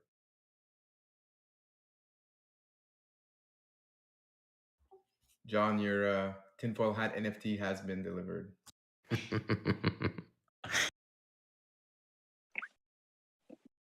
Something that that I'd like to ask, and thank you very much, Yves, for sharing all of these thoughts, is, well, people have been asking, people were asking Yves, like, what will the ENF accept Fractally or fund it or whatever? And I agree that it'd be way too soon to make, any decision like that. And it's like not let's backtrack. Exactly it's not even a decision. That's right, not a thing. Right. So Yves is saying like it's not a thing because the proposal isn't clear. There's not a clear proposal. Is that what you mean? No, even if there is a proposal, the ENF can't accept. What are you talking about? Oh, if you're asking for inflation, the ENF doesn't have that authority. That's not a thing. Right. Okay. And even if right. there's also code that's lacking also. Like So the inflation code can is not even only there, even if go you to wanted to. EOSIO.saving. It can only go to EOSIO.saving. It can't go anywhere else. So the Right. code doesn't even exist yet to do that. Okay, cool. So thanks for clarifying that. So it's not possible to do that, and that wasn't my point, but thank you for clarifying it. Now it makes it easier for me to say it right next time. But my point was that maybe it's helpful to take like small steps rather than trying to think of some grand design like that all at once. So like, that is the idea. Yeah, That's been the idea from the beginning. But right, what was being proposed on the other side was take it or leave it as is, or I leave. Okay, so there's a lot that we can go into, and I also wrote some notes. I don't feel the same way about the ultimatum, as you put it, and I think it can be interpreted with giving more benefit of the doubt and just as an offer that can have counteroffer. But No, it was straight up. There was no gray area. It was straight up. Take it or leave it as is, or I leave. There was no like. I'm paraphrasing, but it was literally those exact words. It wasn't gray. It wasn't maybe misunderstood. That was what was being presented to me, and that's what was. And you can even go see the Bywire interviewer. Go see that is what was being presented. And even after all of that, so true story. Tuesday when the Fractally paper came out, Yves, myself, Lovejoy, a couple other people were on a Zoom call like an hour after it was released, and we had time to read it. And we were all just talking about it, and we were giving our thoughts on it. Nobody was, as I guess, it didn't meet everyone's expectations initially. Yves was the one person that stepped up and was like, I'm going to try to make this happen. And it was the biggest surprise ever because of how everyone else in the group was talking about it. And Yves was like, I'm going to figure it out. It's not perfect, but I'm going to make this happen somehow. And that's just something that there's only like 4 people that were on that conversation, but that's a true story. Like Lovejoy can vouch for that. Yeah, I can vouch for that. It was like upside down world. What's happening? Because we're all expecting Lovejoy to tell us I was expecting Lovejoy to tell me what I was missing because I was hoping to be chugging Kool-Aid as soon as I read the thing. And I wasn't, and I'm still looking for those components that I can drink the Kool-Aid from. That's why I'm asking so many questions. And it was like, wow, Brandon's not excited yet either. What's going on here? And Yves was like, it was upside down world. Yves was the one that was like, I'll figure out how to make this happen. To be clear, my objections were purely along the lines of the communication fumble that I was perceiving to be ongoing, and just the pain I personally felt. I suffer when what I think are good ideas are not communicated effectively, and it just felt like it was creating more problems than it needed to be. And so that was my main. I want to address something else as well. Kai, you bring up a point. You say, please don't waste your time with Fractally and focus on ongoing ENF work. Leave it. I don't know how to say this nicely, but people can work on one thing at once. So I think it's important to keep thinking about what we can do with Fractally and how we can achieve that. And that doesn't take away from doing the other things. It's not because I'm on this call right now that magically EVM is now not happening in the background, or that the people that are working on EVM magically are no longer working on EVM. What we've shown in the last 6 months or so is that we can be working on multiple files all at once. There's tons of different people, and that is increasing in number of people. So it's not because we talk about one subject or spend 24 hours or a few days talking about a particular subject that the whole world stops, and that basically everything revolves around that. Yes, it does feel that way in EOS, especially when Dan says something, the whole world stops for a period of time. But in reality, the blue papers keep working. The developers are keep on working. Everybody's still playing their part, even though, for example, this Fireside chat is going on right now. We can do more than one thing at once. and we have been doing so. And right now, I would say it is important to talk about this because there are a lot of people that feel invested in this, and they want to see this succeed, and they believe that this is part of the vision that will help EOS. And so listening to them addressing, talking about it, being in this chat right now, I actually think it is high ROI. It is important. That's what we have not been doing over the last couple of years, is kind of running on multiple fronts at once and listening to people that have maybe a different vision from us, and seeing how maybe we can make that vision come to life, which part we can play in there.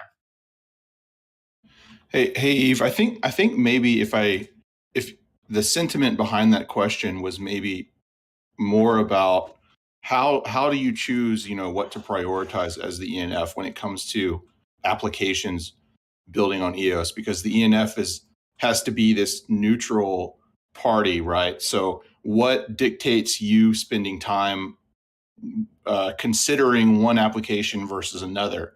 If a big project came to EOS that wanted to build a DAO structure, that wasn't Dan, would they be at a disadvantage because you wouldn't put time into talking to them, etc.?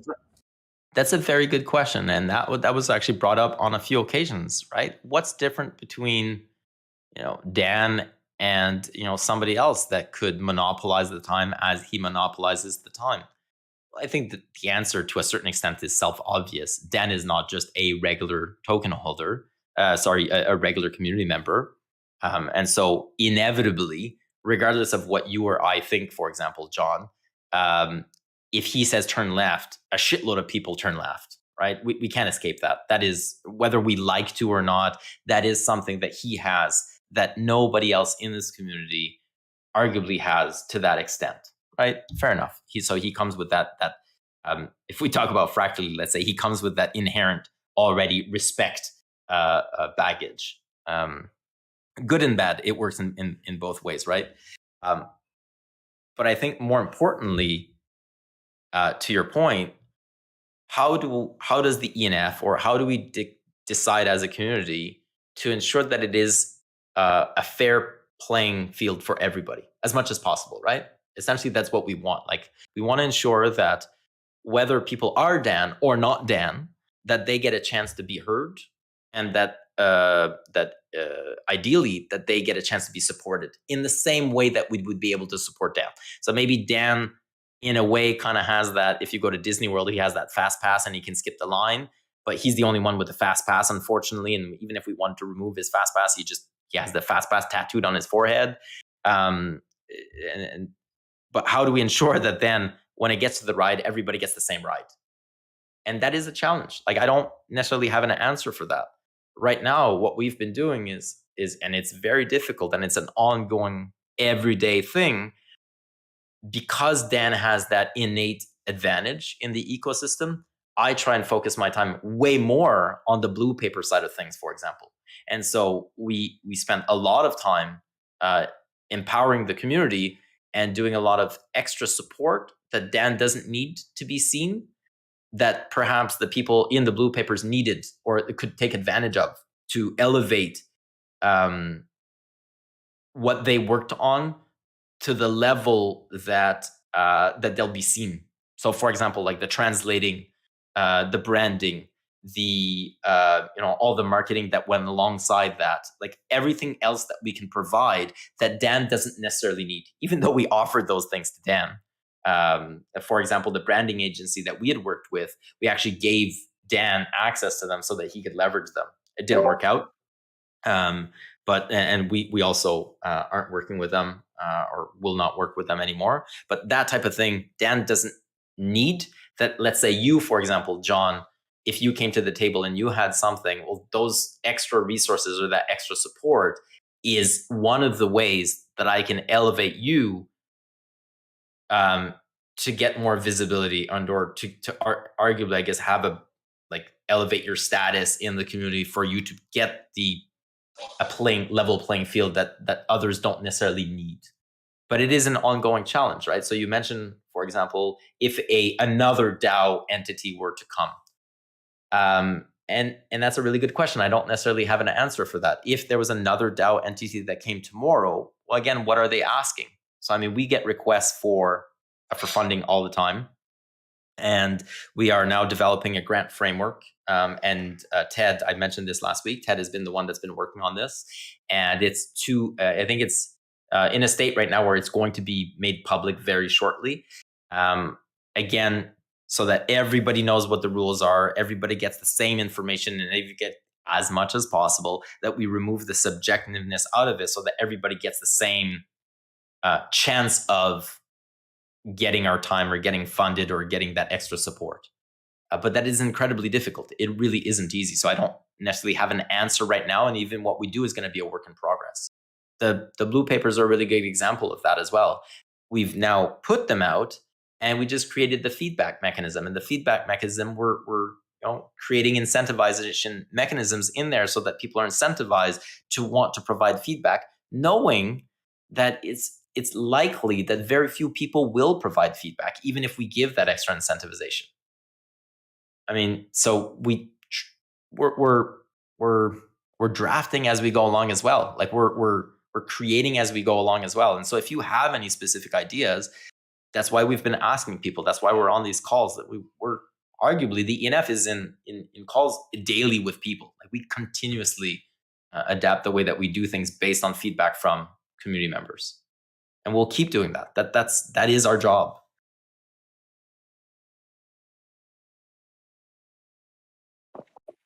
I'd like to just go back to what I was saying before, if that's okay, and just make a quick proposal. So I was talking about baby steps, and I didn't really explain it too well, and I didn't get it out as well as I could have.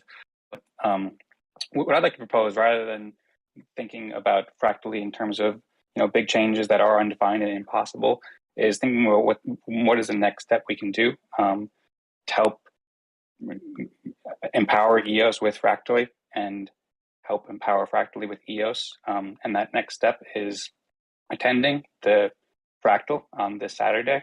So during the first Fractal, we had 10 people. And as I was saying before, it was like really fun, super helpful. It was awesome to see people. I got to speak with Dan and ask him a bunch of questions. A bunch of other people did too. Got to speak with Joshua and Lenny and a bunch of great people. So it was really great, really helpful. I think it'd be super helpful and fun for the community. So there's been something like 60 people on this call, maybe 70.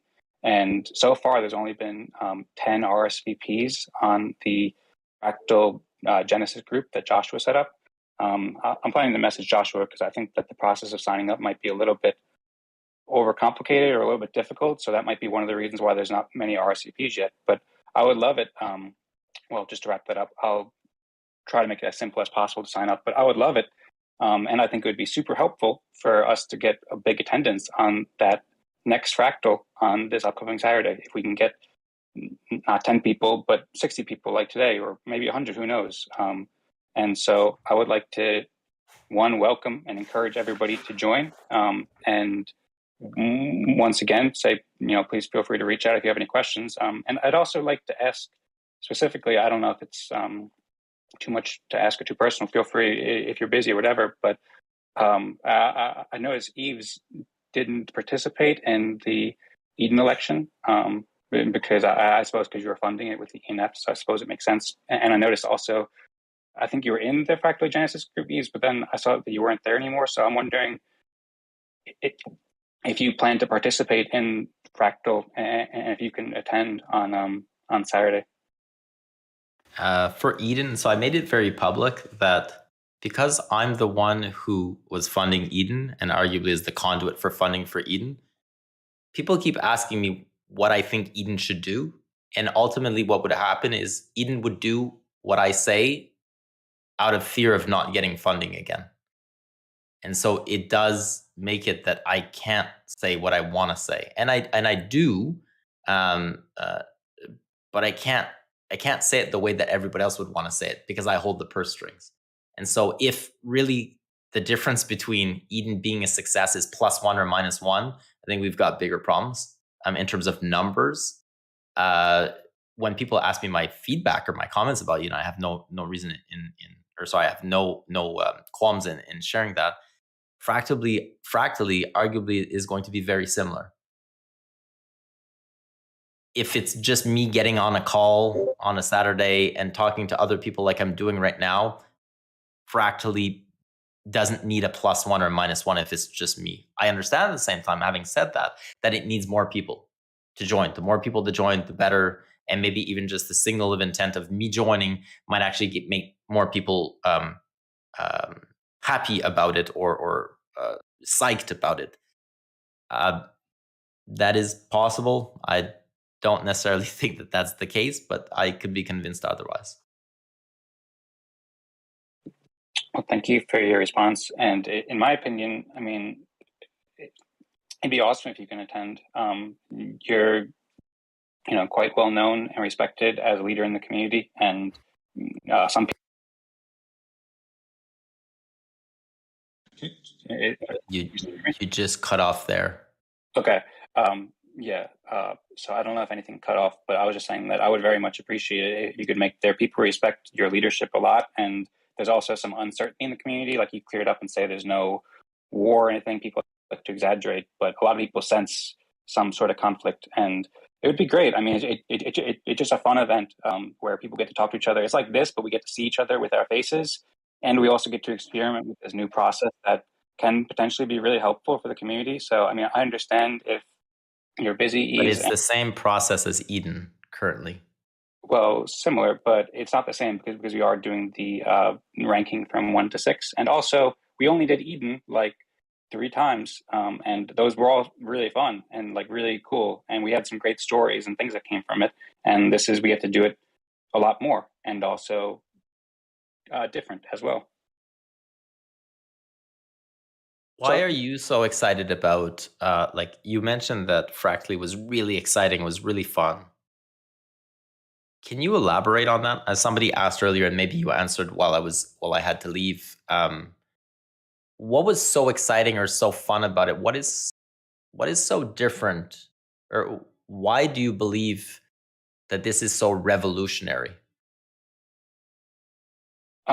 Well, yeah, thanks for asking. I answered it in some parts, but I didn't answer it fully, so I appreciate the opportunity to answer. So there's a lot of reasons, and I'm not sure if I'll be able to answer it all well here, because I'll probably think of like other great reasons and I'll write a bunch later, and then it'll take me months and months to actually get all the great stuff out about it, because I'm just so excited about it.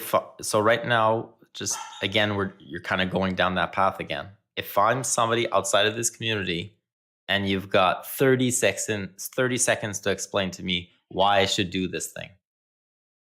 Why should I do this thing? Okay, so if you're telling me that I need to go read a white paper or that it's going to take months for me to understand it, you've lost me. And the premise for Fractally or for Eden is to have thousands and thousands of members. So it needs to come in like 30 seconds or less. Elevator pitch. Okay, so thank you for the challenge. I'll also just note that to really explain it, I could talk about it for hours and hours, and I'm in the process of learning how to explain it really well. So no matter how well I explain it right now, I'll be able to explain it much better with more time. But given that 30-second timeline, I suppose what I'd say is, one, you mentioned thousands and thousands of people. I don't, it's empowering everybody in the world, like billions of people, billions of communities. The reason why I got into EOS, why I got so excited about EOS back when EOS launched, and the whole time, despite many people being negative about it, I've just been constantly super excited about it, is because I see how EOS can empower communities and EOS can empower creators and like creative work. So I am a creator, I'm a musician, I'm somebody who intends to be a community leader and like help communities by playing music and sharing a bunch of great communities and like art and things like that, things that I think that the world needs and are really helpful. And for the past 4 or 5 years, or probably a decade, I've been building like the starts of lots of different communities. I've been building a community called the Musing Tools, where it's all about tools that can help us make the best experiences possible. And I've been building a YouTube channel, Play Tubas and Dance Party, for like playing music. And while I've been doing these things and like live streaming a lot and making all sorts of art, making all sorts of content and writing about it, I've noticed over the years, like as a creator, I always kind of hit a bit of a wall in that I was dealing with like being at like the bottom of like the list on say Twitch. And so like some people have millions of followers, and I'm like kind of towards the bottom. And I think I'm making really great content, and I'm putting a lot of love into it. And just the systems aren't capable of empowering people, the current systems we have on social media. And so what brought me into EOS and what got me really excited, part of it, I mean, there's a lot of really exciting things about it, but one of the things that's most excited for me is, okay, I have these ideas. I'm one creator. I don't want to make this all about me, but just focusing on my experience. There's so many other people who have dreams like me, and people who are inspired and want to share something like their YouTube channel or something that they really care about and love, like some charity or some building, some community or some cooking or music or dancing or whatever. They want to do this, and they need tools to be able to empower their community and cooperate with their community.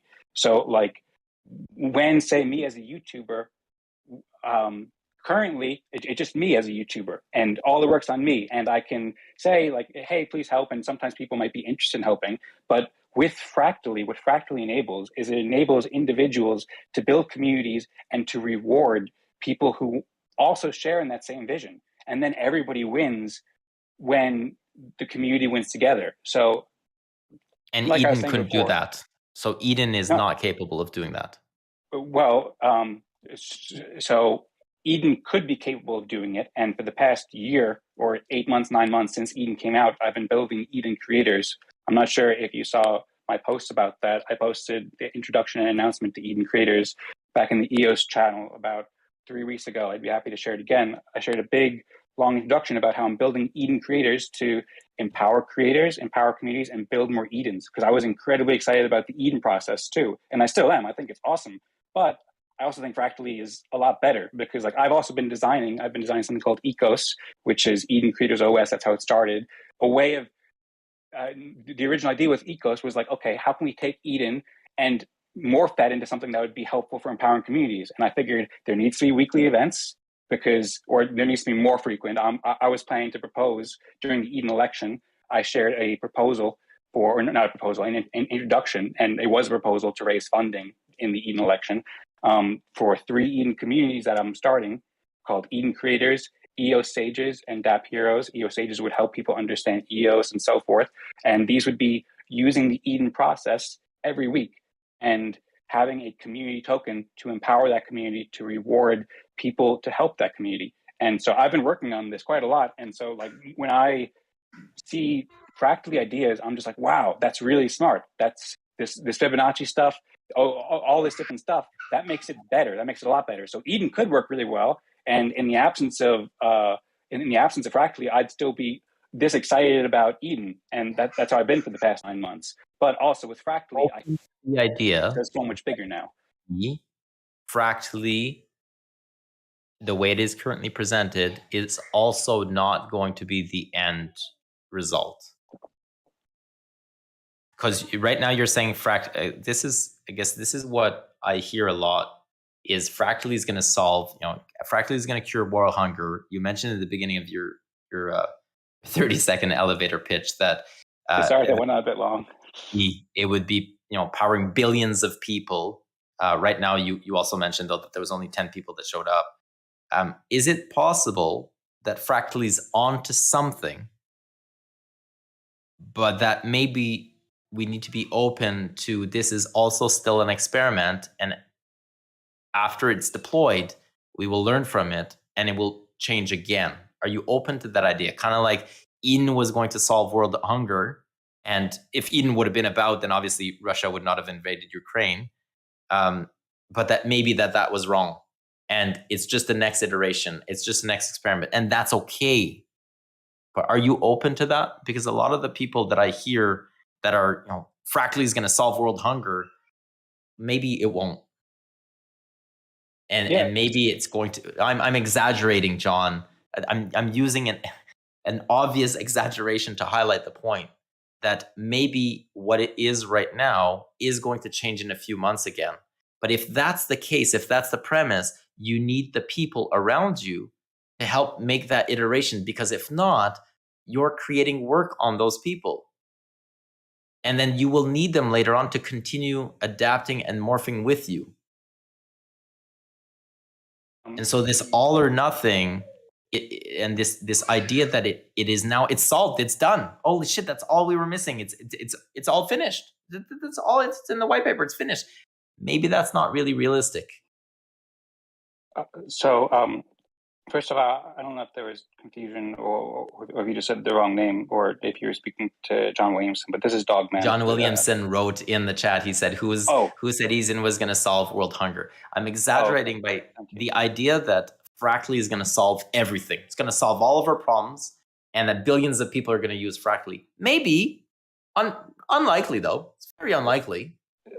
And if we start with the idea that it's unlikely, but we're on to something. There's something there. And maybe if we start off with the idea that we're on to something, then reaching consensus on moving forward with that something becomes much easier than it's the answer to all of our problems, which is very difficult to reach consensus on because most people are going to argue with it and say, no, it's probably not the answer to all of our problems.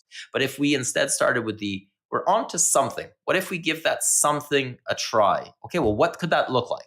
So the next steps, you mentioned a very concrete next step.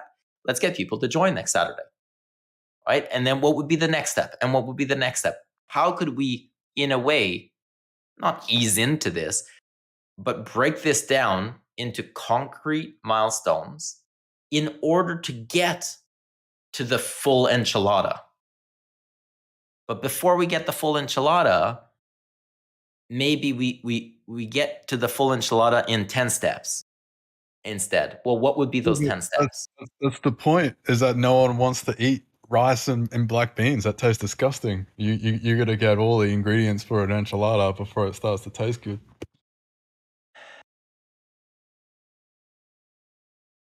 In response to that, sorry. That's not how you reach consensus, John. That's why there's so much pushback. I'm not saying the enchilada is not good. I'm saying maybe the person needs to, this is a terrible example, but like maybe the person needs to watch a Spanish drama first to just be open to the idea of even looking at enchiladas. And then maybe the person then takes an all-inclusive trip to Mexico for a week in order to just be open. Those beans will be pretty good on nachos. Like I'm just suggesting that the approach needs to be different in order for us to reach consensus. I'm telling you, we're getting a lot of pushback because it's you need to take the whole enchilada or nothing. And the enchilada is the answer to all of our problems. There's no in between. It's all or nothing, and it solves everything. That's not realistic. John, to use your analogy, I mean, few people are arguing about the ingredients of the enchilada. We're arguing about the venue where the enchilada is served, the menu, the things that are wrapped around the enchilada. We're like, why is it so expensive? Why isn't there anything else on the menu? Is the cook a Nazi? Like, what's going on? Where are we? These are all the questions we're asking. I love food analogies, everyone. Well, I feel like I could sew it all together with, it's like making stone soup, you know? That's probably the analogy that saves us. It's like, you've heard of it, making stone soup, right? You gotta send everybody out to, you say, hey, I'm cooking soup, and you start a big pot filled with water, and then you enlist everybody around to help, and they all bring ingredients from their respective communities. But to do that, you gotta ask for people's help, and to bring for everybody to bring their ingredient to the soup or the enchilada. And I think that's perhaps the step that's been missing, is that engagement, that asking for people to come and participate. You know, it's been like, we can't be dismissive of those people. I think dismissive is the word. Like, so I read in the chat again, like let's try it. Let's just try it. What do we lose? Well, then what I hear in the background is, like, for example, John Heater saying, what do you mean, what do we lose? I now have to add like 250 hours worth of dev time just to get this functional.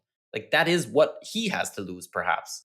And then there's other people saying, well, I'm going to be funding this, so maybe that's what I have to lose. And all I'm saying is, we can't be dismissive of those asking questions that are genuinely trying to support this. And all they need is maybe just for them to be listened to. That's it. And everyone a big wants to part bring. a big part is just this. It's just people feeling like they've been heard.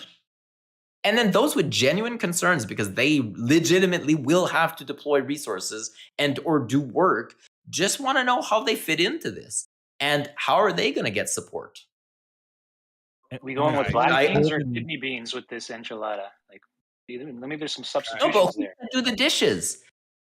Guys, can I just mention something real quick? Why don't we try Telos worker proposal, right? Because they had a system in place for a while and it's been working good. Why don't we collaborate with them and see how they're doing it and use that? Because everything seems to be working good on the way Telos goes about doing their worker proposal and coming to consensus. You know, and if we don't want to do it that way, maybe we can look into other chains like Decred, how they do it with voters with tokens vote on the proposals, and that's a different way of doing it. But since Telos is so close to us, I think that's a good way of looking, you know. Well, looking even closer, we have Eden still, and we have a pretty substantial Eden membership. If people want to utilize that process to give direction to this, I think many of us are already Eden members, so it's not like we don't have a. Captures a type of stakeholder, which is not the overall picture of what constitutes the different stakeholders, and it's clearly not the current consensus mechanism. And we're trying to work towards, ultimately, I mean, when Dan and I had our chat earlier, ultimately, what he said, and he made it very clear, what he's proposing is not an application. What he's proposing is a new governance mechanism. And in order to implement that governance mechanism, he does it through the application. But what he's proposing is not the application. And we currently have a governance mechanism. We currently have a consensus mechanism that we're trying to change in flight. And we're trying to transition while using the current one. And so whether or not you like the current one is irrelevant, because it is. That is what it is. And so we need to play from within those current guidelines, moving towards what we believe might be better. And so far, I haven't heard anybody of worth, and I apologize if I'm not capturing your everybody's voice, say that they don't agree with that. Like, that is the common base. Let's try to make things better, whatever that means for everybody. But ultimately, from the current mechanism that we have to perhaps something that could be that could capture consensus better, that could reduce the margin, or the discrepancy that exists between what likely really is the will of everybody, if you could somehow capture that, to how that currently is being captured right now.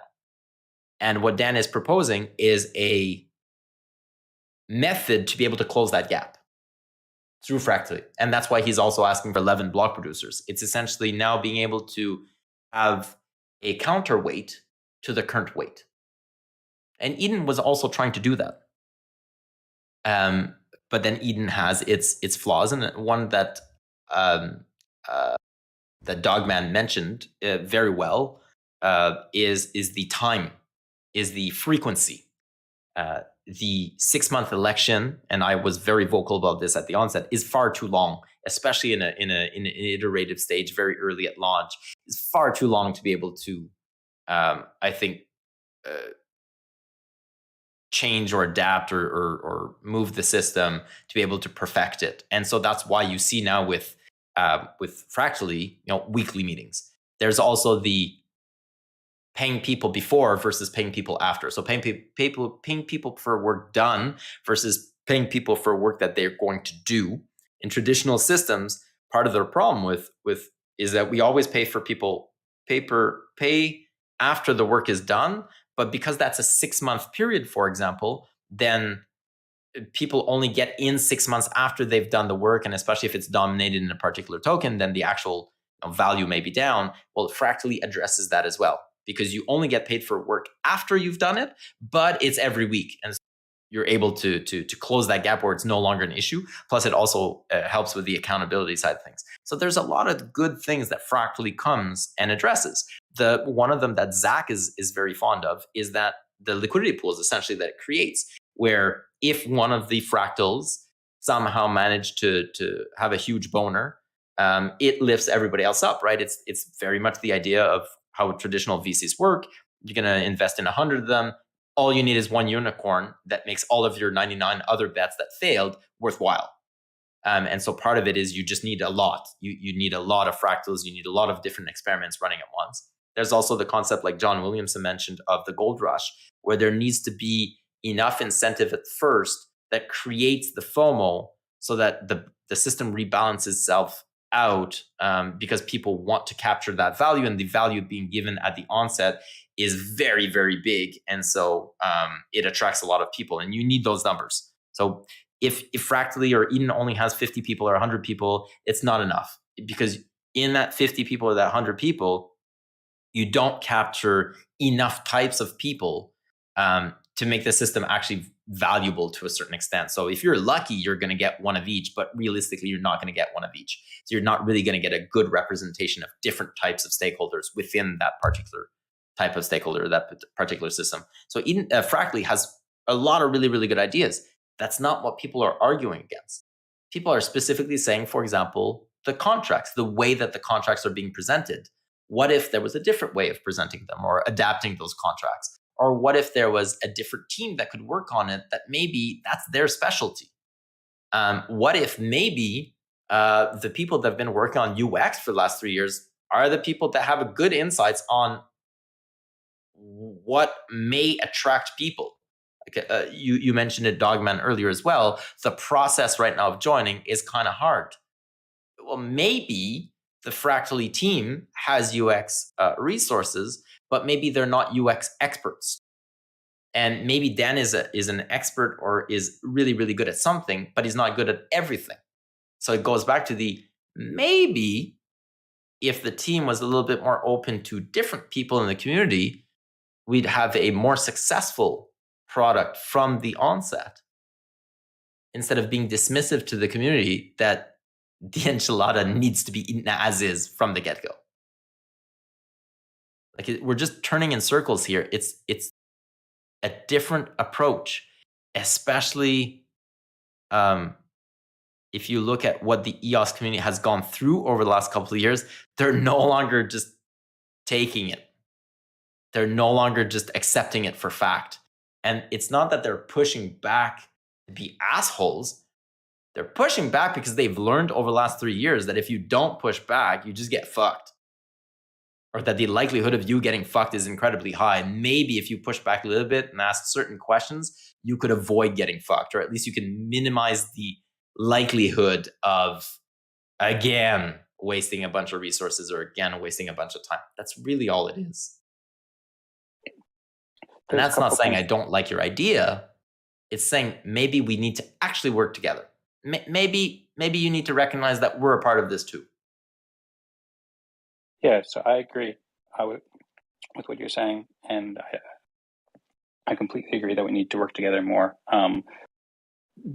The enchilada thing, I see how like the full enchilada can be really delicious and really great, and how John is saying how they can all work together. And I can also see the gold mine analogy, gold rush analogy, and the reason for communities to have the autonomy with block producers, and also for like the smart contract upgrades that will make Fractally work better. I can see how that all makes a really nice enchilada, and I can see how that is something that is being proposed, and I think that can be very helpful for the community to do eventually, probably, from what I understand so far, and definitely consider.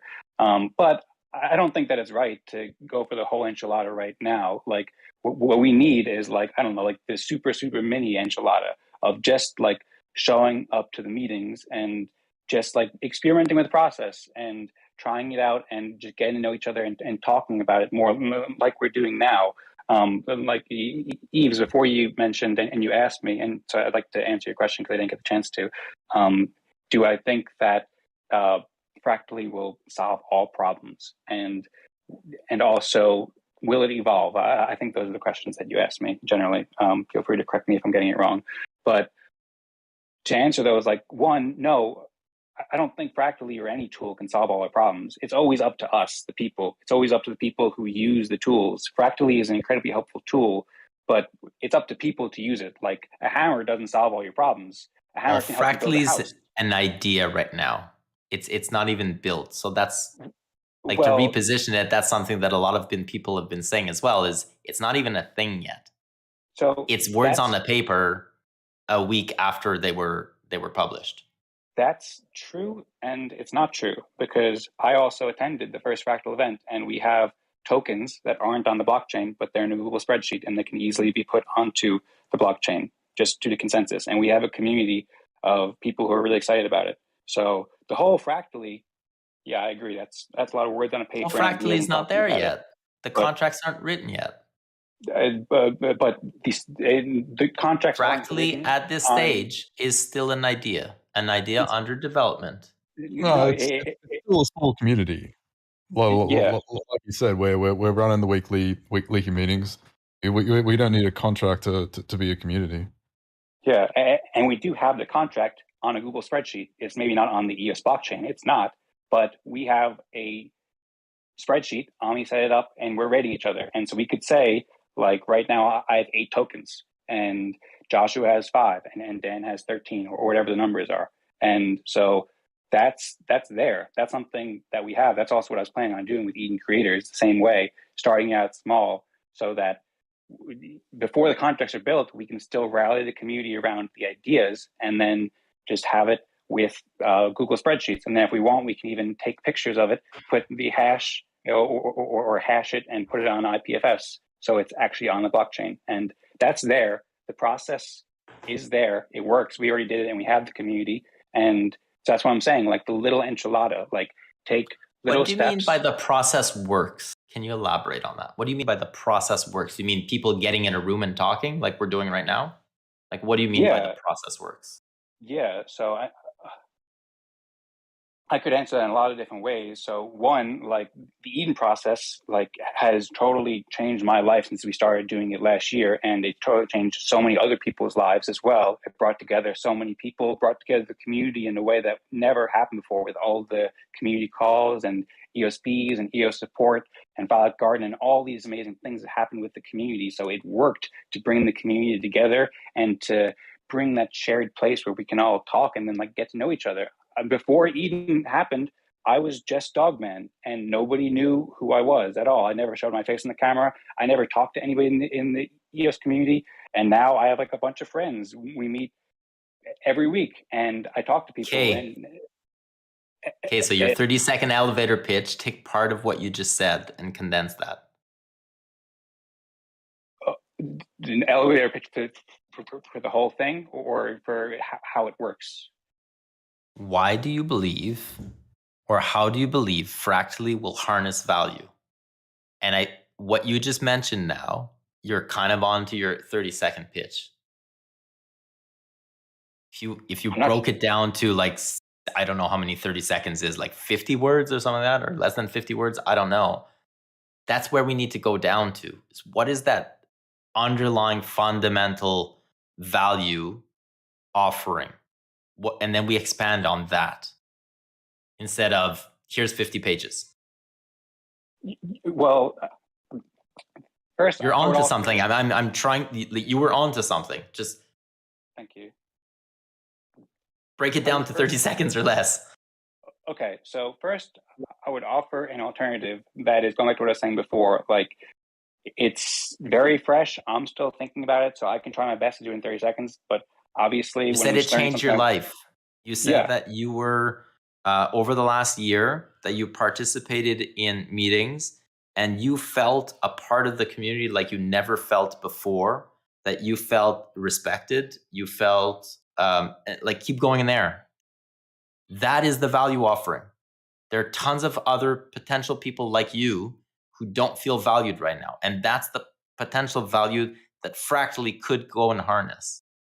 Yes, there's that. And also the fact that unlike Eden, or far better than Eden, Fractally empowers communities and empowers people, empowers creators with a credibly neutral process to allocate value to communities and community members who are doing helpful work. So like how Bitcoin allocates value subjectively according to who has the biggest computers, Fractally enables communities to allocate value according to how many people, or not how many people, according to who is doing the most helpful work for the community. So it provides both those roles. It provides that social role where, especially in this age, there's that book like Bowling Alone or something, where like a lot of people don't have, like fun events to go to, or a lot of people are alone and don't have that social atmosphere. It provides that, provides a social atmosphere and that like community and sense of belonging, and also many different communities you can join, because I envision there'll be all kinds of different interests. You can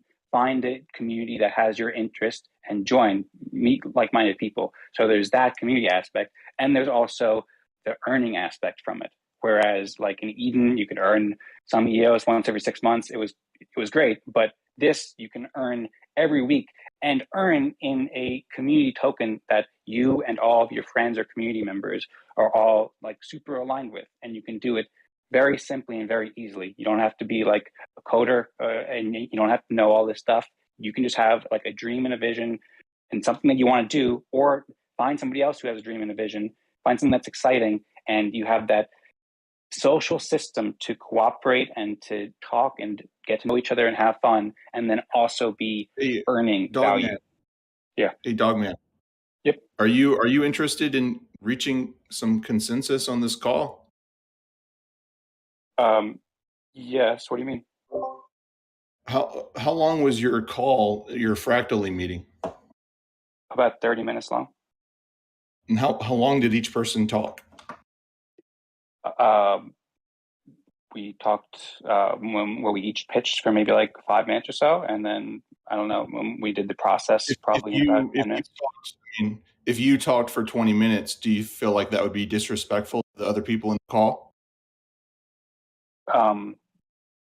Well, first I'll say I'm sorry if I'm talking too much on this call, and I don't mean to be disrespectful at all. And please feel free to let me know if I'm talking too much. I don't think it'd be disrespectful. I mean, given the context, if people were, telling me that it's not appreciated or not enjoyed or wanted, then it would be disrespectful. I mean, I feel like I'm doing something that's helpful for the community, because I feel like we have something here that can be super helpful for all of us. And it's like one of the most helpful things we can do for all of us and the world as a whole. And so to like share my passion about it and to share what I see in it with this community, I think can be really helpful for all of us. So no, I don't think it's disrespectful, but please feel free to let me know if I talk too much. I don't want to overstep or anything like that. Yeah, settle down. Dogman was only expressing his excitement and answering Yves' questions. I don't think Dogman is talking too much. I appreciate when you guys speak up and speak your minds. Yeah, I'm glad to hear of Dogman's thoughts and his unique perspectives as well. I'm keen for listening. Thanks, guys.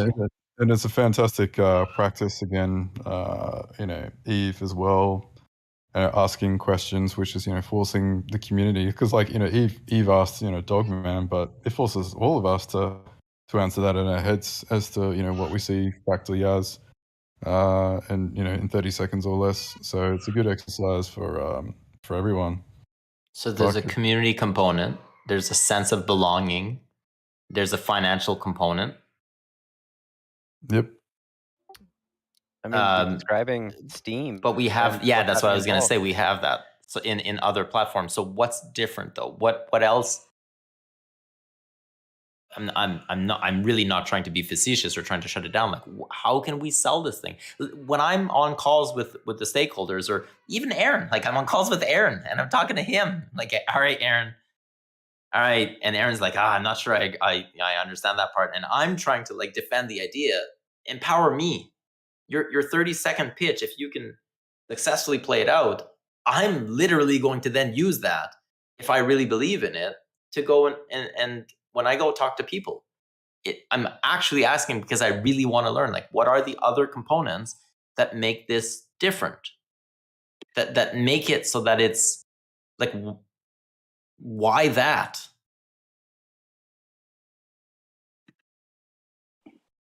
That's why it needs to be very quick. If not, we lose the attention of people. That's why I keep referring to this idea of a 30-second elevator pitch. Think that, it's a very known concept. If you're in the room with, with a VC, or let's say you happen to be in an elevator and there's a VC right there and you've got 30 seconds in the elevator and you need to grab the attention of the person to want to talk to you for the next 5 minutes, to just be open to the idea of giving you that next 5 minutes. How do you break it down in 30 seconds? Because ultimately, in my opinion, if we want thousands of people into this, because I believe that as a premise, it requires a lot of people. Otherwise, it will not. I'm not sure if the audio just stopped. Otherwise, unless it will be successful in capturing a large amount of people in a very, very short period of time, I do believe that it will not succeed. It needs that very, very, very simple value offering. Why should people care? And that needs to be something that, because you're going to try to grab people's attentions.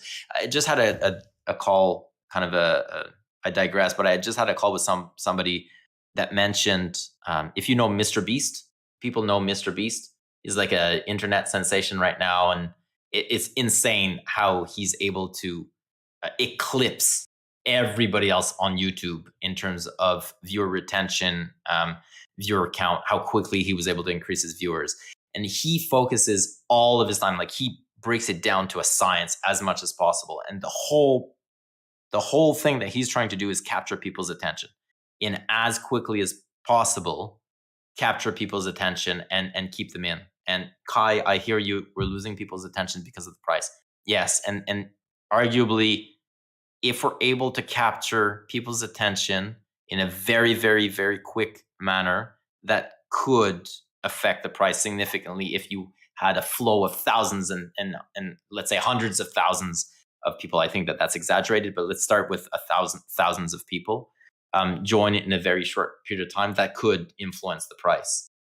But in order to do that, because there's so many things out there competing for people's attention, how will you differentiate yourself? And I haven't heard that from Fractally. In 30 seconds or less, why should people care? Whether they're EOS members or non-EOS members or blockchain people or non-blockchain people, why should they care? How are we going to capture their attention? Thank you. We really need that. We actually, this is something that if you really believe that Fractally is going to change the world, we need to start by being able to pitch in 30 seconds or less. If we can't do that, it's going to be incredibly difficult to get thousands of people. Verbal says, and I guess I'll read. So my 30-second elevator pitch for Fractally, there are two types of consensus, economic and social. Economic is about what has happened, transfers, transactions, a descriptive type of consensus on objective matters. But in order for these systems to grow, they must be improved by humans. What should we do next? Should we vote on this? Who did what? Should we update the code? The social consensus or group decision making is about okay, so I'll just stop there, because if I'm a regular Joe in the street, you've lost me. We need to dumb it down. We really need to try to make it so stupid, so simple that a 5-year-old can understand. I'm sure you've all seen those videos of how to explain quantum physics to a 5-year-old, a high school student, a bachelor's degree person, and PhD or whatever. We need to build our speech for the 5-year-old person. It needs to be incredibly simple. Otherwise, in my opinion, and it is entirely possible I'm wrong, this will not succeed. It needs to be so dumbed down, so simple, that what we're offering to people, they understand it in 30 seconds or less, and they're psyched and they join. And maybe it says something as stupid as come and make money. Probably part of it is going to be that. Yeah. So I agree. It has to be really simple. It doesn't necessarily have to be 30 seconds. Some people will watch a 5-minute video like Mr. Beast if it's entertaining and good. The way that I propose to solve this, and what Mr. Beast, no, I'll correct you on that. Mr. Beast in the first 5 seconds, he can tell whether or not you're going to listen to the video. So it's not true that you've got 5 minutes. You've got the first 5 seconds to capture the next 25 seconds. Exactly. And my proposal, and what I've been working on with Eden Creators for the past 9 months or so, is to build excellent and super effective video production capacity for the EOS community. So as Eden happened, I realized the same thing. I was like, wow, I think Eden has the potential to be profoundly beneficial for the world. Fractal democracy, or true democracy as we called it. Like, that's super helpful. And I listened to all the Eden elections, and I tried to share it with my friends, and I read the book. And when I tried to share it with my friends, they were all like, not that interested. They were kind of interested, but they weren't interested enough to hear it all out, like you're saying, because it had something there that was super powerful that I think many or all of us sensed and felt that it could be really helpful, but it didn't have that immediate excitement factor. And so then I watched Felix's video. I think Felix Lionflash is here. And Felix, if you remember, he made this great video. It was about 4 minutes long, and it summarized the Eden process. And it was really great. I shared it with my friends and family, and they got it. They got it pretty good. And they're like, that's cool. They still weren't emphatic, jumping into it like me or many people in the community, but they got it and they were excited about it. And so one of the great things that separates Fractally and Eden from Steam is the video component. Steam, you didn't have, as far as I know, you didn't have the video component. You type behind a screen, you earn money, which is great, and you met friends sometimes, which is great, but you didn't have the video. Every time that we do an Eden call, or a Fractally call, or this call too, we get video content and audio content. And then we can have creators, video producers like Felix, like Chuck, like myself, who go back, and though we're not super able to say it in 30 seconds, what is exactly the benefit of it, because it's difficult to figure out exactly what the 30-second pitch is that needs to be best. What we can do is we can make a lot of content. We have 5 hours of content, maybe 6 hours. Who knows how long this has been going on for now, of all these things that we've said. And at some point, all of us, or many of us, there's been many sentences or paragraphs or rants like you're talking about, Yves. And also, I wrote a lot of comments about your video production process. You made a great video, Yves, a month ago about your video process that I'll share notes about soon, about how we can use the Fractally process to empower video production capacity, so that we don't need to be perfect in 30 seconds of explaining it. We can talk every week on these calls and get a lot of video content, and then save the best parts that we have, like you were asking me, saying there's something onto that, and then figure out how to make it really good, and then edit videos that are awesome, that pick the best parts of it and make it really engaging, exciting, like a Mr. Beast video.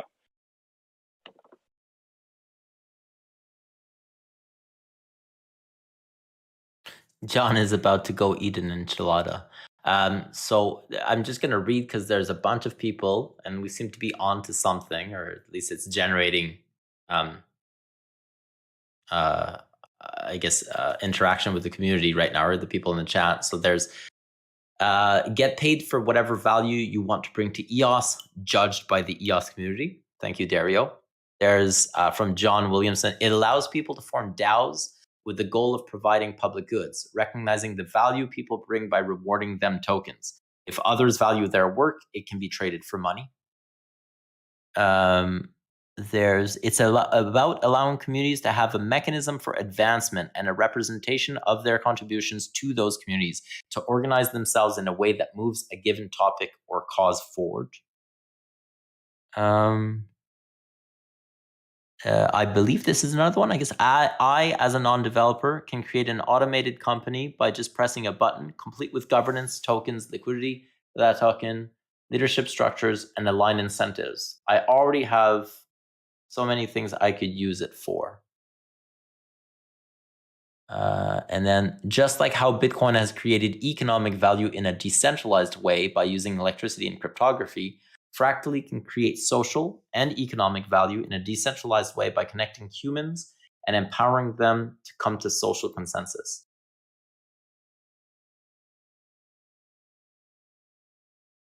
Wonder if does anybody know of an easy way or relatively simple way to put something up for vote, like as simple as possible? Like, would it just be a poll within the community, or? And what I'm going to at here is like maybe an exercise before next fireside chat could be somehow that we incentivize people to come up with their 30-second pitches, just like everybody's doing right now. I've read like 6 or 7, but giving them a little bit more time to do so prior to next Wednesday. And then Yana, I don't know if you're still on. Yeah, you're still on. Maybe there's a way for us to vote on which one we believe is best based on what is provided, and then there's a prize at the end, and maybe we get closer to something that then gets adopted by the community as kind of the elevator pitch. And it's not that it becomes the official thing, but like people might be like, holy shit, this is a really good way of explaining it. Let's start using that when people ask us the question. I think this is great. We'll be giving out pop tokens right now for everyone who wants to throw out a pitch, regardless of quality or whatever. Let's just see some random stuff out there. And Internet magic money for your service is pretty good. So it needs to be. That's actually pretty good. It also needs to be so simple and so catchy, right? So this internet magic money thing is kind of a joke, but at the same time, it's very powerful in terms of branding.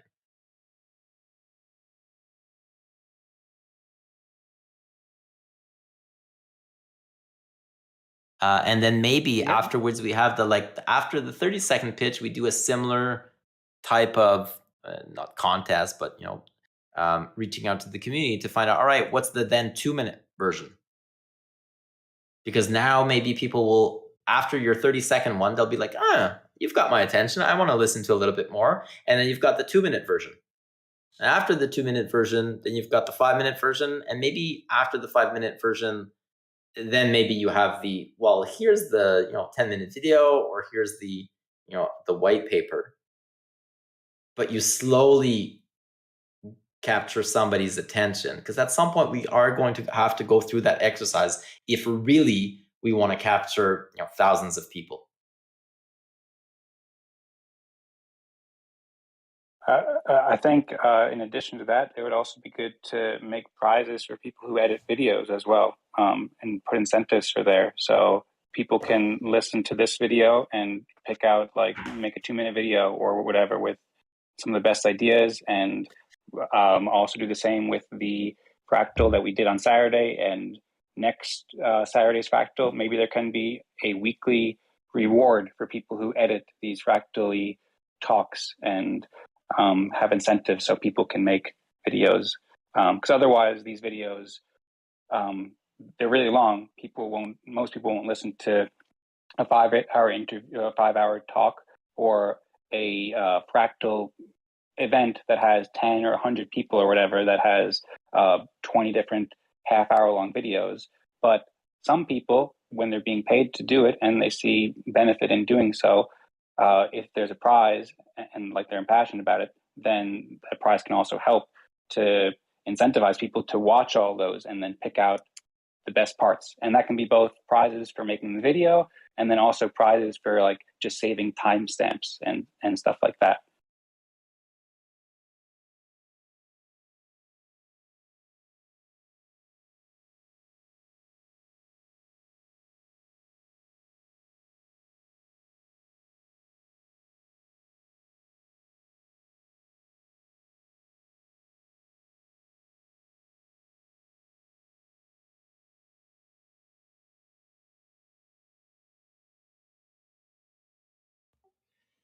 So it's been 5 hours.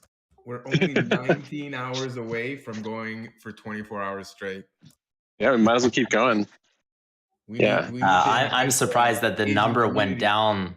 The number went down to 25 people, and it went back up to now 43. Oh my god! It was above 53 at some point. Yeah.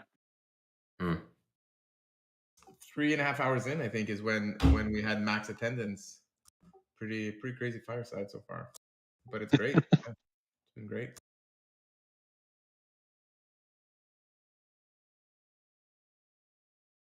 Hey Eve, how much? Mr. How Beast would much? love those retention numbers. Eve, how much do you see yourself as like a kind of a community mediator? Because I feel like that's kind of what you're doing today. That's good. That's a big part of my job. That's what it is. That's what I should know this. But Brandon, did we release? Yeah, we did release the consensus video, right? Consensus building. Yes. A big part of my job is just this. It's just talking to people. It's listening. It's actually being there. Like, it's not bullshit. It's not fake. It's actually spending the time and being there.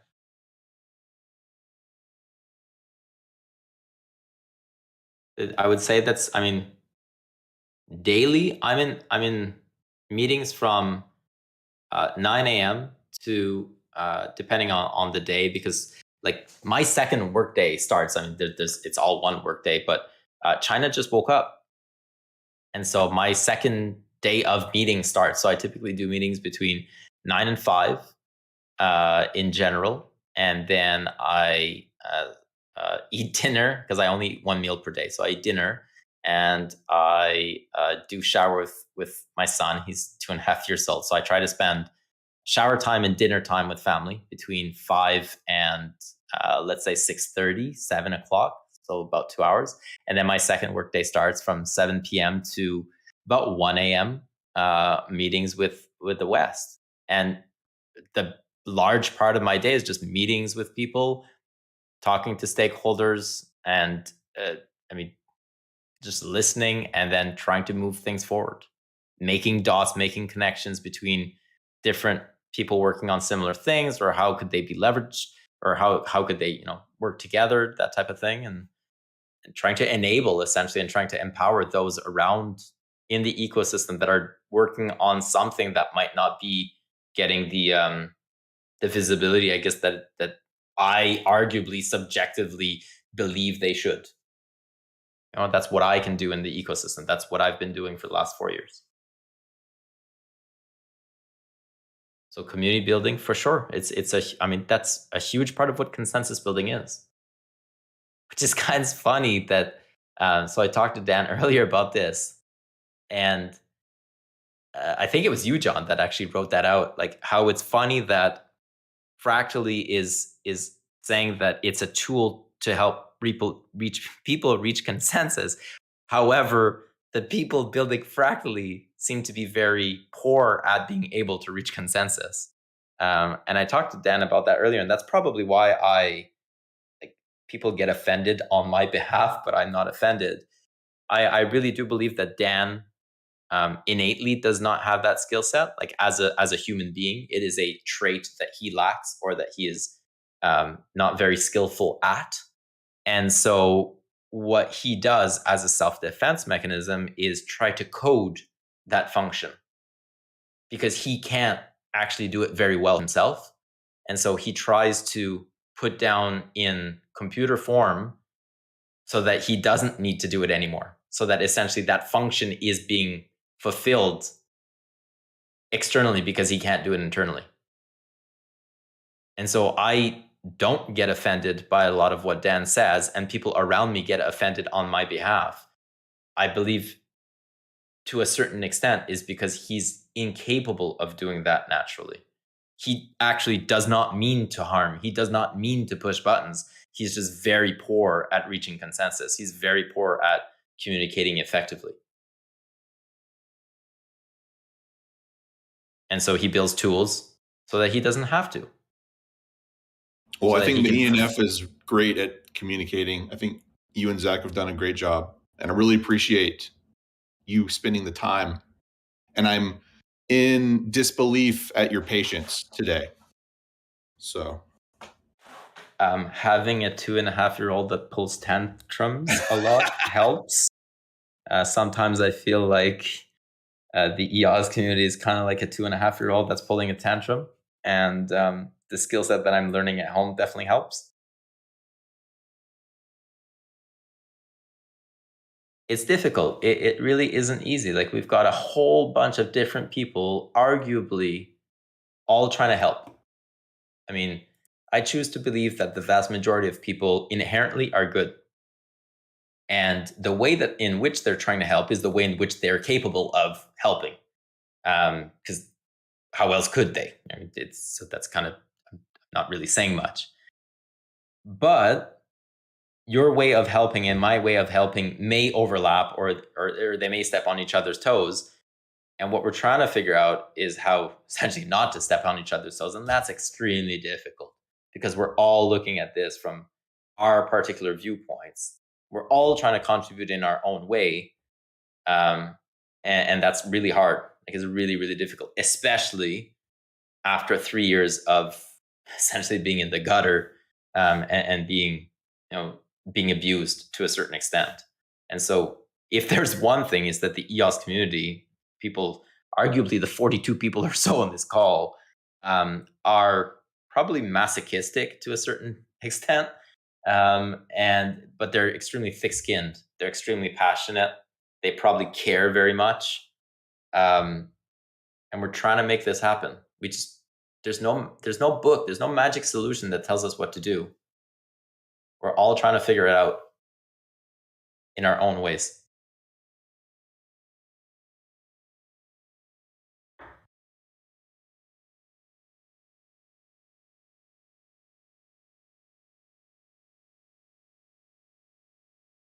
Maybe we could have calls, focused on the working groups and the progress that they're making, because I feel like we haven't highlighted that enough, and we're putting too much focus on, a single project, probably for the wrong reasons. That is in the works. That's a really good suggestion. So in the feedback process, and I don't know if Zach is still here, he is, there's obviously the formal feedback loop that we've been asking, even to the extent of a formal being, guidelines, amount of words minimum, amount of words maximum. If it goes through XYZ, then you get a certain amount of EOS type of thing. But then there's the more informal approaches of, for example, hosting everything EOS show and having the people on. There's the very informal of every week on the Fireside chat, it's an item on the agenda to talk about this. So if you have a particular recommendation of, let's say, hosting a call specifically, kind of like the Fireside chat, but on another day, I don't know, let's say Tuesday at 3 p.m. Eastern or something like that, but that's for a particular blue paper, I'd be all up for that. I think it's really great. It would be awesome for people to even just read, listen in, and give their opinions. What I'm really hoping to see is that certain recommendations from within the papers get a little bit more weight behind them, or that people really get excited behind them, or even more so, something that wasn't captured that should have been captured. And this I talked to with the teams as well. Like Matthew shared originally in this call, what you get is the final product that they deem to be final with like 45 pages, 50 pages. What they have, though, is an extra 100, 150 pages in the background. And they chose to remove some parts or not include some parts, not because they didn't think that those parts were valuable, but they needed to condense it down to a format that would be received and be digestible by the community.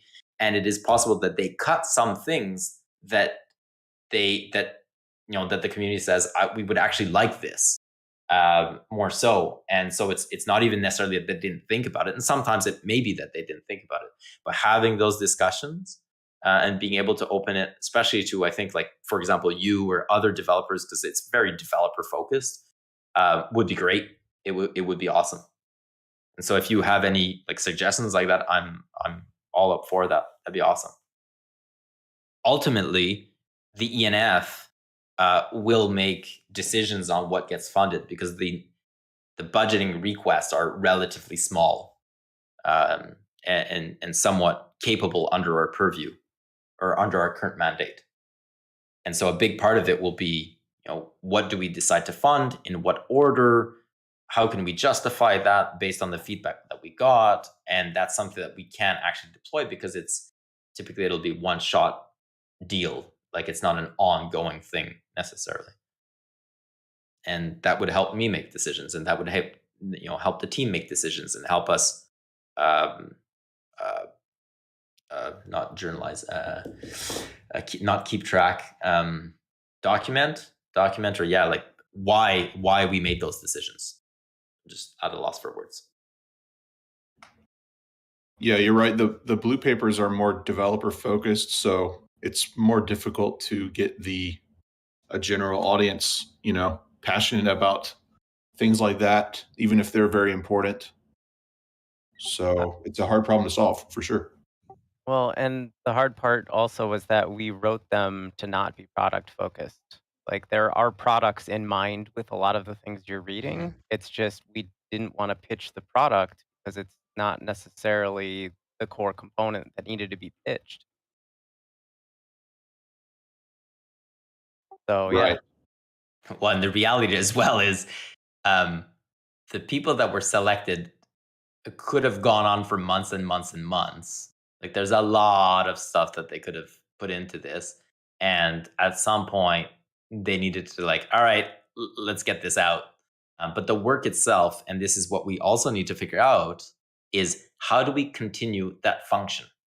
So the function of being able to spend time to do research, to do a continuous environmental scan, put that on paper, present it to the community, have a feedback loop to constantly evolve in real time while knowing where you're going generally, but adjusting very quickly in the short term. Like that function is quite new. And these blue papers essentially are like an alpha or a beta of a process that I'm trying to create. So the blue paper is the result of that process, but the process itself is what I'm trying to figure out how to perfect, something that we've arguably never had before.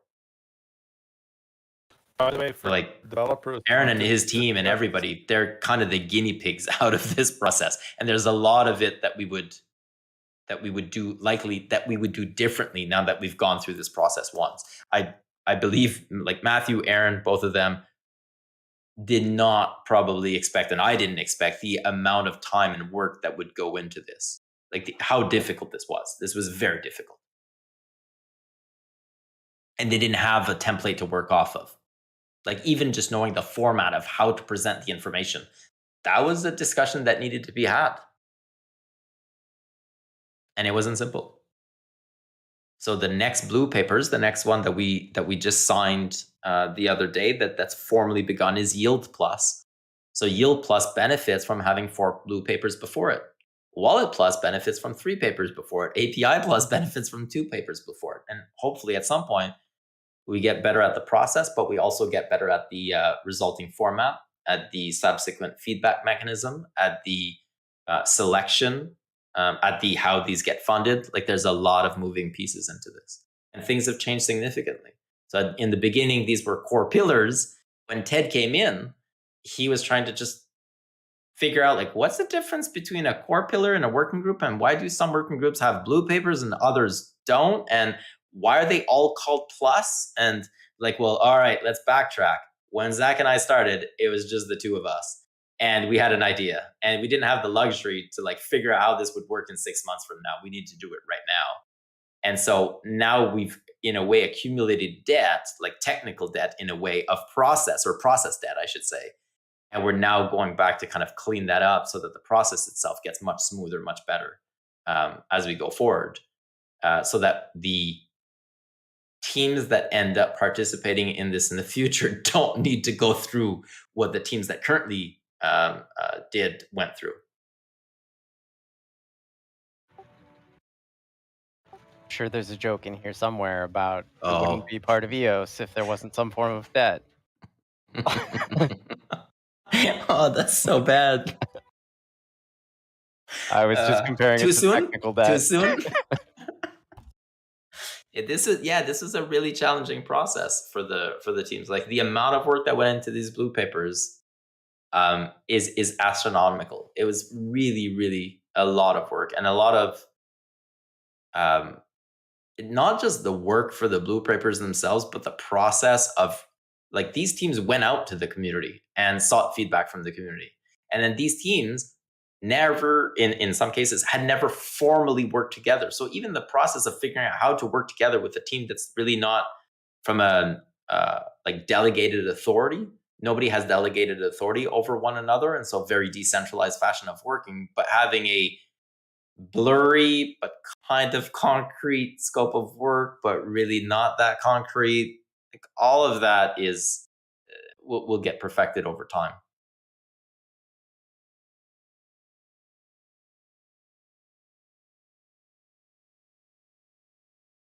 I hope that answers your question, John. And actually, I think it kind of answers the question as well, or addresses a little bit the question you asked earlier about how do we, let's say, elevate, or if there was a, another DAO or another company that came in, how do we ensure that they, get a fair kick at the puck type of thing? Like how can we ensure that they also have a same chance of being successful in the ecosystem?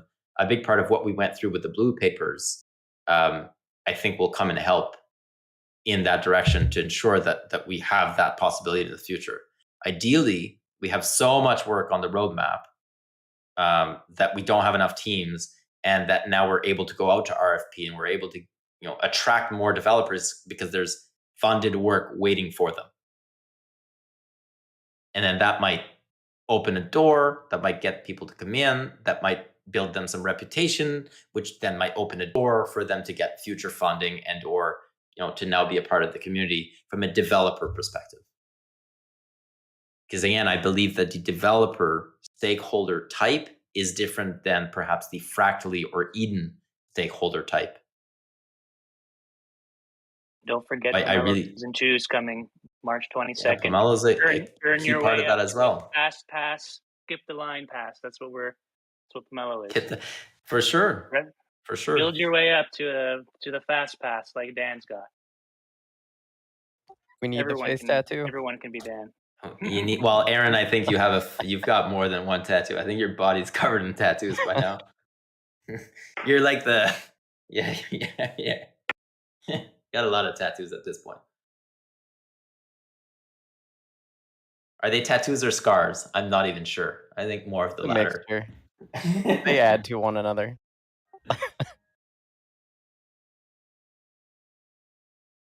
Yeah, thanks a lot for answering my questions, Yves. I really appreciate the work you guys do. I don't know if I say it enough, but it's incredible to see what you guys have done in a short amount of time, and it kind of makes you a little sad about how much lost. Like it makes you just think, oh man, what if we had this a year ago? Where would we be now? Just the contrast of how far we've come in such a short time.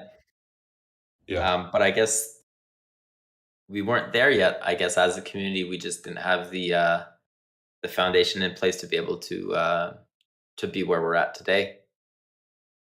On that as well, kind of to answer. So I mentioned earlier that we hired core developers. So we secured core developers that will be beginning in the beginning of April for the community. And in order really to be able to have that redundancy at the highest level of core developers. I mean, the amount of core developers that exist out there for EOS are, you can name them on one hand. There's very, very few at that level. Another thing that we recently secured, this person will be starting next week. So Ted joined us early in February. So he's been with us now for a month, and it's been amazing. His level of experience. I mean, Ted was a VP at Bank of America when I was 2 years old. Ted has been at the C-suite for 34 years. Ted is, what he brings to the table and what he brings internally to the ENF is incredibly valuable. And even just in the last month, what he's brought inside to the ENF, but also like for those who are in the EOSIO Plus working group are starting to see what Ted can bring to the table is extremely valuable. I mean, there are people that can implement and operate and ensure that things work, and he's very much that type of person, right? So Zach and I can create all these crazy visions and these crazy ideas. Well, somebody needs to implement them, and Zach and I originally were doing both, right? We were kind of creating the vision while also implementing at the same time and doing a half-assed job at it. When it became apparent that in order for us to continue hitting the milestones that we wanted to attain, that we would need somebody with that particular skill set to ensure that every target we set, we hit. And or if we're not going to hit, that we know why, we can explain why. That if we see that we're going to hit a wall, that we see well before we actually hit the wall, so that we can adjust, so that we can see that if there are particular files that are perhaps overlapping, or that there's dependencies between files, that somebody that can actually see that well beforehand and then adjust and course correct, etc. Ted is definitely that person, and that's what he brings to the table at the very highest level.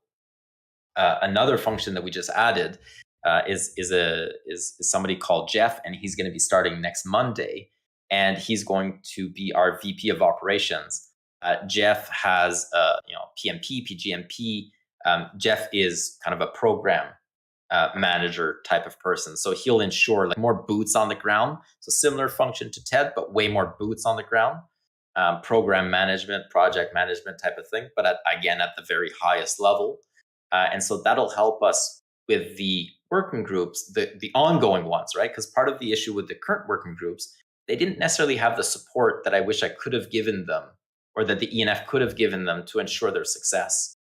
And ongoing, we want to continue having these working groups, but we need to embed somebody in the working group that's capable of, of keeping them on track and ensuring their success in a way. And so the working groups, in a way, were very much left on their own to figure things out. And Aaron was, given an extra responsibility of kind of being that relay between the 4 working groups, the original 4 core pillars.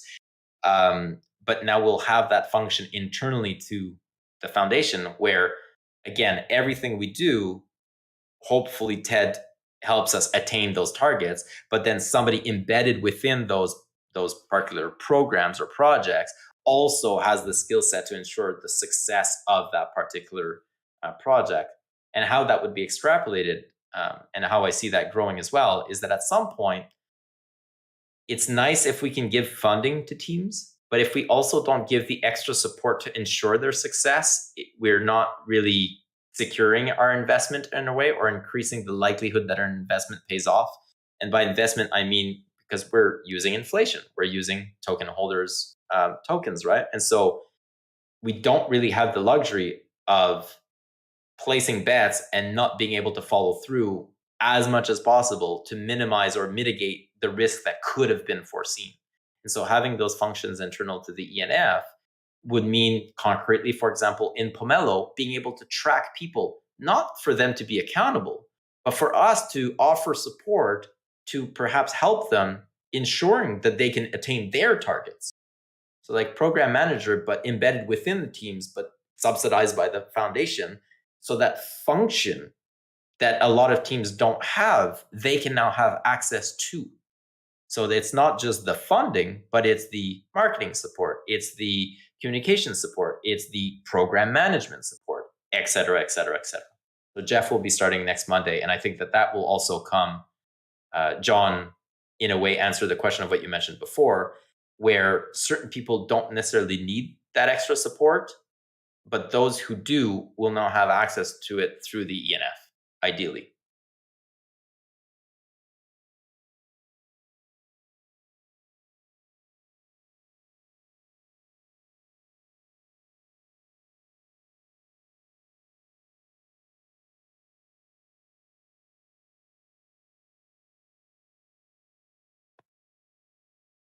Went very silent, very quiet. It did. I mean, it's okay to take a few minute breaks after 5.5 hours, guys. Right. I was gonna say that function certainly would have helped me. I know a lot of my effort went into the coordination, and I'm not good at it, so it probably took me twice as long or 3 times as long as somebody who's good at it would have taken. Thank you very much for doing it, though. Yeah, I felt I was in a position where I knew the topics well enough to be able to kind of figure out which silo they belonged in, so give it a shot.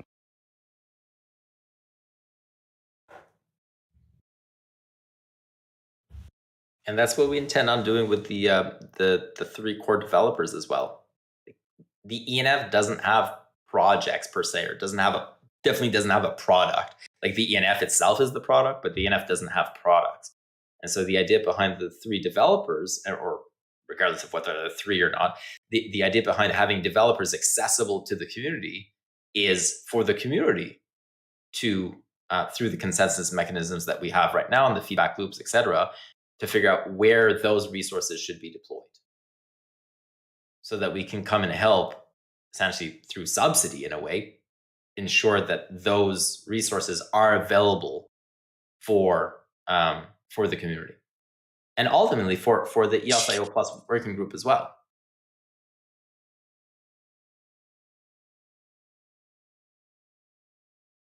And actually, maybe that's a good segue, because I don't think I've, not in the Fireside chats anyways, but this is another thing that I hear a lot, is that EOS is subsidizing all of the other chains. First of all, I don't agree to that. So I think that's a very narrow way of seeing things. And so if people still feel that way, that means that I guess we haven't communicated effectively enough what the vision is or what the reasoning is behind that.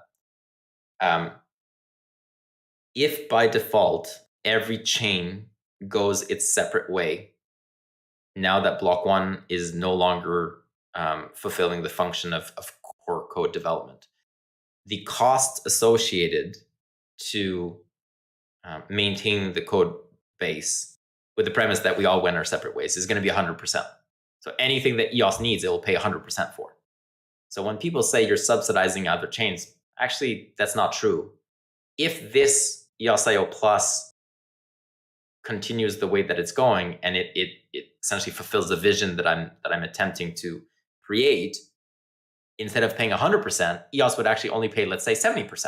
I'm throwing a fictional number out there, but it would reduce our costs to continue what we would inevitably need to do anyways. That's just from that side of things. The other key components that it will help is, if, again, based on the premise of if we're successful and if this continues, is unifying the community bases, is aligning the financial incentives, is opening the amount of developers and resources available to EOS, because a lot of those resources have been in other chains, and those other chains arguably have innovated more than EOS has on certain fronts. And so it's not true that EOS is footing the bill by itself. A lot of what has been coming out in terms of innovation has actually come out of the other chains and not EOS. So in a way, they've been subsidizing EOS to a certain extent in certain facets. But the idea very much is to try and we've never done this before, is actually to work as a group, like all of us together as an EOSIO community. It is not true that we did that before. Just because block one threw a couple EOSIO hashtags did not mean that they actually did the work required to unify the chains and to get everybody working towards a common goal. That never happened. The first time that all chains got on a call together, to my knowledge, was like 2 months ago. That is the first time in 4 years that the chains at the highest level of leadership actually got on calls. And then since then, getting on calls every single week. And in between those calls, a bunch of sub-working groups concretely working towards actual goals and actual tangible deliverables that affect and that benefit every other chain.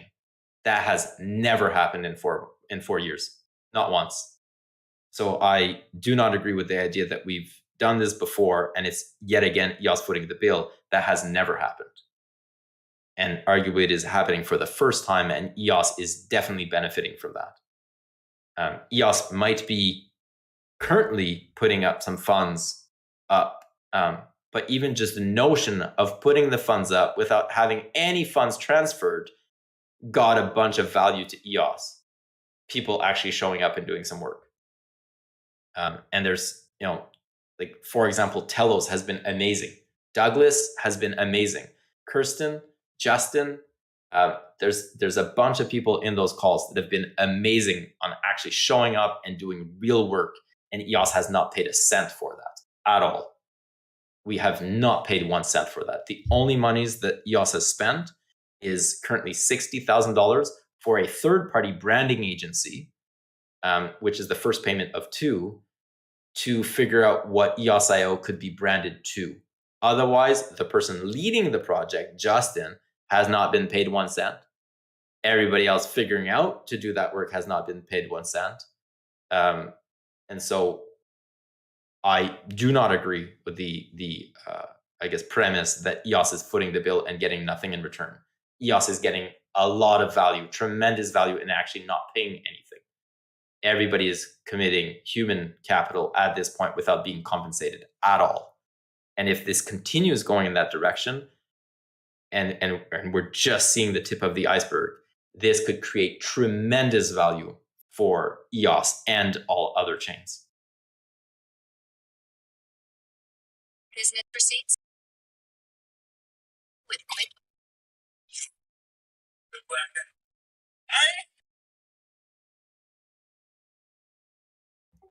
Hey, Yves, do you have any thoughts on mending the relationship between EOS and Telos? Just informally, it seems like there's some friction in the community there that is warranted, in my opinion. Yeah. I mean, I think it starts like Doug and I, for example, like there's been this idea that Douglas and I didn't like each other, and wherever that came about, there's probably some factors that contributed to that, some true, some untrue. Doug and I talked about this on a few occasions, and you can just join the calls, like you just listen into the calls. If Doug and I can see eye to eye and we can actually collaborate and we actually talk to each other, and it's not fake, it's not bullshit, it's not just for show, there's no reason why the communities shouldn't like each other. Because that's really where a lot of it started, apparently, or that's key to it. The ENF is working, for example, with the Telos core developer group. Jesse and Matias from EOS Argentina and Jesse from the core Telos core developer group are working on the architecture of the EVM together. Justin from Infinity Block is working on the branding for EOSIO Plus, and him and I are talking about the EVM side of things, but from a marketing / business side of things. In the calls, I mean, Kirsten is, I believe he works for the Telos Foundation. I might be wrong on that. He's the one who is the chair of the meetings, essentially, and takes the agenda and creates the agenda and leads the meetings. And he's in Telos doing amazing work. I think part of how, or I guess the concrete steps of how to break down those barriers that seemingly exist, I believe that they are real, they do exist, there is tribalism, is showing up every day and showing that, no, we can work together and that there is no animosity, and it's just going to be one day at a time. And once people see the people at the highest level working together and it being real, then hopefully that will start breaking down walls at the community level. But it's just one day at a time, one day at a time. Like, I was serious. We had this discussion inside of the EOSIO Plus. I suggested that should there be an executive director, the first executive director of EOSIO Plus, should it be, let's say, appointed or something like that, that symbolically it should be Douglas, and that I would support that. Like, I'm the one who gave that nomination.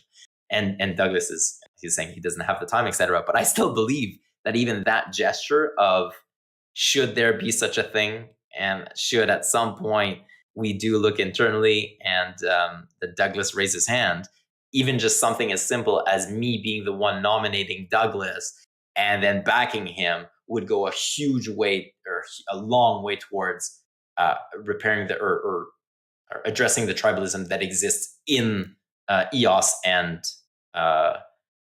Telos, because Douglas and I have very similar personalities, and I mean, we're polarizing as figures. We're very vocal as figures. We've got dominant personalities as figures, and so a lot of, I guess, this animosity is like the Eve versus Douglas thing. And if that didn't exist, that would, that in itself could be very, very powerful as a message. And it really doesn't exist. Like, there is no such, there is nothing there. But people will only start, I think, believing it or realizing it after a sustained period of time where, yeah, we're working together. We're contributing together.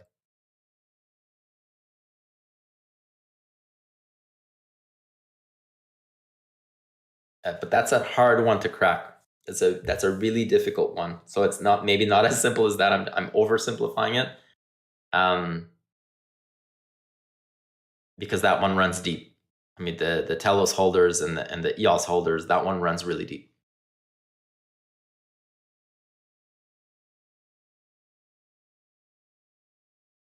Devs working together. We saw it in the blue papers. A lot of the Telos devs or a lot of block producers, that produce also on Telos.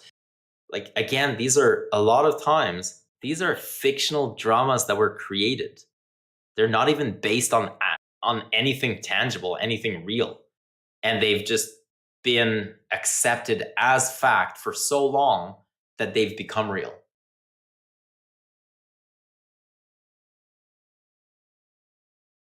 And breaking that down is really difficult because, yes, part of it is just not, it's fictional in its nature. And so breaking down that fiction is creating a new reality is quite difficult. And so it just takes time. I think simplify TLDR, time. Just needs time. I mean, there is something poetic about the tribalism and then coming together and joining together to make each other stronger. And there's a lot of drama. There's a lot of stories in this ecosystem. Well, because people like that. People like the drama, and people like an enemy, right? Like, one of the reasons, like Pepsi and Coke are two famous examples of that, where they fed off of the drama between each as a means to become extremely, extremely successful within their fields, right? They dominated the market. Another really, really good example of that is Phelps and Locke, the American swimmers that dominated swimming in the Olympics for a decade. Phelps obviously is the one that everybody knows, and he won, I don't know how many gold medals, 14 or something like that, like a ridiculous amount of gold medals. Arguably, one of the reasons why Phelps was so successful was because his training partner, Locke, and him were so competitive, one against another. They just pushed each other to be so much stronger. And so that kind of antithesis to your thesis is actually a really powerful tool to be able to grow fast. Like, the idea of having an enemy or a target or somebody to chase against or to beat is an extremely powerful narrative that can be leveraged. It can become toxic, and I think that's where it has been. But the underlying concept of having a target is extremely powerful in order to create innovation and in order to move things forward.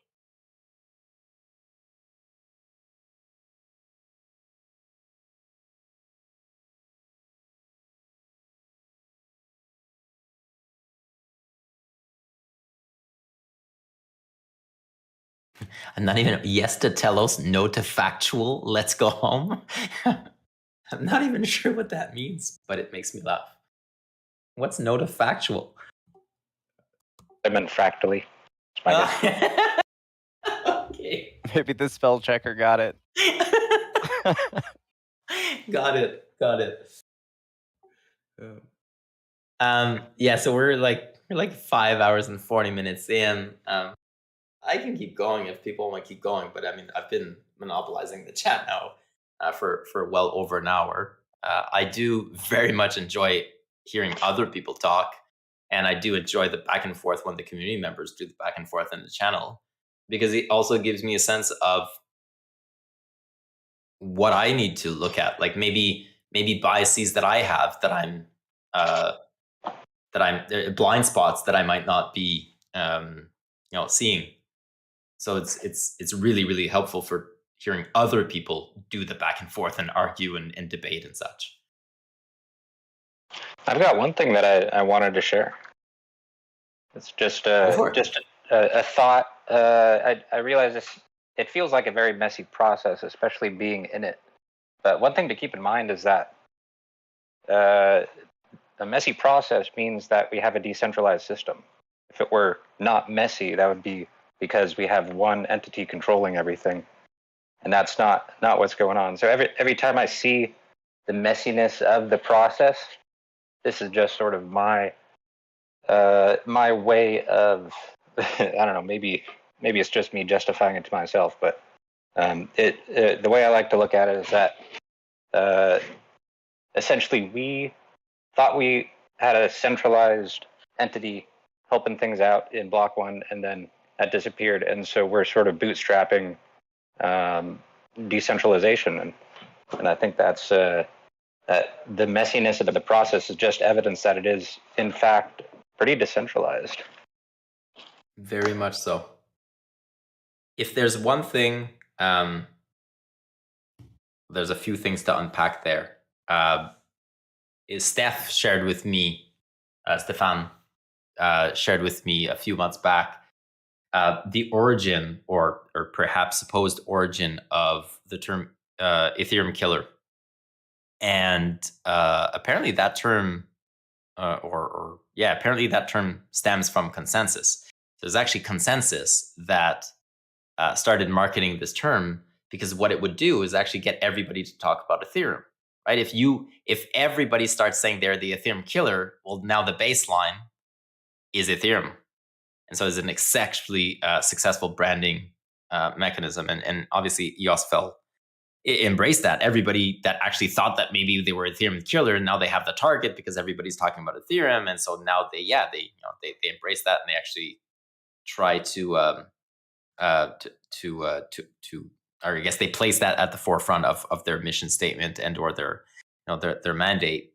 So anyways, that's part of it. The other thing that Ethereum did very well, or that Consensus did very well, was funding articles and funding materials to showcase that EOS was incredibly centralized, when in fact it really wasn't centralized.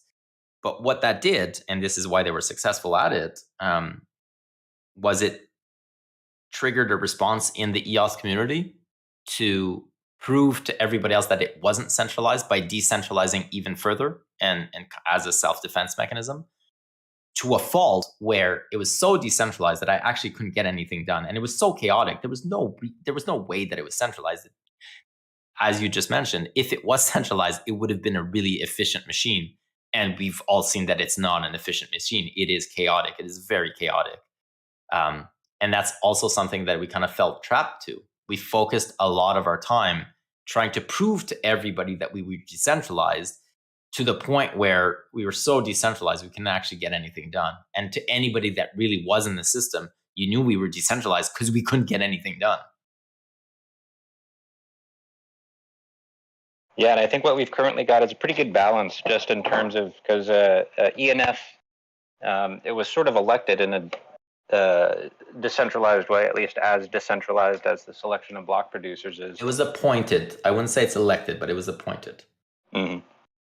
But that allows us, since I don't mean this as a slight in any way, but ENF is more centralized than, say, the group of block producers themselves. It's hyper centralized, by design, and we don't shy away from that at all. Like, what actually one of the when the website comes out, I'm not sure exactly what the text is, but one of the things in the content on the website will be reintroducing centralization to a decentralized system. We're not attempting to hide that we're centralized. What we are lacking was centralization, whereas our competitors, all the other chains launched with foundations, they had that central authority or entity, and authority in a way that could move very quickly and make decisions much quicker. Let's say the decentralized counterpart in the ecosystem. EOS hasn't had that. We've been lacking that function. And so very much the ENF is centralized, very, very much so, by design. And it has enabled us to move extremely rapidly over the last 6 months, making decisions that otherwise the system would not be able to make in the format that it was in. And still to this day, I mean, it would not be, the EOS is not set up in a way to be able to make the decisions as quickly and that the ENF can.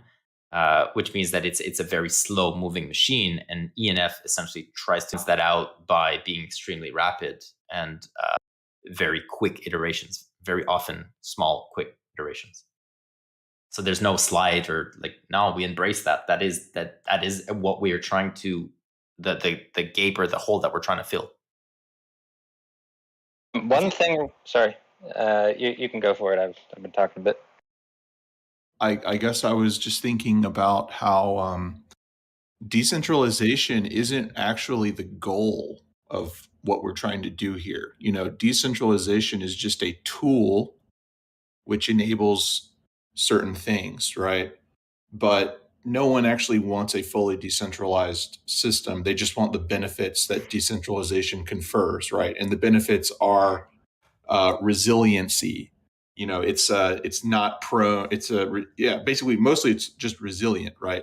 But there's only a certain level of resiliency that you actually need from decentralization, and any additional decentralization beyond that is extremely expensive in terms of manpower, in terms of computing power, and in terms of infrastructure and things like that. So I think actually the objective of blockchains and distributed communities or whatever is it's supposed to be to create valuable tools that improve people's lives, and decentralization just happens to be one of the tools that we employ to accomplish that goal. Yeah, it's an extra add-on. It's an extra feature. Right. And that's part of the problem is because we're in blockchain, innately, a lot of people, I think, focused very early on that the main value offering was decentralization. When in fact, if you don't have a centralized system that is functional and that creates value, then you don't get the benefits of then adding decentralization on top of it to make it resilient.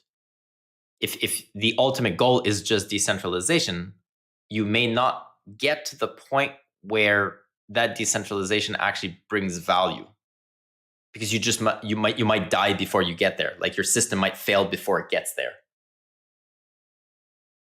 And so very much decentralization is a spectrum, first of all. So there's centralization and decentralization and everything. It's a spectrum. And it's a balance. Ultimately, like you said, it's a tool. It's an extra function, an extra benefit to create that resiliency and sustainability, and also a broader viewpoint of capturing, being able to capture broad viewpoints, etc. But if you don't have a system that's well oiled to begin with, decentralization at a certain extent actually becomes negative return on investment if applied too much early on, or if applied too much of an extreme also later on. Like you mentioned, at some point it becomes a negative return on investment. So Yves, I had a quick question related to decentralization.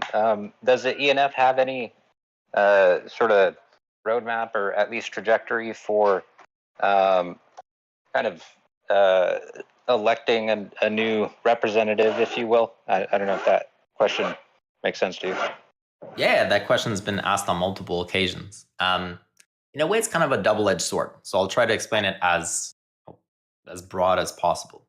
If I were to tomorrow say that I'm resigning from the ENF, the likelihood is that this whole thing dies. The likelihood, or even if, let's say I said, I'm going to resign in a year from now, which is ultimately probably what I'm going to do at some point.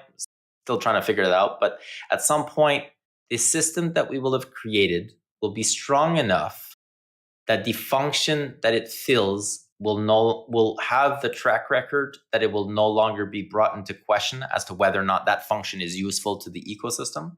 And so I'll be in a position to be able to say, in a year from now, or whatever, an X amount of time from now, I will resign. And so therefore, community, you need to figure out a way to replace me. You've got a year, or you've got X amount of time.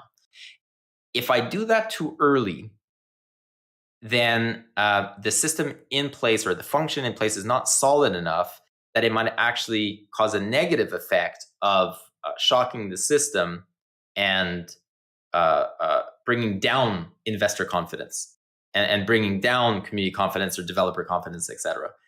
If I do it too long, in too long of a time or too far down the line, then it risks having entrenchment of that particular function as it exists through me in the system. So that delicate balance of when to do so, I haven't figured out how.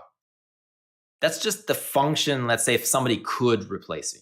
The reality, though, is that if I were, let's assume that tomorrow we had an election and somebody could become the next Yves tomorrow. First of all, I do not know of anybody else that could fulfill that function. And realistically as well, the ENF doesn't have funds. So I don't think people still clearly understand that. The ENF continuously has to go reach consensus to obtain funding.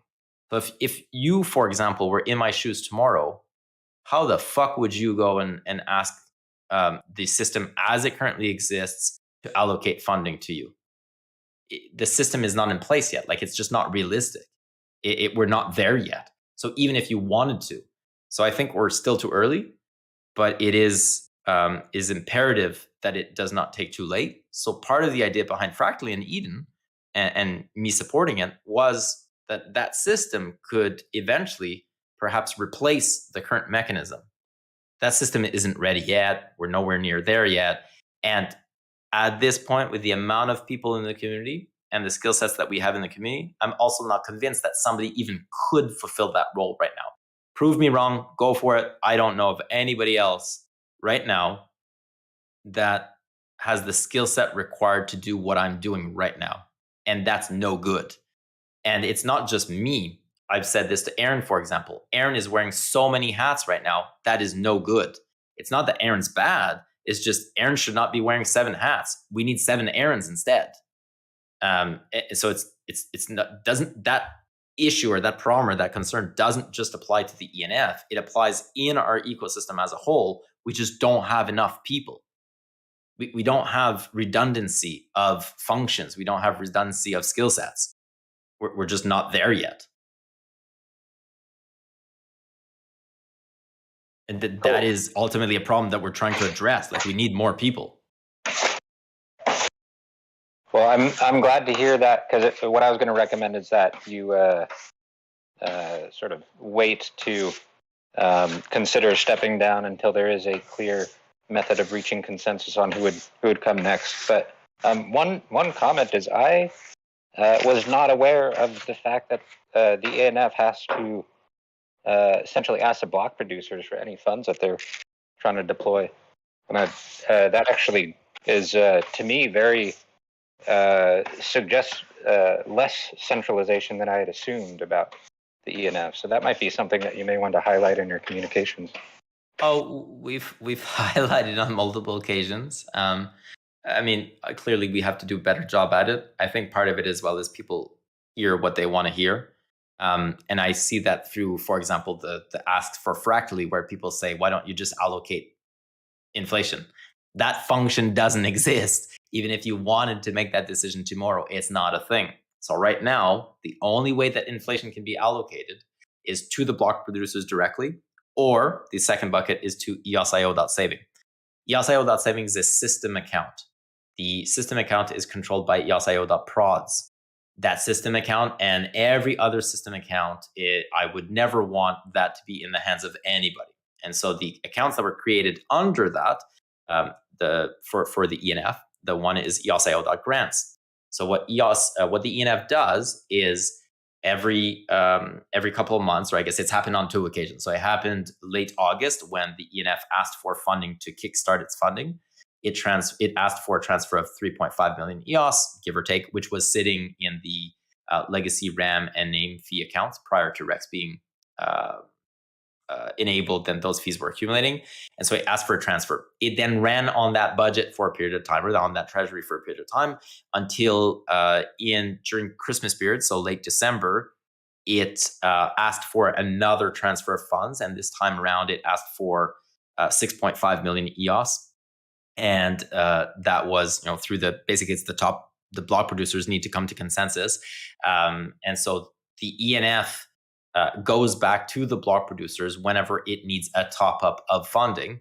Now, at any given time, though, whenever even that EOSIO.grants account has a timer set on it of 72 hours. So any time that those funds move, it needs to wait 72 hours before those funds are actually moved. And during that period of time, the ENF has to tell the block producers, I'm proposing a particular MSIG. Here's the MSIG. Here's what we're asking it for. And then the block producers can intervene and stop it at any point. If they don't stop it, 72 hours goes through, then those funds are transferred. Those funds, either from EOSIO grants directly to, for example, Pomelo. So for anything that would trigger our non-for-profit status, so anything that doesn't have an invoice on the other end can go from EOSIO.grants to whatever account. That requires the 72 hours.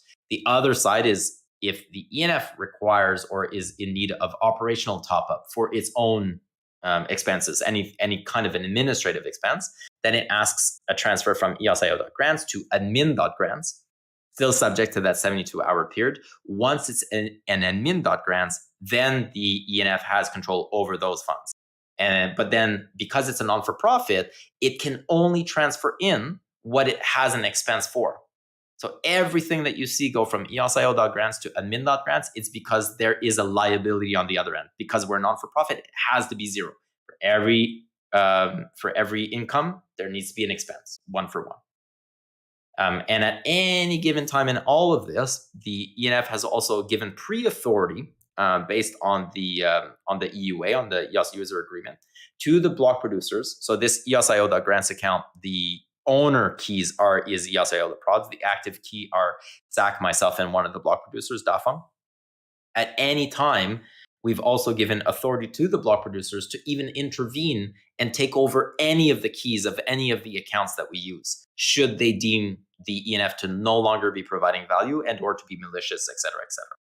So should they do that, we've already given them pre-authority, which actually then, I guess, is in line with the EOS user agreement that people have signed.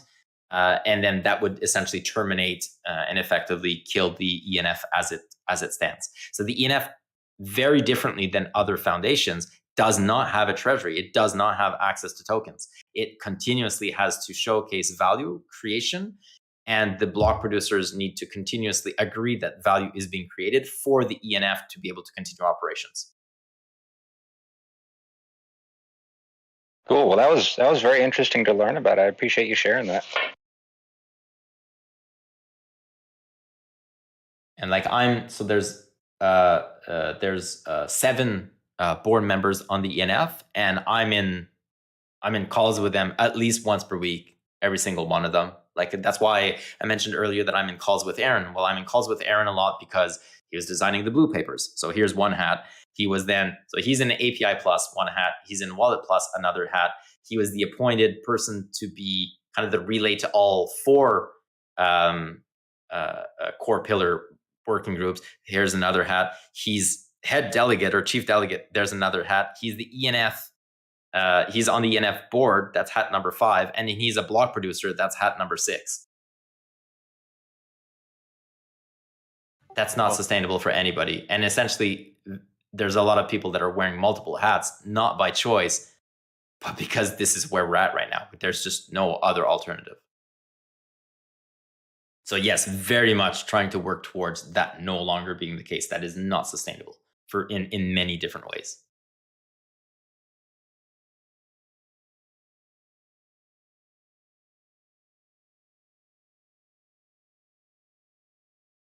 Well, shout out to Aaron for all that hard work, and everyone else in the ENF too.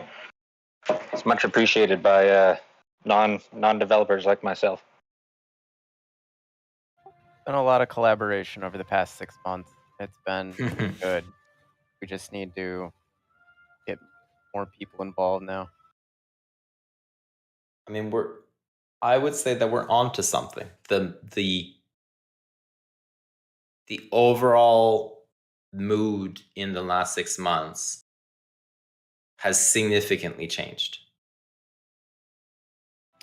Oh, there's still some similar undertones, but oh, for sure. I'm not saying we're there. I'm not saying it's done. but we're on to something. I can stand behind that statement that we're on to something.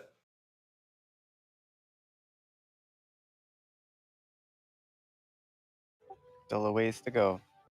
Yep. So yes, we just crossed the 6-hour mark.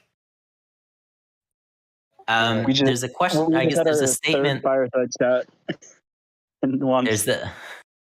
There's a statement that was there. A few things. So Phoenix asked, would each of those core folks consider a shadow program? Which core folk are you talking about? The core people right now in the system? Like which core are you talking about, Phoenix? He's talking about the 3 engineers, I think. I was going to bring it up in regards to almost everything. I mean, yeah, like we need Padawans. I'm talking about the various hats. Yes, I mean, definitely, yes. Yes, the answer is yes. We need to figure out a way to train people to create redundancy for sure. Yes. Yeah, I would like to be a arguably Padawan. the blue I don't know. papers kind of do this. Like, arguably the blue papers do this. Fractally, in a way, would also kind of do this as people would have a mechanism to onboard onto the community. Obviously, people would have more respect and others less respect, and then at some point you would learn from those with more respect and what they're doing, and that would, in a way, kind of be like a shadow program. Yeah, it's something that we do need to work on. I'm not sure I understand this. I don't know if it's a question or a statement. This flow of ENF funding should really be drawn out. Oh, you mean like drawn out, like put on a chart? Yeah. This is really important to convey in an easy to understand way. Probably only a couple of people's heads right now. Glad it's at least recorded. Yeah, we've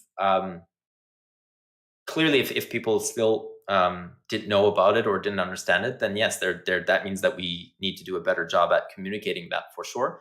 Our website has been a very long, painful journey, but with Ted joining last month, it really went into high gear, and we are working on having some of those more visuals a part of the website. So definitely yes.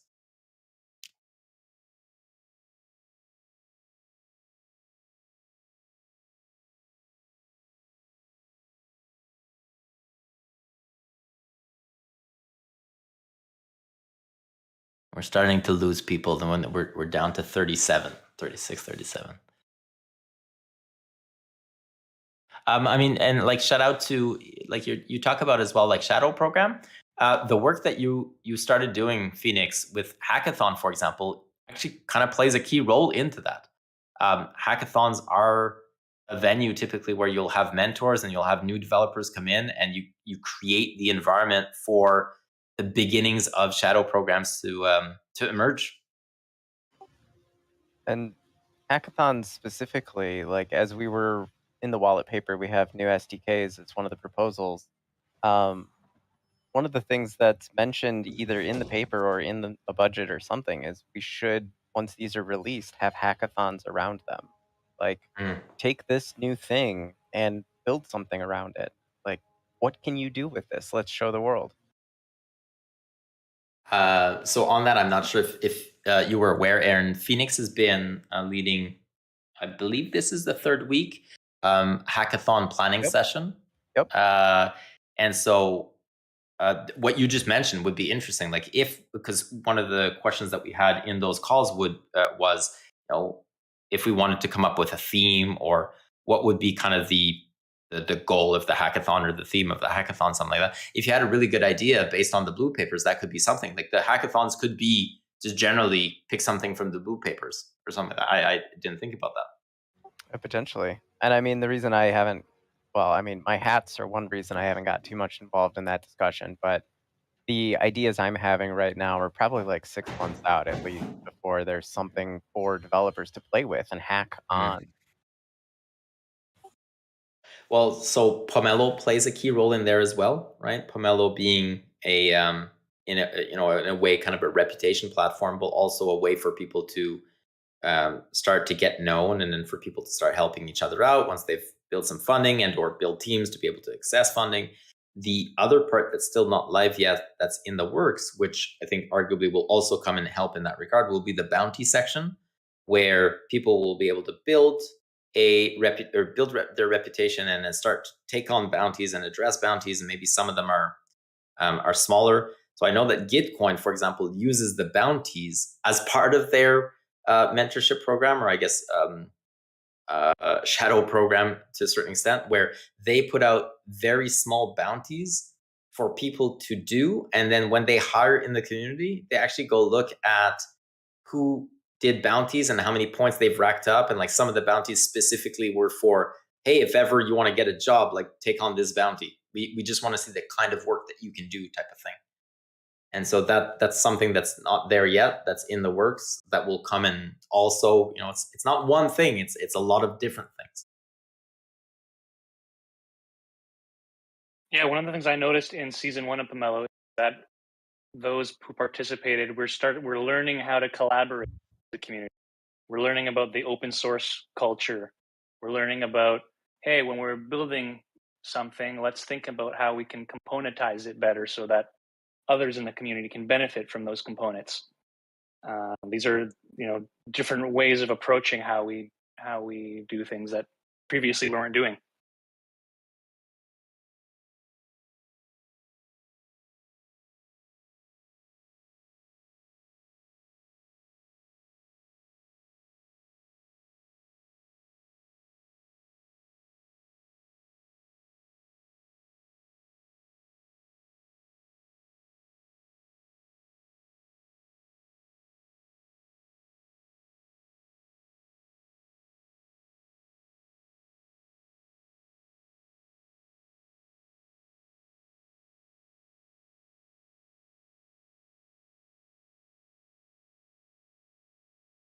No, I think it's still going. I'm actually just reading for the last. So this is what people don't see. That's really amazing about EOSIO or EOS, actually, the mainnet specifically. The mainnet is often, because I can't comment from others, because I was a BP on Wax, and I was a BP on Ultra, and I was a BP on other chains, but and it never occurred there. It only occurred on EOS, but I can't comment on the chains that I wasn't a BP on. EOS, in large part because of its market cap, gets attacked a lot. Like, it is the obvious target. The mainnet gets attacked very, very frequently, and the majority of you have never even known about it. Don't even it hasn't affected you. You're just not aware. And for the last, I guess, 2.5 hours or so, there's been some issues on the mainnet, and it seems like, again, perhaps it's a particular account that is causing the problem. But we've been on this call for 2.5 hours and nobody's brought it up. Again, going back to, we don't have a block production problem. What we've had is a funding problem. The mainnet is extremely resilient in terms of its capacity to handle, I guess, attacks, like real live attacks. The mainnet is attacked all the time in order to try and cause disruption, in order to try and come and steal some of that market cap value type of thing. And I'm just catching up on chats in the background. The BPs are trying to resolve this and trying to figure out what's going on and what's causing this and ward off that attack type of thing. And when I see that, it always makes me smile, because there's a lot of really, really good about what we've created over the last couple of years on the technical front. This chain is incredibly battle tested, like really, really battle tested. The community's battle tested too. I don't know any more hardened community. I think that's a fuck yeah.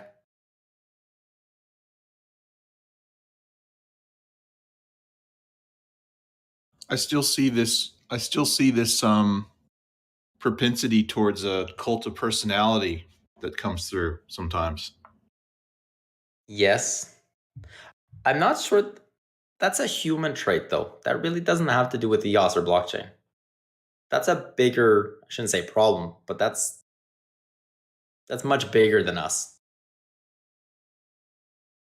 People gravitate towards personalities.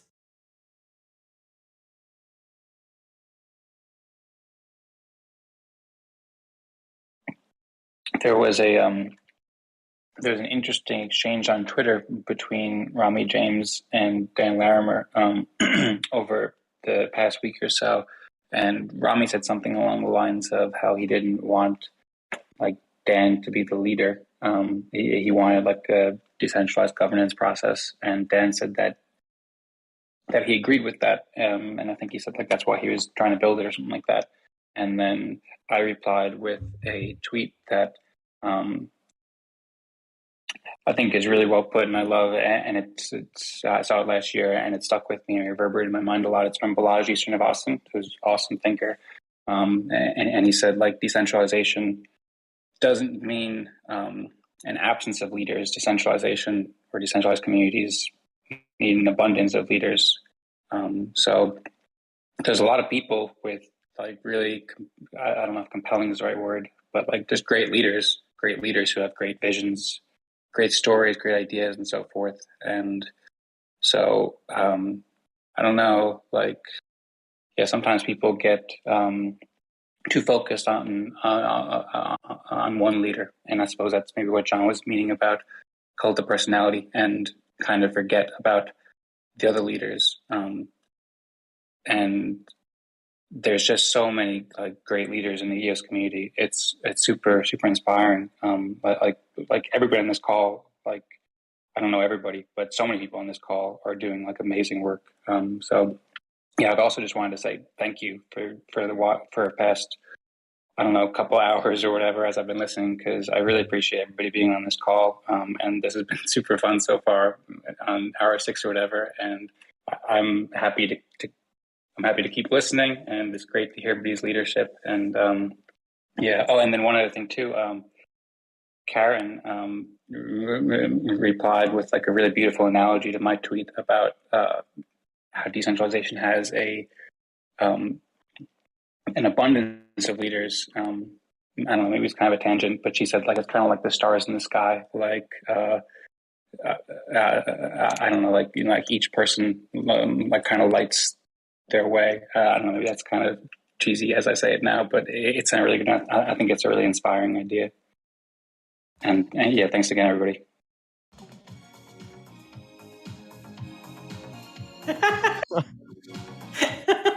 Is that Yana?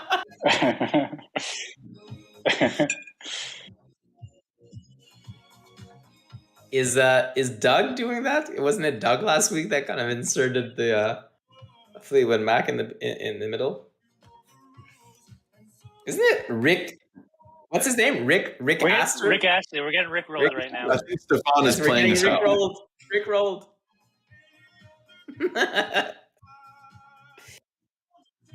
So who's playing it? Seriously. I think it was Stefan. Yves, just a quick one last thing from me. I like the way you broke down like how the ENF has to go get funds from the block producers and everything.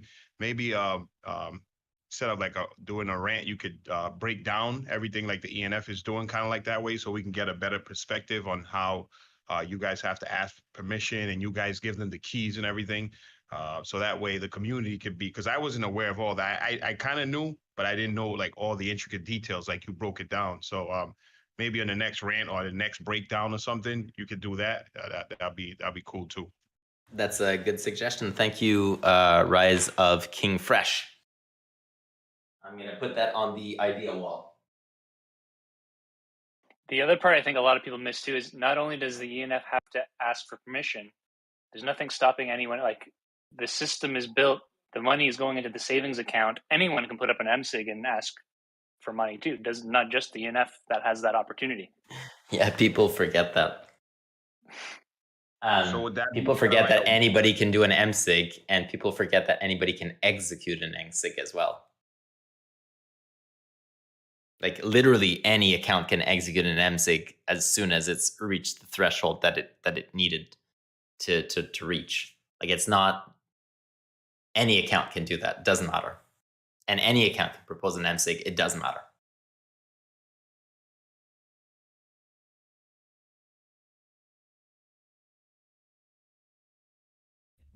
Cool.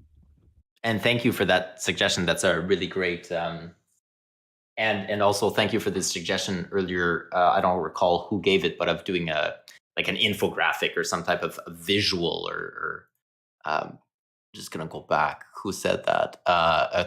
Cudella Mancha.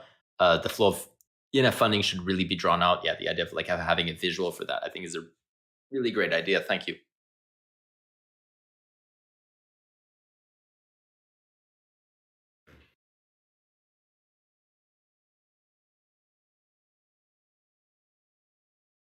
Anybody else? I mean, while we're on hour 6.5, might as well keep going if there are other questions.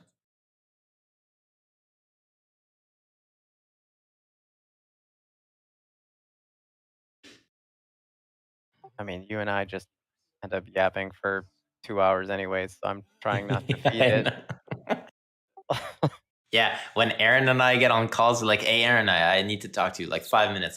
It's only going to be 10 minutes, something like that, really quick. 3 hours later. Yeah, I think we should go now. All right, yeah, let's go. Yep.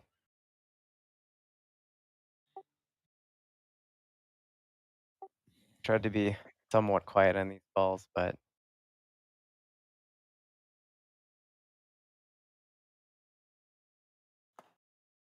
Okay, here's a little story for some context. We've been running our own EOS nodes behind the scenes, and we've been having a lot of technical issues with them. And we tried the Docker images from Aaron's team, and it worked the first time, and it saved us probably hundreds of man hours. So whatever Aaron's team is doing at Greymass, it's some black magic that we're not able to recreate without their help. So really appreciate that. It's very valuable work that they're doing. the beauty of Docker is you can figure out those headaches and code them all in, so that way it just deals with it. Yep. Now we just need to make it easier for dead simple for anyone to spin up their own EOS nodes, I think. So you mentioned that, John, I think it was last week in either the API Plus Discord channel or the Core Plus, I don't recall which one. So I know Aaron, you and Matthew did back and forth afterwards.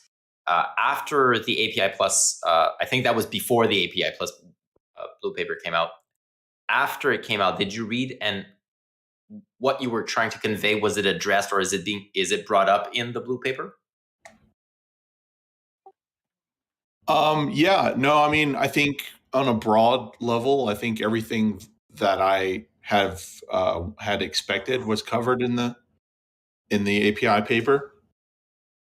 It's just a matter of execution, I guess. Because there's, if it's not captured in the way that you wanted to capture it, or if it's a specific program that you're thinking, or something specific that you're thinking, there's, again, through the feedback process, it would be great if you participated in it. Obviously, there's incentivization for that to happen. Or if it is addressed, then yeah, obviously at some point, like we talked about earlier when Matthew and Aaron did the kind of the overview of what's in the blue paper, the idea behind having multiple API providers, either through a Infura type solution and or a more decentralized type solution in the future, those will take time, right? So in the meantime, part of what the guys tried to address as well is, if we need months, but something that was relatively quick and easy, would there be something? And so I guess they tried to address that in a way by, one of the proposals is to support the current providers, but that could also be replicated for other. Right now, I guess I'm focusing more on the API providers, but more like API Plus or API history, like not just a standard, just API, but maybe there's something missing for the standard APIs, like just the APIs that aren't providing the full slew of services type of thing. Anyways, all that to say, if you think there's still a lack, being an API provider yourself, if there's still something missing that you didn't see in Core Plus or API Plus, that would be great to know, and especially if it's something that could be addressed relatively quickly. then yeah, we'd love to know that. Sure. Yeah, I'll definitely write something up. The big question I have is, how do we get the EOS community as excited about API nodes as they are about enchiladas? To be honest, they won't, and that's okay. I don't think that that's necessarily a bad thing. I think that the overlap of enchiladas and APIs are somewhat limited, and what I'm trying to do is grow the base of enchiladas and grow the base of APIs. And I think that the blue papers are my current mechanism to grow that base of APIs. If you've been following along the chat, then the APIs, that just mean the stakeholder that would fall more on the developer type of thing. And that there are other programs or initiatives, I guess, that will grow that user base, like Pomelo, like the bounties, etc. So I do believe that that's a need, that we need to continuously grow that base. And so I don't think that we get this. Maybe there's overlap between getting excited for both, but not everybody get excited for APIs, but some people get really, really excited for APIs. It's more I mean, they shouldn't be, they don't need to be. But it's more of a concern about, like, your time is consumed by whatever the community is vocal about. So if the community is not vocal about the right things, then maybe your time is maybe mismanaged or something. But yes and no. Like, what I mean by that is the 2% that the ENF has, let's say, arguably access to. And now I say that, and people are going to say, "See, you have access to inflation." No, so just I'm making it very high level. The 2% that's going into saving that the ENF could request, but that anybody else can request, that arguably a major part of it has been spent on the blue papers and the API type of stakeholder. And so I still envision that the majority of that 2% goes to developers. And then what we're seeing with Fractally is perhaps a 2%, or that's being asked anyways, that would go toward the Fractally type of stakeholder. And at some point, once that system would exist, then yeah, the ENF may still have a place as a function to facilitate that, either governed through Fractally, or it becomes a fractal, whatever. But just think of the entity itself, an entity that could still come and allocate funds to the developer type of vein that I see.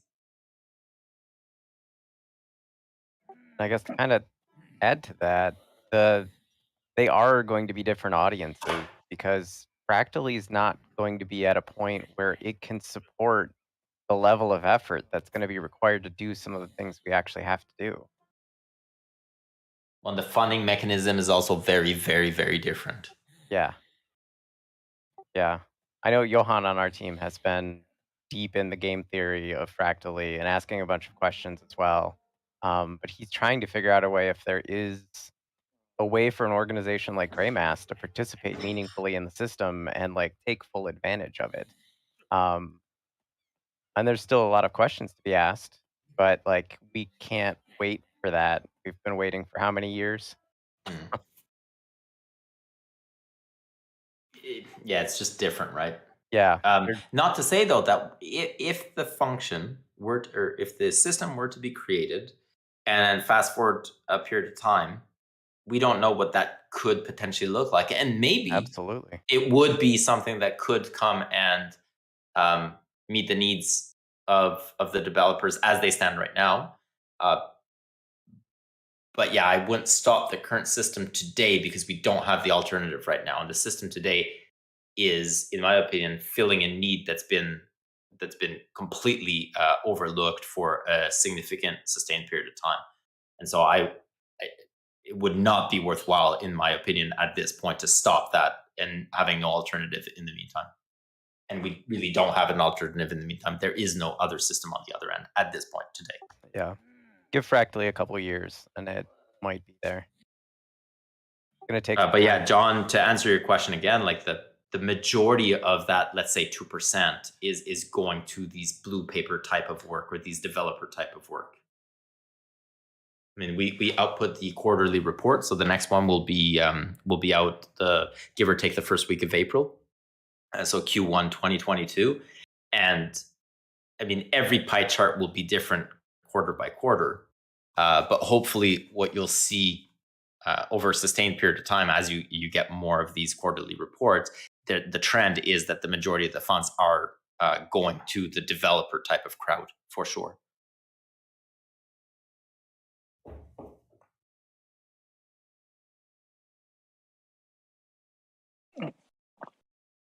A couple of things that I'd like to add.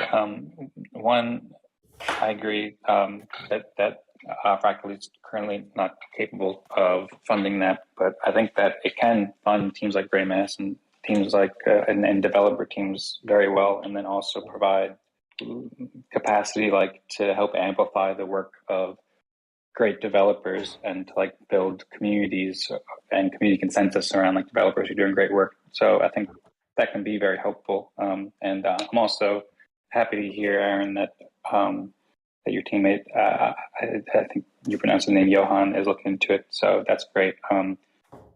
Yeah, and then the other thing too, John was saying about like how to get people to be more excited about APIs. So maybe it's useful for me to say here, like I've been following the work with APIs, and I understand like at a high level why they're very useful and why they're necessary to make applications work well. But I was thinking maybe it'd be helpful to kind of do the same kind of 30-second elevator pitch that Yves was requesting or challenging of me. If you'd like to just explain like at a high level for somebody who's not... I'll do the 5-second pitch. No API, no blockchain. Right. But I mean, we have APIs right now. And so like, what's the big difference between APIs as of today, where the blockchain works, although it's of course limited, as compared to what it would be like in, say, months or years from now after the API work is really more mature? That's not a thing.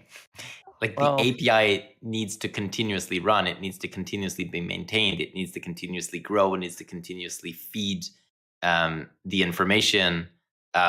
It's not a thing that you do and then you're done. And really, it's as simple as if there's no API, how are you communicating with the blockchain? You have no method of talking to the blockchain. No API, no blockchain. About improving the user experience while doing that too. I mean, how many people have experienced issues with like Anchor being really laggy on your computer? A lot of that's actually due to the APIs, the sheer amount of API requests we have to make in order to sync the information for your account. It could be optimized further on our side, or it could be simplified for everyone on the API side. We could do it ourselves and we could make our thing better, or we could focus on the core of the problem and make it better for everyone. Kind of at the core of so much of what GreyMass does. I guess what I'm trying to highlight here, Aaron and Dogman, is that ultimately this is a technical product. At the end of the day, the blockchain is the underlying tool, and that is a technical product. So justifying the technical component is much simpler. It's much easier, because without that, you actually don't have the product. Everything else on top of that is extra features, but without, like, whether you like it or not, ultimately there's code. Whether you understand it or not, ultimately there's code. So when you want to make the code behave in a certain way, or you want things to happen, ultimately there's code behind that. Like ultimately this is a technical product. So the elevator pitch is really, really much easier. Where I push back with Aaron a lot though, and this is where then perhaps you, Dogman, would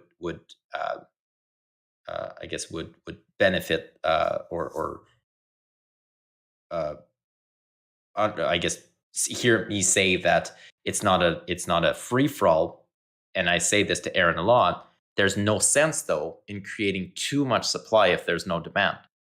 So yes, we're a blockchain product. And yes, Aaron, you can ask me to, if Aaron came to me and said, we need $20 million worth of hardware, and like Matthew has said that in the past, not $20 million, but like if it's at some point there is such a thing as too much hardware or too much technical, then you've got way too much supply, not enough demand. So that balance is very tricky. But ultimately, the baseline technical is a requirement. Everything else is not necessarily a requirement. And what I'm trying to make it is that the community, in a way, also becomes a baseline requirement. And the method by which currently there's perhaps an out for that is Fractally.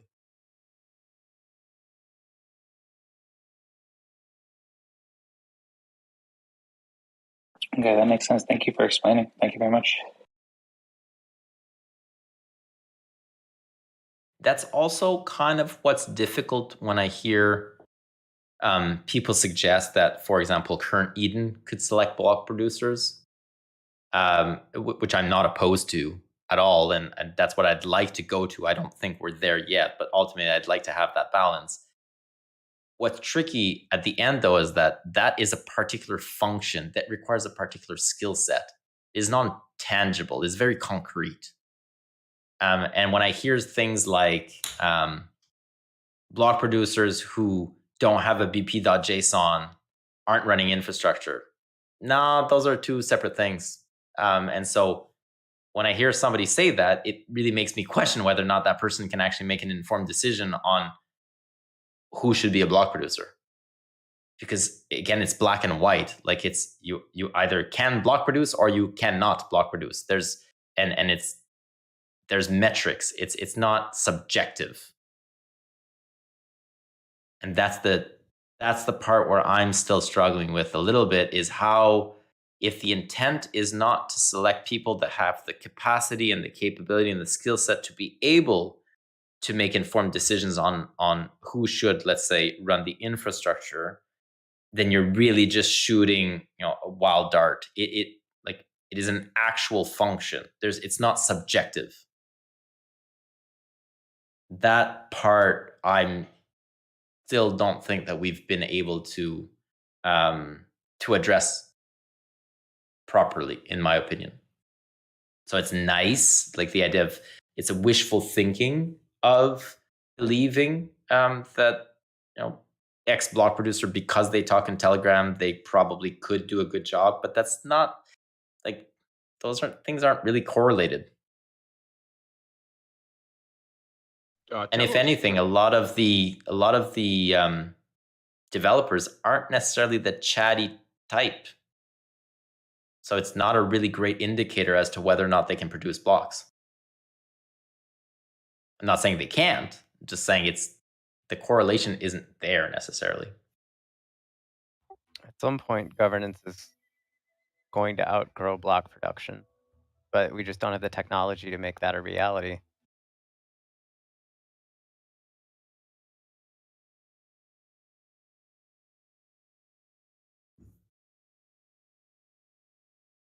Taking a page out of Telos's book, they kind of fixed this by requiring all the block producers to have like a certain amount of capability, like Yves is saying, as far as running infrastructure and everything else.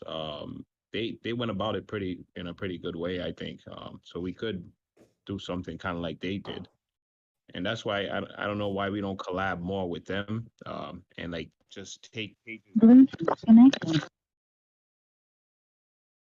So I'm not disagreeing. I agree that we can improve on that. Metrics wise, EOS does not have a block production problem. Block production is extremely efficient, extremely performant, and always online. And again, the chain is attacked so frequently that is incredibly robust. We've seen that. So I would not argue on that front. Other chains have different mechanisms of choosing block producers, and yes, but they also have different realities. So, for example, Ultra just appoints block producers; they just straight up choose, and so that's a federated chain. Wax kind of has a hybrid where it has the OIG that acts as a governance body that determines what are the traits or the variables that it would like the block producers to hit, and then you get scored and you get points, and then based on that ranking, which is a mix of subjective and objective, but they try to make it as objective as possible, then Wax itself controls the vast majority of tokens, and so it just places block producers in. Telos is kind of one step down to that, where yes, they do still have the same ranking, I guess, as EOS, where tokens vote, but the distribution of tokens is vastly different than in EOS, and so it's not apples for apples. So when Telos launched, they had a particular cap on accounts, and so they had much less large token holders. However, I have not, and I don't know, so I can't comment on the distribution of those tokens in terms of voting, whether or not there's a high concentration in a few individuals or not. I suspect that it's probably very similar to EOS. So I don't know. But yes, the different communities, I guess, value that differently.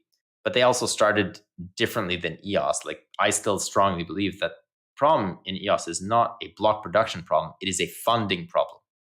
And so we placed responsibility on the block producers because there was no other method of accessing funding. But in reality, what we wanted was communication, marketing, APIs, whatever, everything else that's not block production. And we just didn't have a mechanism to be able to pay for those functions.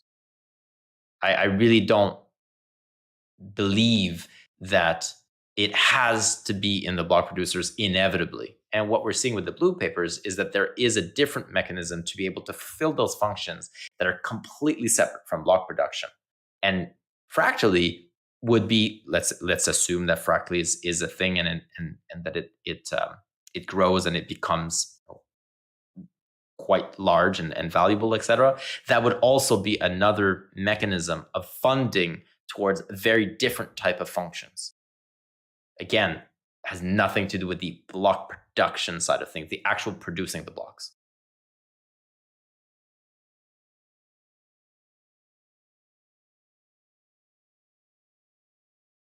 All right, thank you for that. One of the big problems we had in EOS is we didn't have a WPS at the onset, and it was part of what was sold and part of why people bought into this project. And ultimately, we tried to get one off the ground on multiple occasions. And I was part of those efforts every occasion. And so I'm very intimately tied with the process and the failures of not being able to stand one up. And the last one, arguably, the NF is kind of a WPS. The one prior to that was killed by Block One. It was killed by Dan and by Brendan. I mean, Dan just made that, I guess, very public. I think it was last week or the week before in his interview. And that last WPS was by far the highest consensus that the chain has reached on anything ever. I think it had 38 signatures, and it was a series of 4 MSIGs. MSIG number 1, MSIG number 2 passed, and then the PB was in place, and they essentially asked for that to stop because Block One would not be supporting it. Brendan and Dan both publicly said that they didn't support it, and they essentially dangled the carrot of, well, we'll let you do it, but if you do, we might have to no longer support EOS. And so it was still at the time where people believed that Block One was actually going to support EOS. So they dangled that carrot, they dangled the votes, they dangled funding, and ultimately the decision was made to stop the WPS. And that left EOS starving for another 2 years after that decision. Again, it was a funding problem, not a block production problem. Hey, Yves, you might not want to speculate on this, but I mean, do you feel like that was a good faith effort on their part to protect their chain, or was there some ulterior motive there?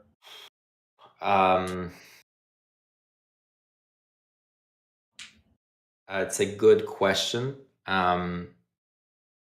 It is inevitably Yeah, I'd rather not answer because of the litigation, ongoing litigation with Block One. I would rather not answer. But what I can say is from a non-ENF point of view, so from my point of view, was very intimate with this. I'm the one who championed it. EOS Nation was the one that built it. We're the ones who reached consensus on leading this. Down in Rio, originally at the onset for the architecture and the design and the actual development, and then the ultimate, getting the signatures on chain and stuff and negotiating, et cetera, et cetera. My experience with that was very much that we got catfished, and whether or not it was malicious, I don't know, but very much the alternative was to take on Block One and essentially go against the wishes of Block One while Block One was making threats, not just to, for example, me and EOS Nation and the people that had been working on the WPS, but to the larger community.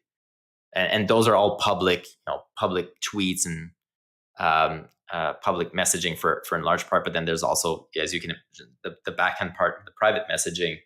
It was very much, if you guys do this, we'll let you because EOS is decentralized. But if you do this, like we've got a bunch of investors and we've got a bunch of capital that we're going to deploy, and you're not going to get it. And it was very much a threat, very, very much a threat. Yeah, I mean, I can just say as an outside observer, I'm not part of those, those talks directly with B1. I've seen many opportunities where they could step in and help and they don't, and opportunities where they do step in and act like they're trying to help and don't.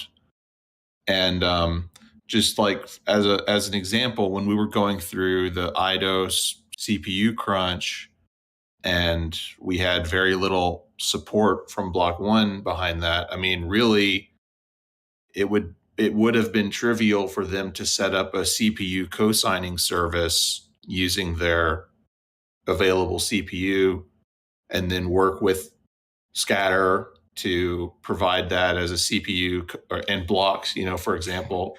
So there's just, two things there. One would have been them knowing that Scatter even existed, which they admitted that they didn't, which is such a huge failure. But the other thing is that they said that they couldn't do it because it would be seen as them exerting control over the chain or having control over the chain. Well, isn't that a great irony that the reality was they did have control over the chain because they were dangling that carrot, right? So yes, it is quite bullshit. Yes, very much so. So you see the double standard there. Of course. Yeah. Yes, very much so. So if you have any experience or any details like that or any communications that you can share, please send to b1litigation@eosn.foundation.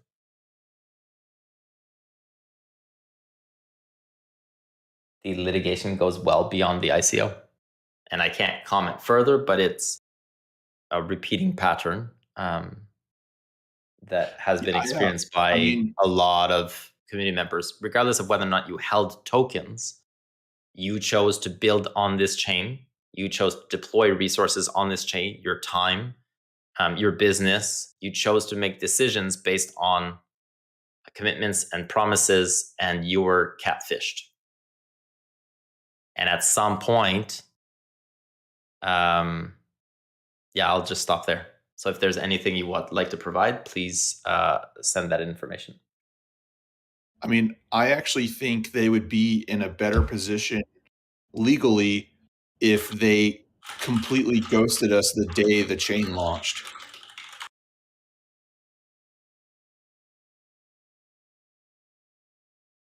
At pesky hindsight. Yep.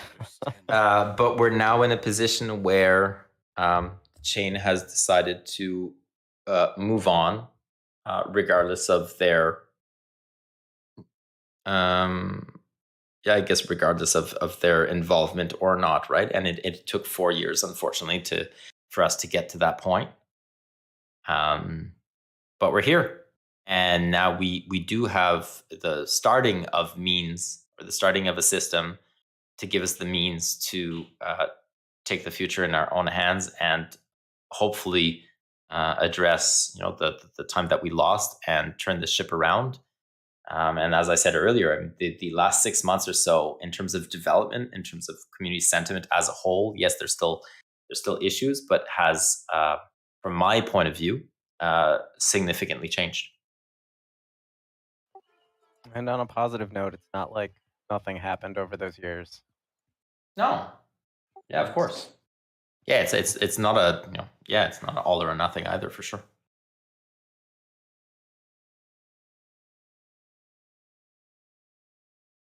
All right, we're getting on. What is it, like 7 hours now? In 10 minutes, 12 minutes? Yeah, it's getting close.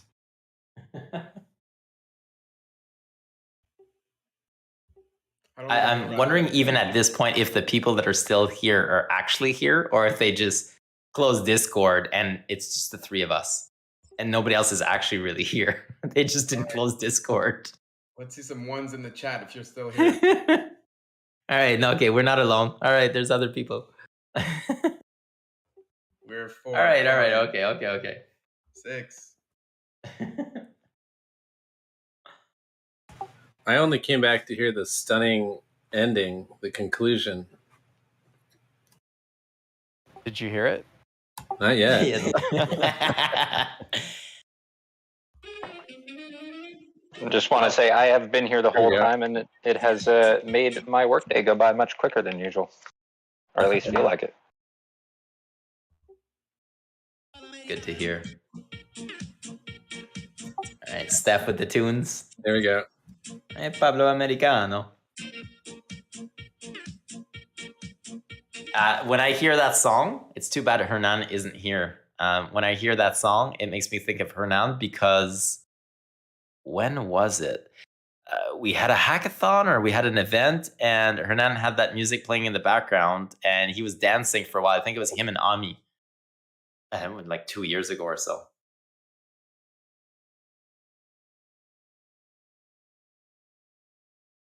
I'm guessing nobody else remembers that, but I remember that.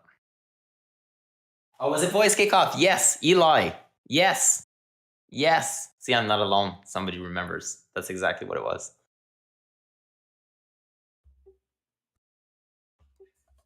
All right. Well, I think I'm going to wrap it up after all. All right. Well, thank you very much, everybody, for participating. Thank you very much for being here. This is what it's all about. Yeah. And thank you, Yves, for devoting your time. I know you and a bunch of other people are very busy, so getting down and talking with the community is much appreciated. Well, thank you. Yeah, super appreciate it. Thank you so much.